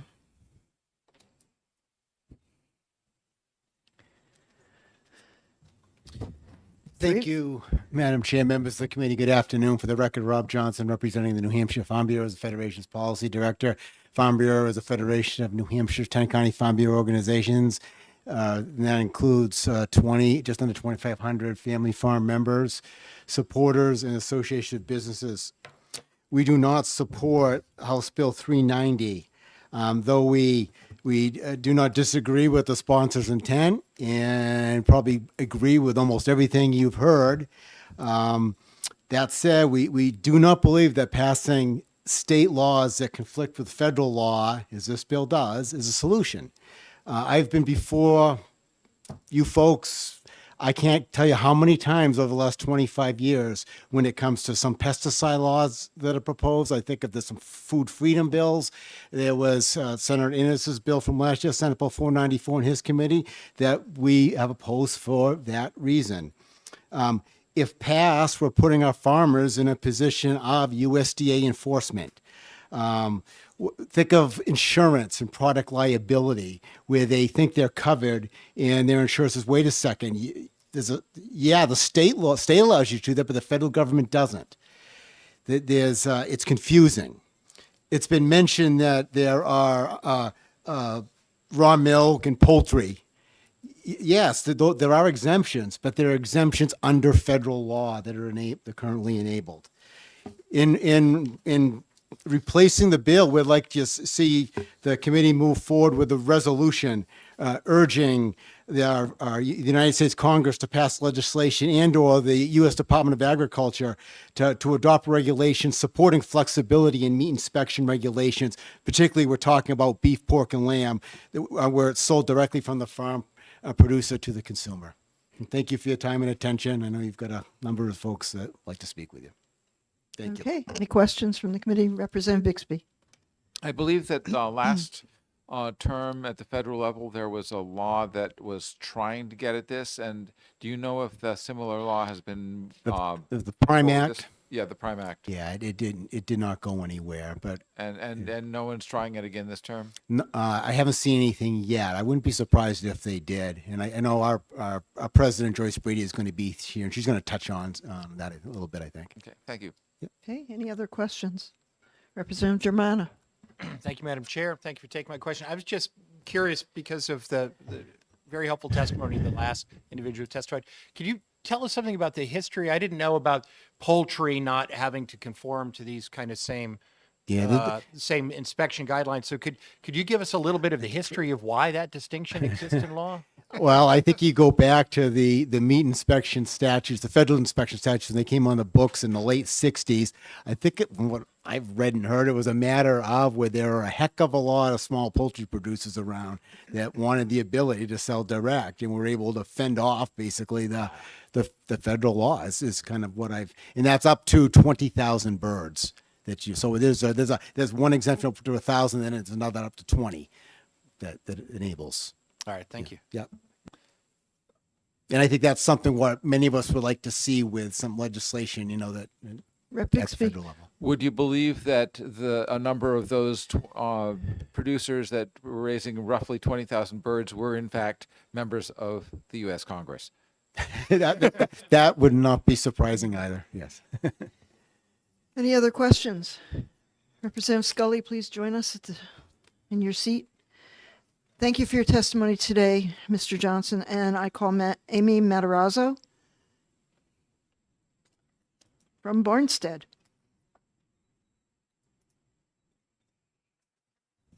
Thank you for coming to see us this afternoon. Yep. Please tell us where you're from and your name. Barnstead, New Hampshire, Amy Matarazzo. Thank you very much. Good afternoon. My name is Amy Matarazzo. My husband Brian and I own and operate Lauren Joyce Farm in Barnstead. On our farm, we sell beef, raw milk products, and eggs. We have been selling beef direct to consumer for 10 years. I am the primary operator of our farm, and my husband works as a forestry mechanic for a large logging company. As a homeschooling mom and a full-time farmer, I took the time today to come speak to the committee because I want you to understand how large of an issue this is for New Hampshire farmers and for food security. This bill could be crucial for small farms to continue farming because there are so few USDA butchers in New Hampshire. On our farm, we have sold beef by the cut and wholesale. We started selling beef at local farmers markets, farm stands, such as the one in Hooksett that you were talking about, and now only from our farm. We have used 2 USDA inspected butchers and 4 custom butchers in the last 10 years. Many of our customers now struggle to afford to buy meat by the cut. With the economy, they're barely getting by. It's very hard for a family to afford a $5,000 cow even once a year. We need to be able to sell cuts that have been processed at a non-USDA shop with the right protocols.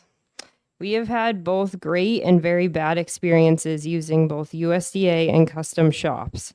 Most important reason why we're here today, whether you oppose or support the bill, is to recognize that human health and meat safety needs to be our #1 priority. I'm dedicated to raising and selling the highest quality meat I possibly can and do not ever want to make someone sick. Last summer, we were using the USDA facility that Representative Comtois spoke about. What we experienced was unlike anything I've ever seen. My heart's desire is not to go against the government or authority, but I can't get behind corrupt government allowing what happened at this facility, and it was wrong. We were one of the farms who had to lose sleep daily, concerned that our meat was going to make someone sick. Over the years, I have always thought that using a USDA facility was truly the only way to ensure that my meat was safe and properly handled. But sadly, I do not feel that way anymore, and I'm very angry with the USDA. During the summer, the wait times on our beef kept coming back longer and longer. The individual managing the facility continued to tell me that they dry aged their beef so mine would be fine. They never once asked me if I was okay with my beef being dry aged, hanging 3 to 4 weeks. The answer would have been no. There was not enough space to dry age the beef and the animals and the volume of animals that were being pushed through. I'm sorry, your time's up. Okay. Would you just conclude? I just wanted to talk about how I've had a negative experience at a custom shop too, but overall, a lot can go wrong at both USDA and custom facilities. So we need proper guidelines and amendments to make this bill safe so that New Hampshire meat will be safe no matter who consumes it. Okay, thank you. Any questions from the committee? Representative Potenza. Thank you, Madam Chair, and thank you for taking my question. Can you explain what happened? They basically, I'm not familiar with this, of course. This is your business, not mine. You said that the USDA facility was like hanging the meat for how long? So the facility was not properly managed and they were overbooking themselves and they were over capacity and they were also dry aging their own beef in the facility, which had mold on it. And so the carcasses, like mine, were being hung too long and they had excessive mold growth on them. And in order for that product to be packaged, they were hacking all of the 6 inches of mold off the beef and then packaging what was left. Oh my goodness. Follow up? Follow up. Okay, so let's say if what you brought them was worth, like after they were doing what they were going to do, and if it was done right and on time, $1,000. What did that just take off of your $1,000? Do you know what I'm saying? Yes, thank you for the question. $1,000 isn't really it. So you look at an animal, it's probably worth $5,000 to the consumer if you buy it by the whole. It depends on what the yields are. My yields average around 62% on a beef, and some of the ones that were having a lot of mold cut off were yielding in the 40s. So they're essentially, stealing from farmers. And you didn't get any money back from that? All their problems that they caused, you lost all of that. There's no recouping of anything from their mistakes. Correct. Yep. And in the 10 years that I've sold beef, whenever there's an issue, it's always my problem. And my family, like I was going to talk about the custom issue, we had a gentleman that we were doing business with. He damaged hundreds of pounds of our hamburger.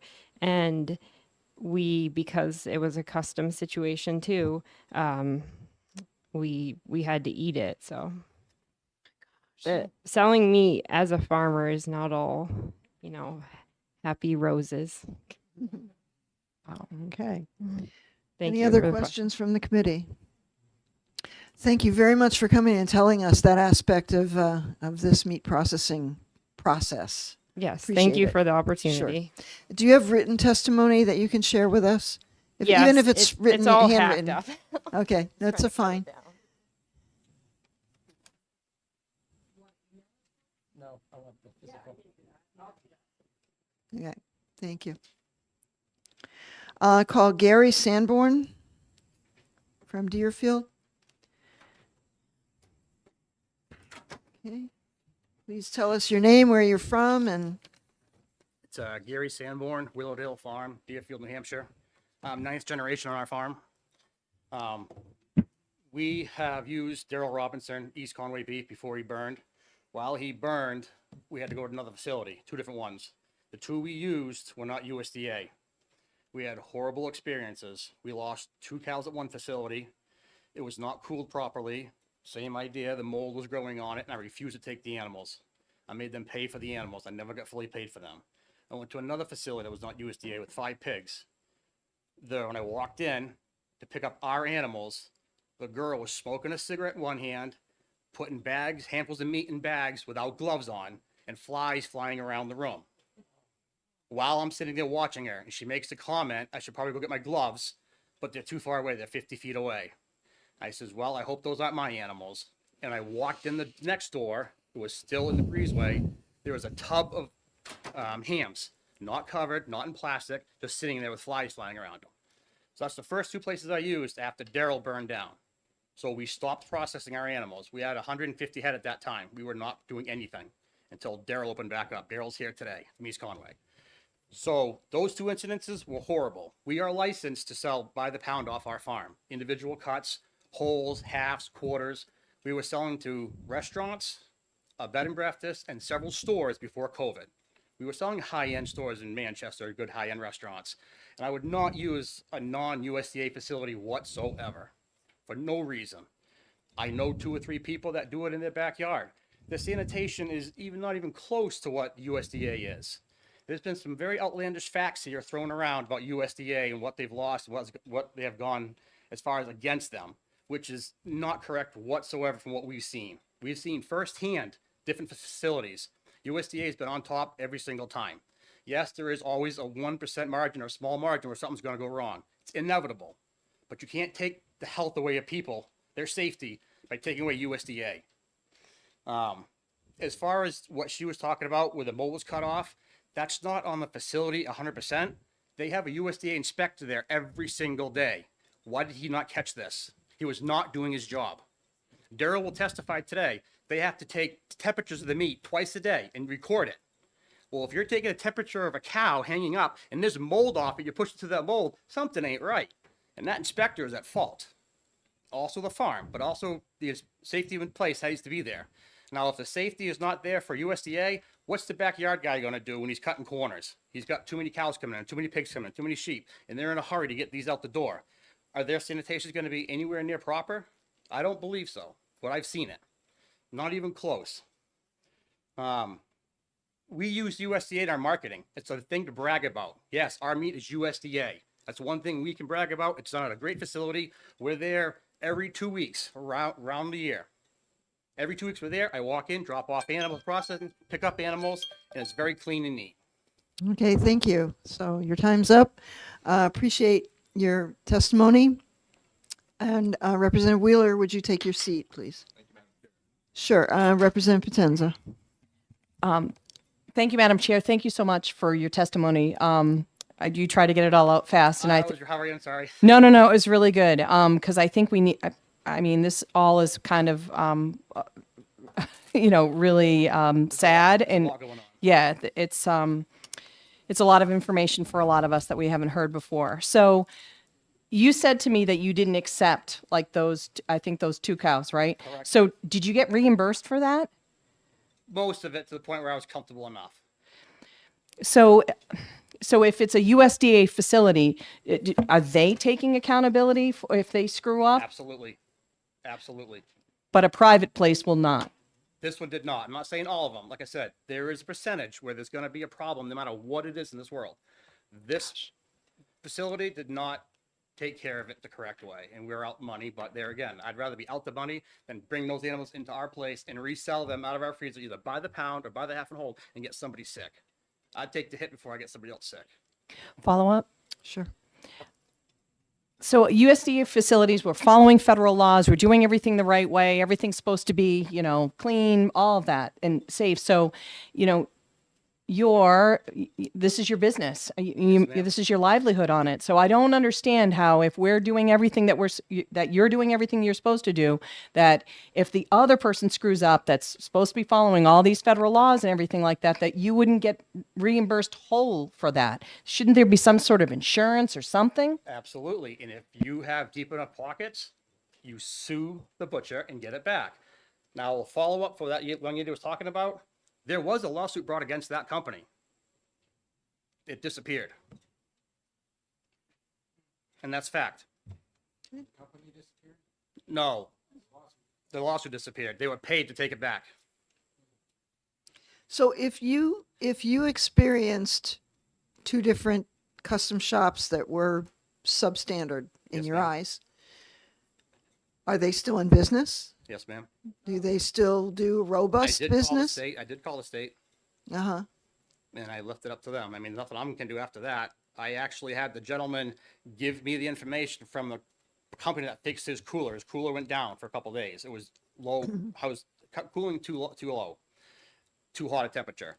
So I called the company, the refrigeration company that fixed his cooler, and that gentleman said, do not take those animals back. They were at 48 degrees for a day and a half, and he still wanted to sell them to me. And that's when I refused them. So clearly, I mean, there in many different areas, just even from a state inspection, or if you called somebody from the state and complained about it, We did. people are not doing their jobs then to ensure that even those complaints are addressed. Yes, ma'am. Yeah, so that's kind of a problem for everybody, for anybody. Anybody other have any questions? One more, Representative Potenza.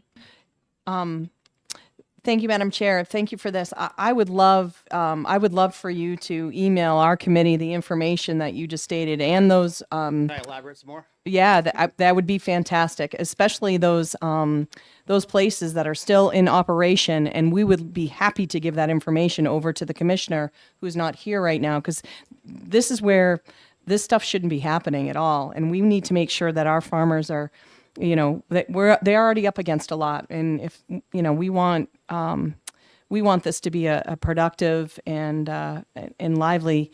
That's the first 2 places we used. I stopped after that.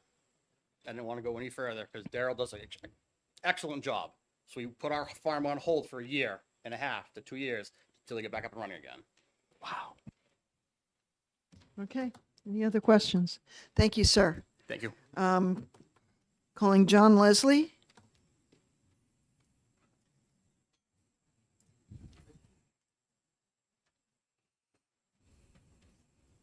Good afternoon. Good afternoon, Madam Chair, and Commissioner, You could members ju- of the chair. State Board. your name and where you're from, and Jonathan Leslie from Deerfield as well. Thank you. I operate a considerably smaller farm than Mr. Sanborn and Senator Innes. We started in 2020. We have 5 acres of pasture, maybe. So I'm one of the farms that the commissioner was talking about who does not push product regularly. So I just got an email today from one of the USDA processors in state asking for booking for 2026 for animals, saying they opened up. My pigs that I'd be processing at the time in 2026 aren't even pregnant. They don't even look at the boar right now for those animals that'll get processed in 2026. The lambs that I have that'll get processed in 2026, their moms are pregnant right now. So I don't know how they're going to grow out. I don't know where their where their weight will be when I want to process them. I have to guess at, okay, they'll be ready in, let's say, February. But if they're not, I have to push it, which, many of our smaller USDA processors in state can accommodate to an extent, but not, push it a week or 2 weeks or 3 weeks. We have to push it, a couple months, which then we'll continue spending money on hay or feed, and the animals will not get bigger at the same rate. We've been talking about USDA versus custom butchers. I've had excellent experiences at USDA butchers. I've used Daryl here from East Conway. I've used Bloods down in Groton. I've also used several custom butchers who I've had excellent experiences with. I've been lucky in that extent where I haven't seen these same issues. But we do have these USDA processors that are selling millions upon millions of tons of animal a year that are having problems. We had Boar's Head last year where 10 people died, 60 were hospitalized, thousands were, sickened. USDA had issues on the books from 2022 that were saying they were an imminent threat to human health, and they didn't do anything. So we're paying for these USDA butchers, and many times, they're pushing things under the rug. They're not necessarily doing the right thing. FSIS, which is the Food Safety Inspection Service, has a website where they have open recalls. There's hundreds of them. Representative Comtois mentioned a few where there was foreign matter in all the meat. We're lucky that all of our processors are small here in state. Even our USDA processors, they're small. They care. They're part of our community. But USDA processing at the grocery store can come from Argentina, Australia, Austria, Brazil, Canada, Chile, China, Costa Rica, Croatia, Denmark, Namibia, New Zealand, Nicaragua, tons of countries. They have USDA equivalent processing.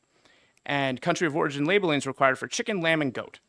It can be labeled U.S. meat if there's a process that changes the character, meaning it's cooked, cured, smoked, or restructured, which is a roast cut down into steaks. So you could be eating beef from Namibia,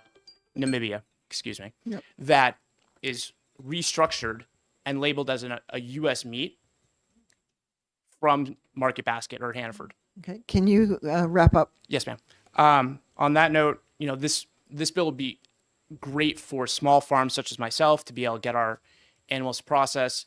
The custom butchers are mainly good, and the risk for human sickness is relatively low based on comparing the sizes and what we get. Okay, thank you. Any questions from the committee? So, what would be your response to some, as we've heard, the situation where some custom shops are really substandard? Yes, ma'am. I mean, there's going to be, unfortunately, bad actors in any profession. If we're looking at custom shops here in New Hampshire, there's going to be some bad actors, just like there's some USDA bad actors. They're small enough that the disease tracking and the issue tracking is going to be from my farm to a customer, my farm to a restaurant. If they have an issue, they know where they got the meat from, and we can trace it and figure out what animal it was from and deal with that accordingly. Okay, thank you. Any questions? Representative Potenza.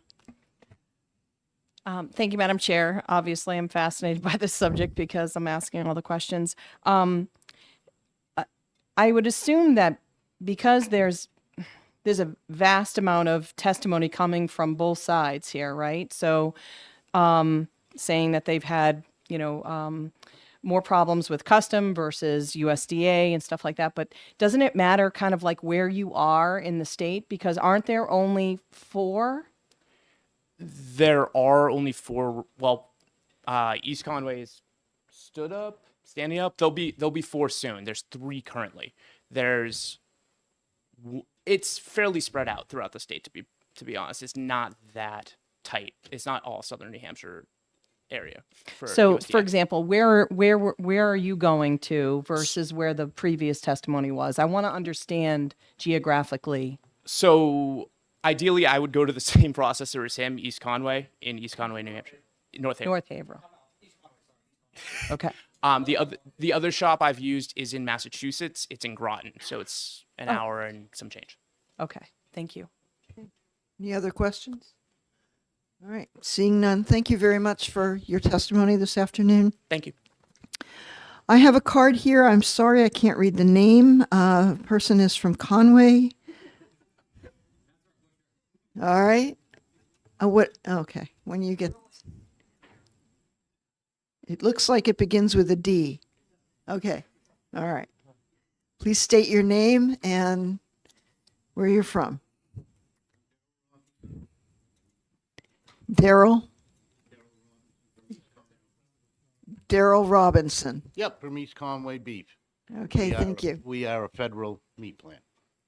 And I'm not opposing this bill, but I'm not going for it. There's a lot of reasons for this. I've been doing this for 40 years. I've seen the good, I've seen the bad, and I've seen the ugly on this whole part.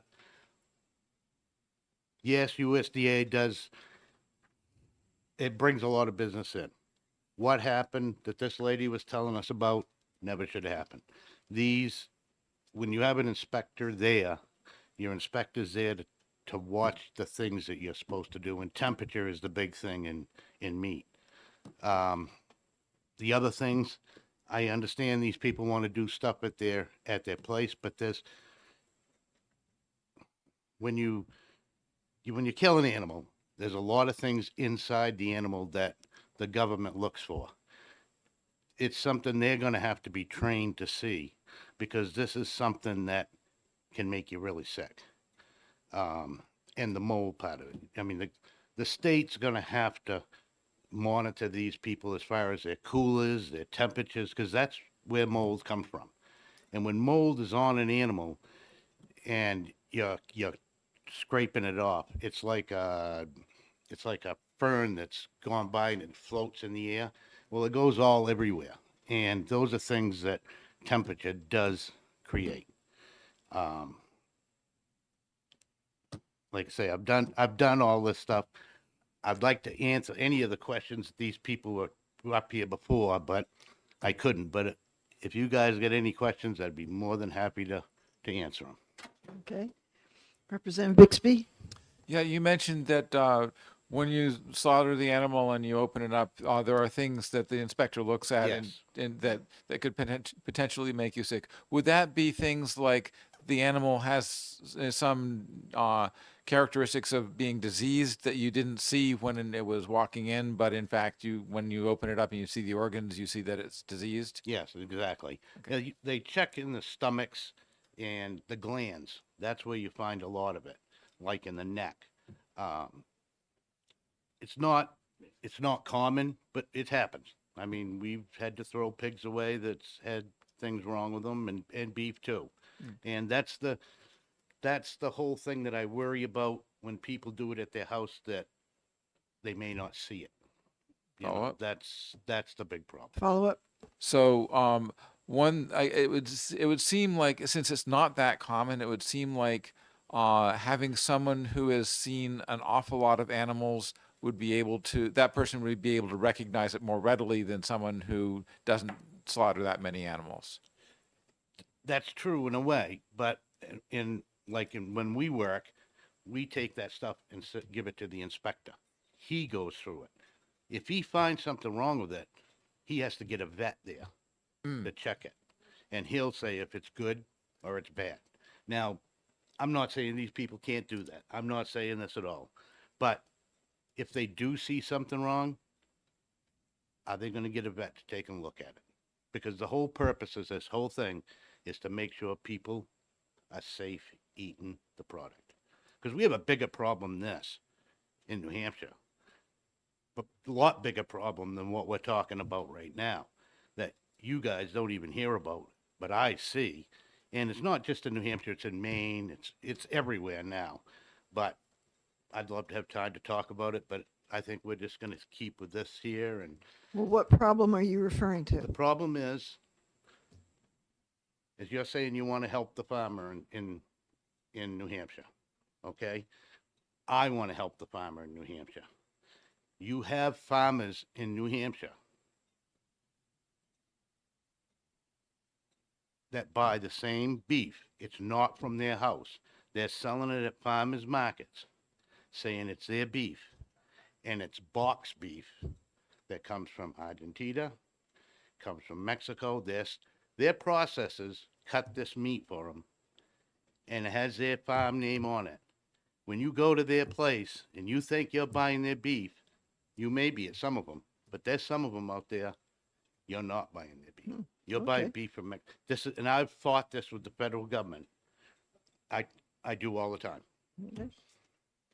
Representative Wheeler, and then Representative Haskins. Thank you, Madam Chair. You're 100% right about that. I've had farmers tell me about that before, and I'm just thinking to myself, that's crazy. But I'm not a farmer. I've only ever processed duck at a friend's house who's a homesteader. But you had mentioned when you cut an animal open that mold spores will release from the animal. I mean, could you tell us more about that? Is that what you meant to say? Mold No. spores will release from the animal if that. No, in the case of the lady that had the beef at a place where they kept it for 30 days and the mold grows. No, you don't get mold when you kill them and open them up. You get mold when there's a temperature change. I see. When you get a temperature change with all this stuff, that's when mold will start. Once it's already opened. Once it's already opened and put in the cooler. Yeah. Yeah, temperature is the main thing. Thank you. Representative Haskins. Thank you, Madam Chair. Did I hear that it has to have an inspector on site every time there's a slaughter? Yes, So, because he's the one that checks. so you have to schedule the slaughtering so that the inspector can be there We have an inspector every day. every day? Yeah, Monday through Friday. That's interesting. Yep. Every slaughterhouse has to have a? No. No. And the custom plants, there's a lot of good custom plants out there. But the state of New Hampshire and the federal government, I mean, the state of New Hampshire used to send blood tests out when I first started, because I've been doing this 38 years. Blood tests. You'd have to take a blood test, send it into New Hampshire. They'd send it in and have it tested. Well, I haven't seen that anymore. And they used to have a person come around once a year just to make sure everything, and the government would come once a year. It's not enough. No. Once a year is not enough. Okay. And there's places that can get by with all that because they do a good job, and there are a lot of custom places. But there's the ones that aren't so good that makes the good ones look bad. Okay, so you have a USDA slaughter place? Yes. Oh, okay. Yeah. Follow up? Yeah, follow up. Did you have a fire? Yep. Did I? Yeah, Oh, we just okay. opened up. We just got our federal inspection last week. Did you lose animals? Oh yeah. Yeah, and I had to pay for all the animals that we lost.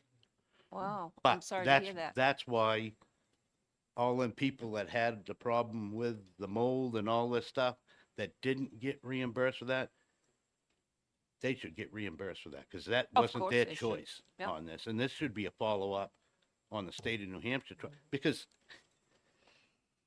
this looks like a cover-up to me. It either looks like a cover-up from the USDA or the state of New Hampshire. Uh-oh. Representative Potenza.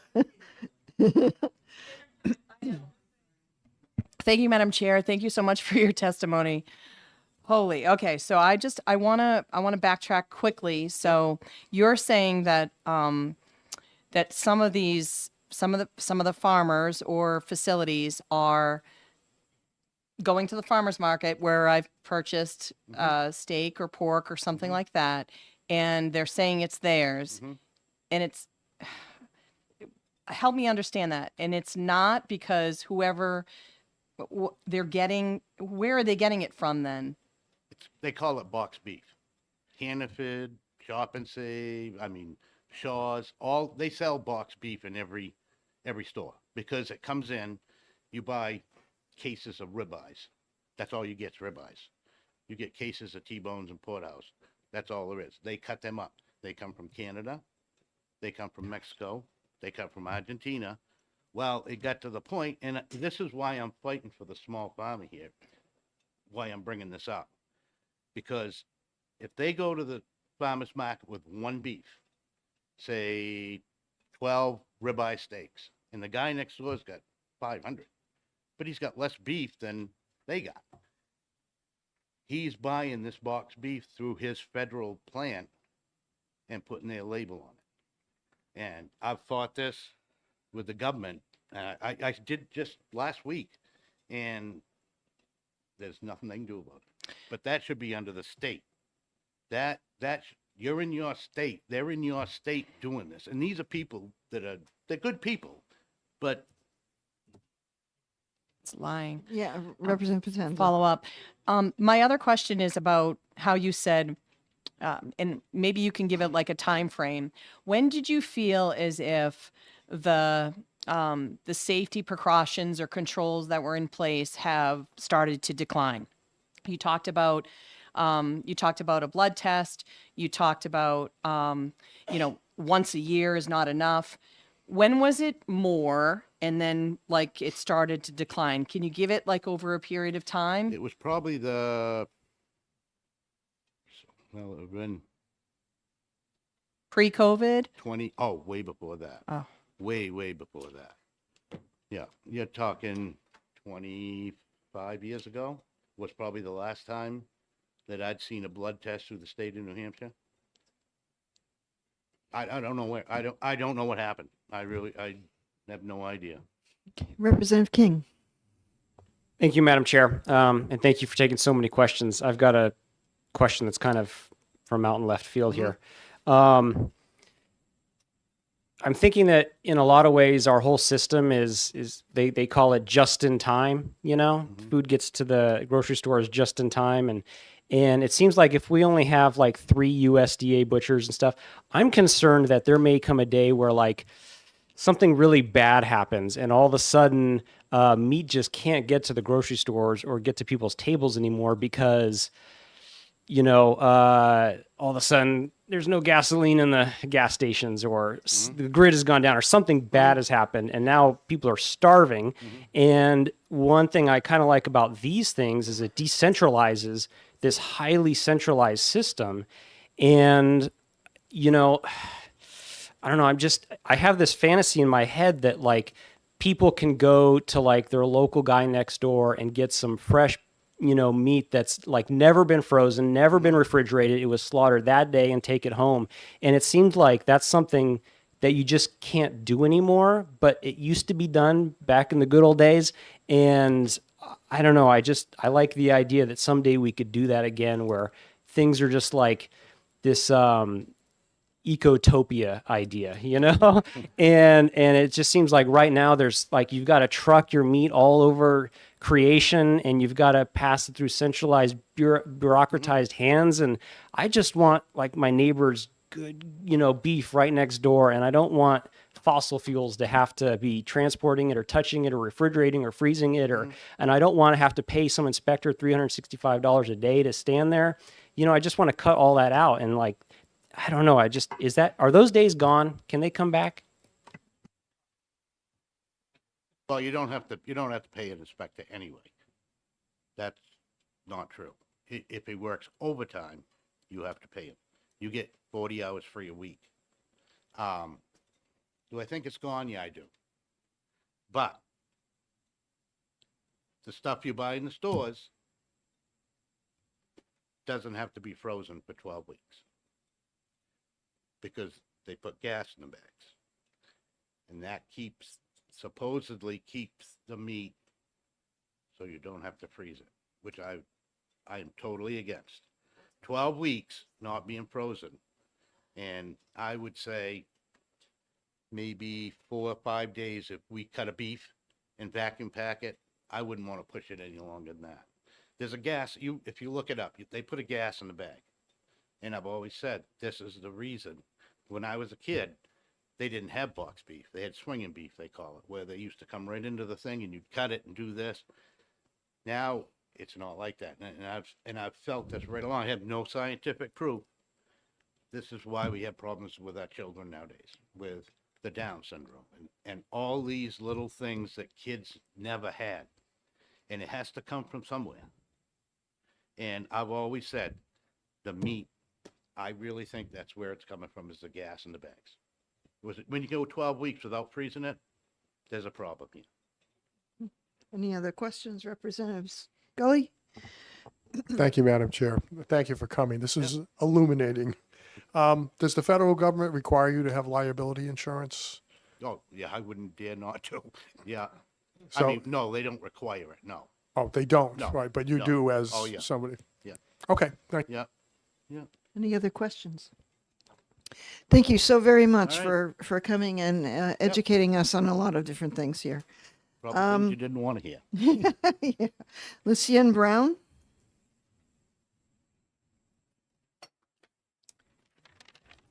Hello, Hi, please tell us your name, where are you from, my name is Lucienne Brown. and please speak close to the There we go. mic. Hi, Hi. I'm Lucienne Brown. I'm from New Hampton, New Hampshire. My husband and I are first generation farmers in New Hampton. We raise sheep, beef, and poultry on our farm and sell meats directly to our consumers. As of now, we sell retail cuts from our farm stand. The beef and lamb has to be USDA inspected to be sold by individual cuts to our consumers. However, the chickens and turkeys we raise are butchered and processed on our farm or at a custom meat shop that is not USDA inspected or approved. If House Bill 396 were to become a law, it would greatly benefit New Hampshire's farmers and consumers. As of now, there are only 2 USDA inspected slaughterhouses in New Hampshire that process lamb and goats. I have to schedule butcher dates for an unknown amount of animals before the animals are even conceived because the wait lists are so long. House Bill 396 has the opportunity to increase commerce between farmers, skilled custom meat shops, and consumers. It would allow restaurants to support our state's farm businesses without having to import meats from other states or countries. Food safety is extremely important to me as both a consumer and a producer. It is critical for butchers and meat processors to maintain a high level of sanitation and food safety regardless of if the meat has a USDA label on it or not. I would love for us to find a way to get safe, locally grown and processed meat into the hands of more consumers. Even if farmers were allowed to legally sell retail cuts from USDA-approved facilities, which are different than inspected, in the state, it would greatly benefit the farmers and maintain food safety standards set by the USDA. Thank you. Thank you. And do you have your written testimony that you can share with the clerk? Yep. Okay, thank you. Any questions for Lucienne? No. Thank you very much for taking the time and waiting and being patient and giving us your testimony. We Thank you. appreciate it. I call Joyce Brady from New Hampshire Farm Bureau.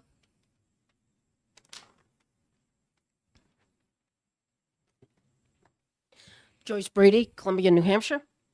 I have to first start by revising. I said good afternoon. I think I have to say good evening now.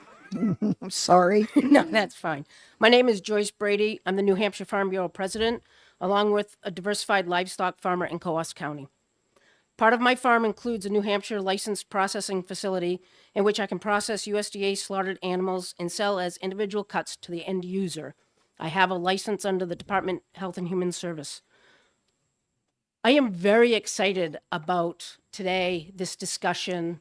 I've been talking about this for years that we need to do something. But first, I'd like to thank this committee for allowing me to testify today.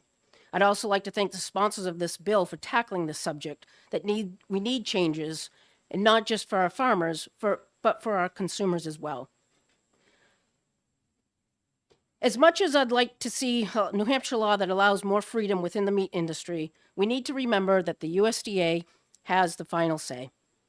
With that said, just last month, I was the New Hampshire delegate at the American Farm Bureau Federation's annual convention. During the delegate session, we passed 3 different policies dealing with this subject. One policy was very much like this bill, a USDA exemption for meat processed and sold within the state to the end user. The second policy was about allowing a third-party inspector on the kill floor, while the third policy was directing the American Farm Bureau Federation board of directors to set up a committee that will start working on issues that hinder the small processing facilities across the country. And this is not just in New Hampshire. This is not just in New England. I've heard the Farm Bureau presidents from all across the country. This is a problem across the country.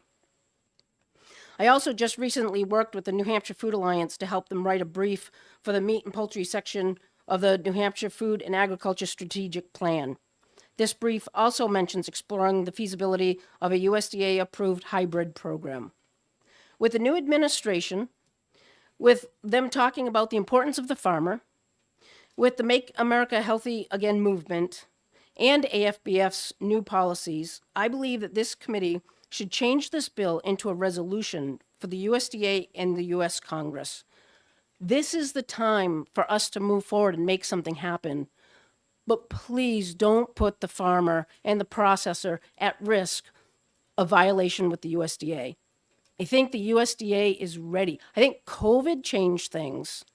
You now have some states with a state inspection, they're allowed to cross state lines because of a program since COVID. Now's the time, but let's do it right. I'm going to stop there. Okay, thank you. Questions for Ms. Brady? Representative Wheeler, you had your hand, and then Representative Bixby. Thank you very much for coming and testifying before the committee. Could you just tell us, would a resolution genuinely be better than just moving to ITL this bill or doing something other than that? I mean, Yes, so I feel that a resolution to the USDA and the Congress would be forceful along with all these other things, with AFBF coming in at them, with you guys coming at them. I think we could change some minds and get some real reform to help everyone across the country. It's not just us.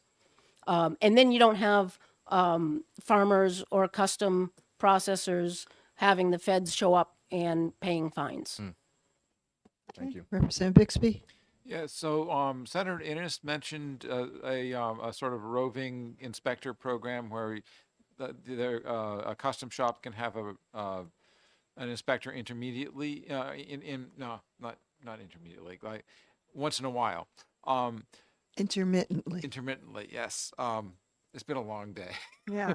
So We only is have that 2 more cards. Is that something you've ever availed yourself of or would consider? So you have to be USDA inspected for that USDA inspector. Okay. So you That- said that- okay. So you're USDA inspected for processing, but not for slaughter. No, I am not. I am state of New Hampshire inspected. My Okay. processing facility is inspected under the Department of Health and Human Okay. Services. So All right. I have to take my animal to a USDA slaughter, or the one I use is actually a state inspected, but they've got the USDA approval to cross state lines. I bring the carcass back to my place, hang it, and then cut it up, and I can sell it to individual cuts because I've been the kill has been done under USDA, and then my processing facility has been inspected. Okay, thank you. So what I need to be able to kill on my floor yes, at some point in time without the USDA. right. Okay, thank you. So I thought the state didn't have an inspection program. I am a state-approved processing facility under Department of Health and Human Services. I'm Okay. a processing facility. Okay, thank you. Do a slight clarification. When Mr. Calero was here last year, he explained that there are a number of exemptions available for the processing end of things, and this is one of them. Where there aren't exemptions at this point are at the slaughter end. Gotcha. Okay, thank you. Representative Gruber, and then Potenza. Thank you, Madam Chair. Thank you for coming. You mentioned you think a resolution to USDA and Congress could help move in one direction. Could you just share 2 or 3 of the key things that should be in that resolution that really resonate with you? With me personally? Well, with your group and the people you're working with. What are the key things you think should be So in one of there? the things is allowing a third-party inspector on the kill floor. Back, about 18, 20 years ago, Dr. Crawford tried to put together a plan for the USDA to approve, and they would not approve a third-party inspector. They said it had to be either a state employee or a federal employee. If we could get a third-party inspector such as a vet tech, someone that's gone through some type of program, that would help alleviate the whole inspector problem. That would be a game changer for me. Any other issues? Just one, any other key issues you want that resolution to include? I think Rob Johnson has written something up. So I think there's been a lot said here today. But I know that he has got some writing and we can get that to you. So, Thank you. Okay, thank you. Representative Potenza and then Representative Bixby. Is that okay? Thank you, Madam Chair. Thank you for taking my question. So you would have to, just so I understand, you have to bring the animal someplace to get slaughtered Yes. and then you bring it back. Yes. And that, okay. Do you believe that there is enough skilled people or that there could be to whether they are private, it doesn't, USDA, not USDA, state trained employee, whatever it may be. But if these people are all have been trained, certified, capable, that we would be able to do something without all of the level of bureaucracy. Could we be able to run efficient operations like this and have multitudes of people that are trained and efficient? Is there enough of a population? We always have a lack of, let's say, in the HVAC industry, or we have a lack of this. Would we have, if we open that up, like if it just happened, where would we be at with an amount of people that would actually know what to do to be able to make this happen for New Hampshire? Where would the uptick be? The uptick would be in the very small person. So right in my area up in Coos County, I can think of 4 custom places. And they're all mostly are one meat cutter, maybe 2. But if that gave the farmer the ability to sell individual cuts, you've opened up a whole new market without really adding any skill to the industry. It's about opening up the markets.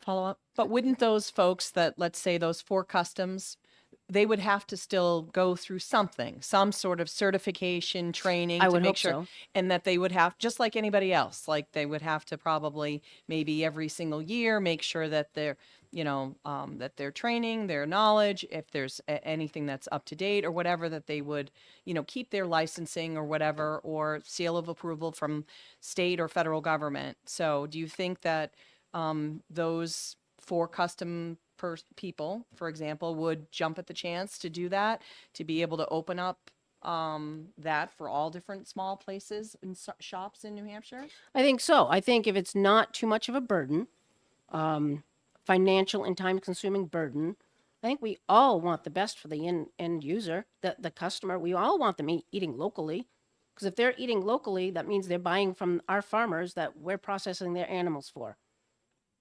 Okay. Representative Bixby. Oh, I'm sorry. But as far as if we were to open up a big facility, another USDA facility, that takes a lot of people. Yeah, it does. I think it's about helping the small person. Thank you.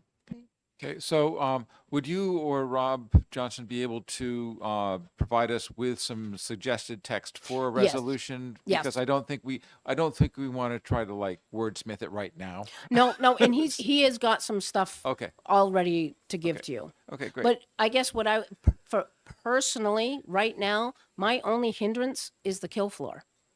Because I've got we have another avenue of processing. It's through the DHHS. So our big hindrance is the kill floor. Thank you. Thank you. Okay. Appreciate your time this afternoon. I call Kyle Forsyth.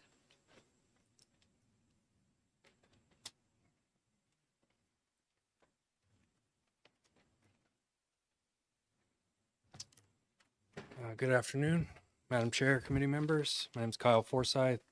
I own and operate a farm in Guilford, New Hampshire with my wife Amy. We mainly raise grass-fed beef and lamb, pastured pork, turkey, and chicken. We're very familiar with using processing facilities in the state and have for several years. A lot of the things that I was going to mention today have already been mentioned, and I don't want to like reiterate it. Facing a lot of the similar issues of having to make dates too far in advance. You know, just the turnaround time tends to be stretched out. As a smaller farm, it's harder for us to have like consistent processing dates throughout the year. It's also relative to we're in the Northeast, and a lot of it's seasonal. You know, it's like if I raise a lamb, it doesn't make sense for me to keep it all winter. It's not going to get much bigger, you know. And so even though it would be easier for me to get a processing date in the spring, that doesn't mean that that makes sense for us in the bottom line. And so I think part of what this bill is trying to accomplish is giving the opportunity to open up the market to these smaller facilities. And I think a key point, really, just after hearing everybody speak, is that I think people come to a farmer like me because they know me and they trust me. And I think that's the whole concept behind it. It's about getting the bureaucracy out of it and giving people the opportunity to make the choice themselves, as opposed to feeling like we have to have this whole huge system in order to protect them because they don't know what they're doing. I think people have gravitated away from that, and why there's been a huge uptick, especially after COVID and the supply chain issues. I mean, it was unbelievable, the change that happened, and that hasn't gone away. And I think it's only going to get bigger, and I think the problem is there's just no room to grow. It's very difficult within the current system to think about expanding. And for me personally, I think I would love the ability to be able to bring processing onto the farm. You're eliminating the trucking of the animals, which is significant. It's also, there's all kinds of added losses to that. Like the animals physically lose weight during traveling. It's pretty stressful on them. And, you know, I mean, it's like we raise these animals and they're almost like pets. You know, it's like you have a personal relationship with them. And that's what people appreciate, is that there's this dynamic of knowing where your food comes from. And then so there's a bit of a disconnect with the current system in the way that we then do the processing.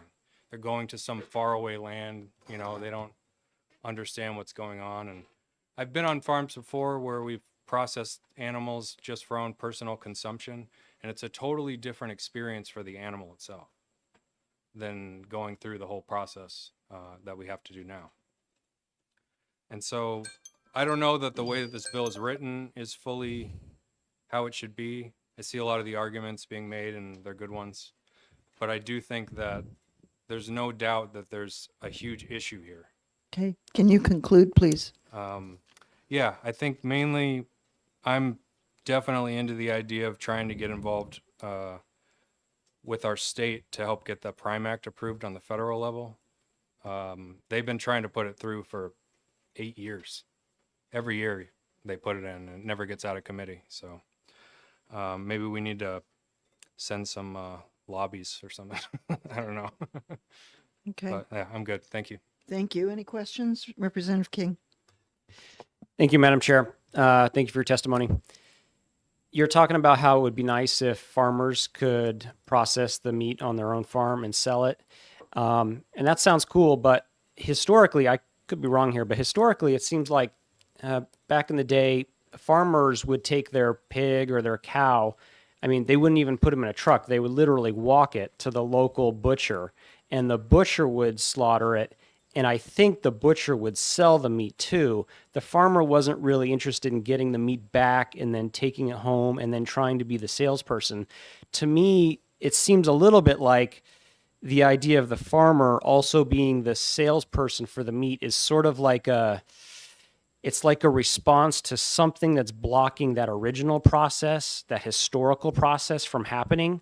What is blocking that historical process from happening where people could just literally walk their meat to the butcher would butcher it and then sell it locally? Why doesn't that happen anymore? Well, I think, you know, I mean, our entire market structure is completely different, and everybody's used to going to the grocery store. There's a huge convenience element to it.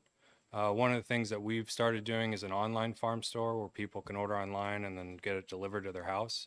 And that's helped a lot.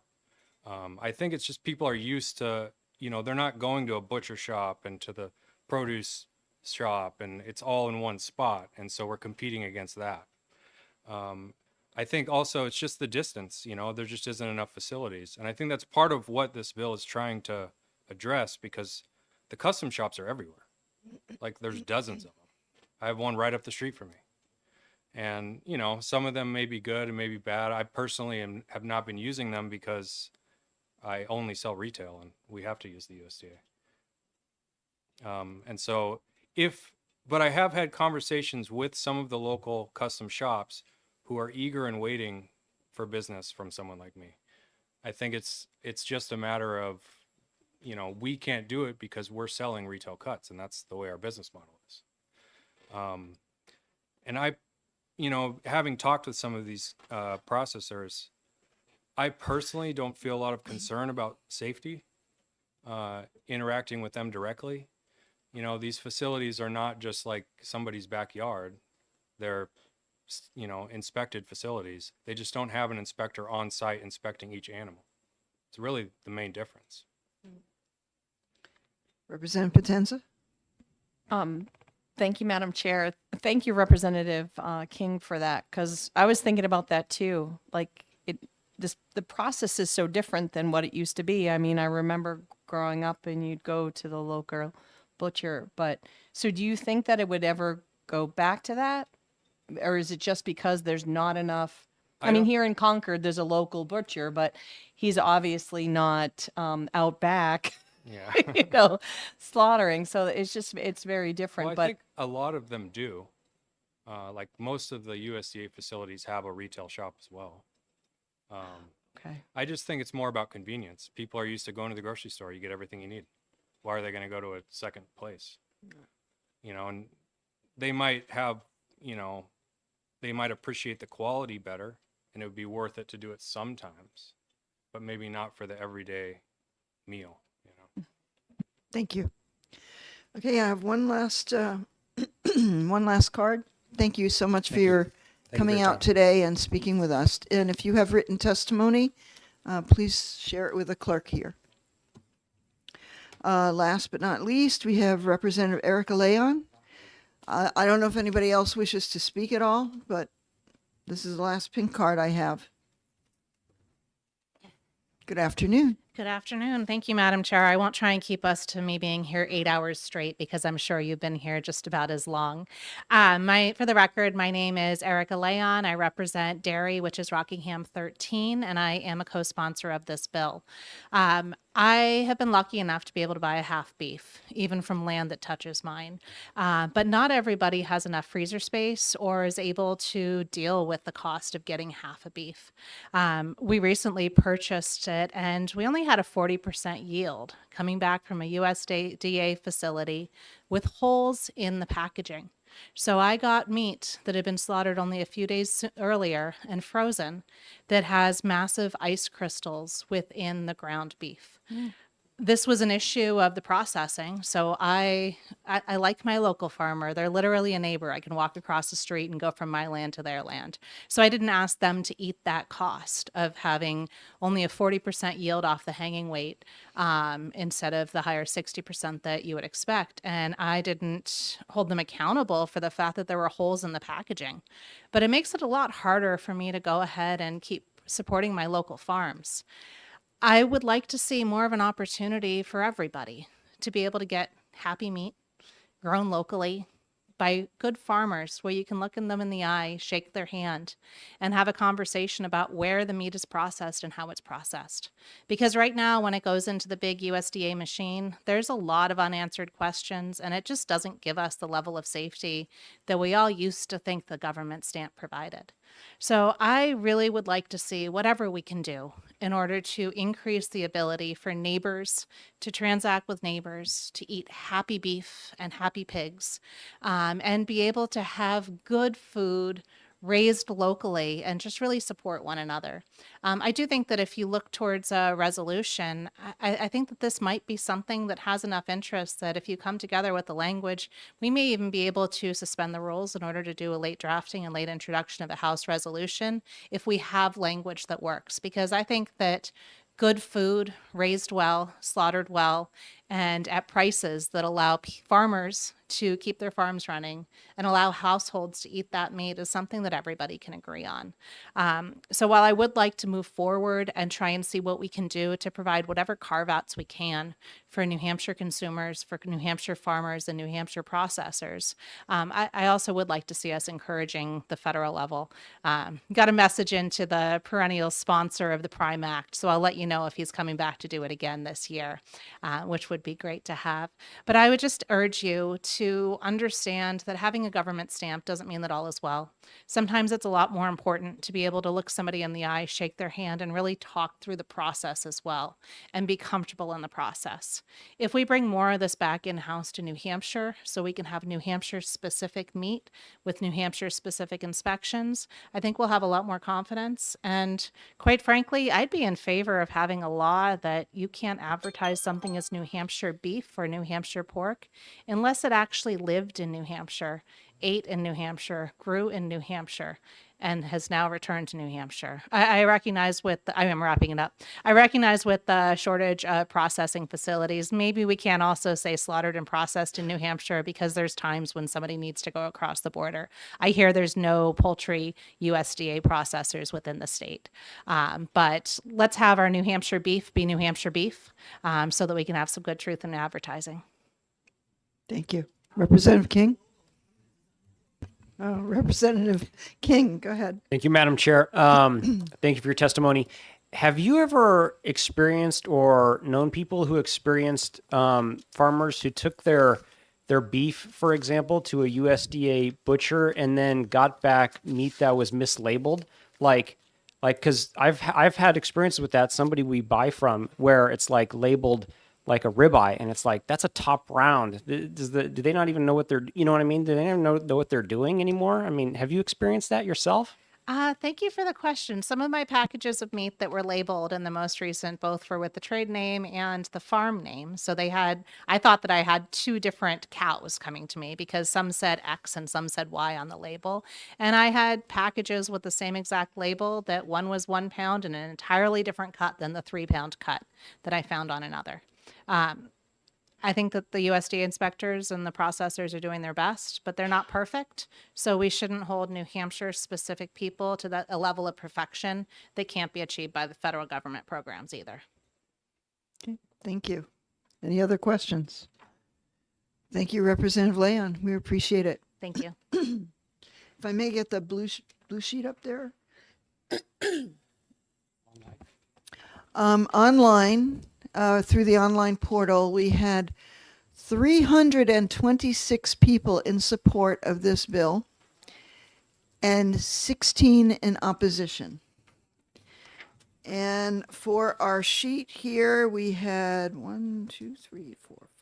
7 in support and 5 in opposition.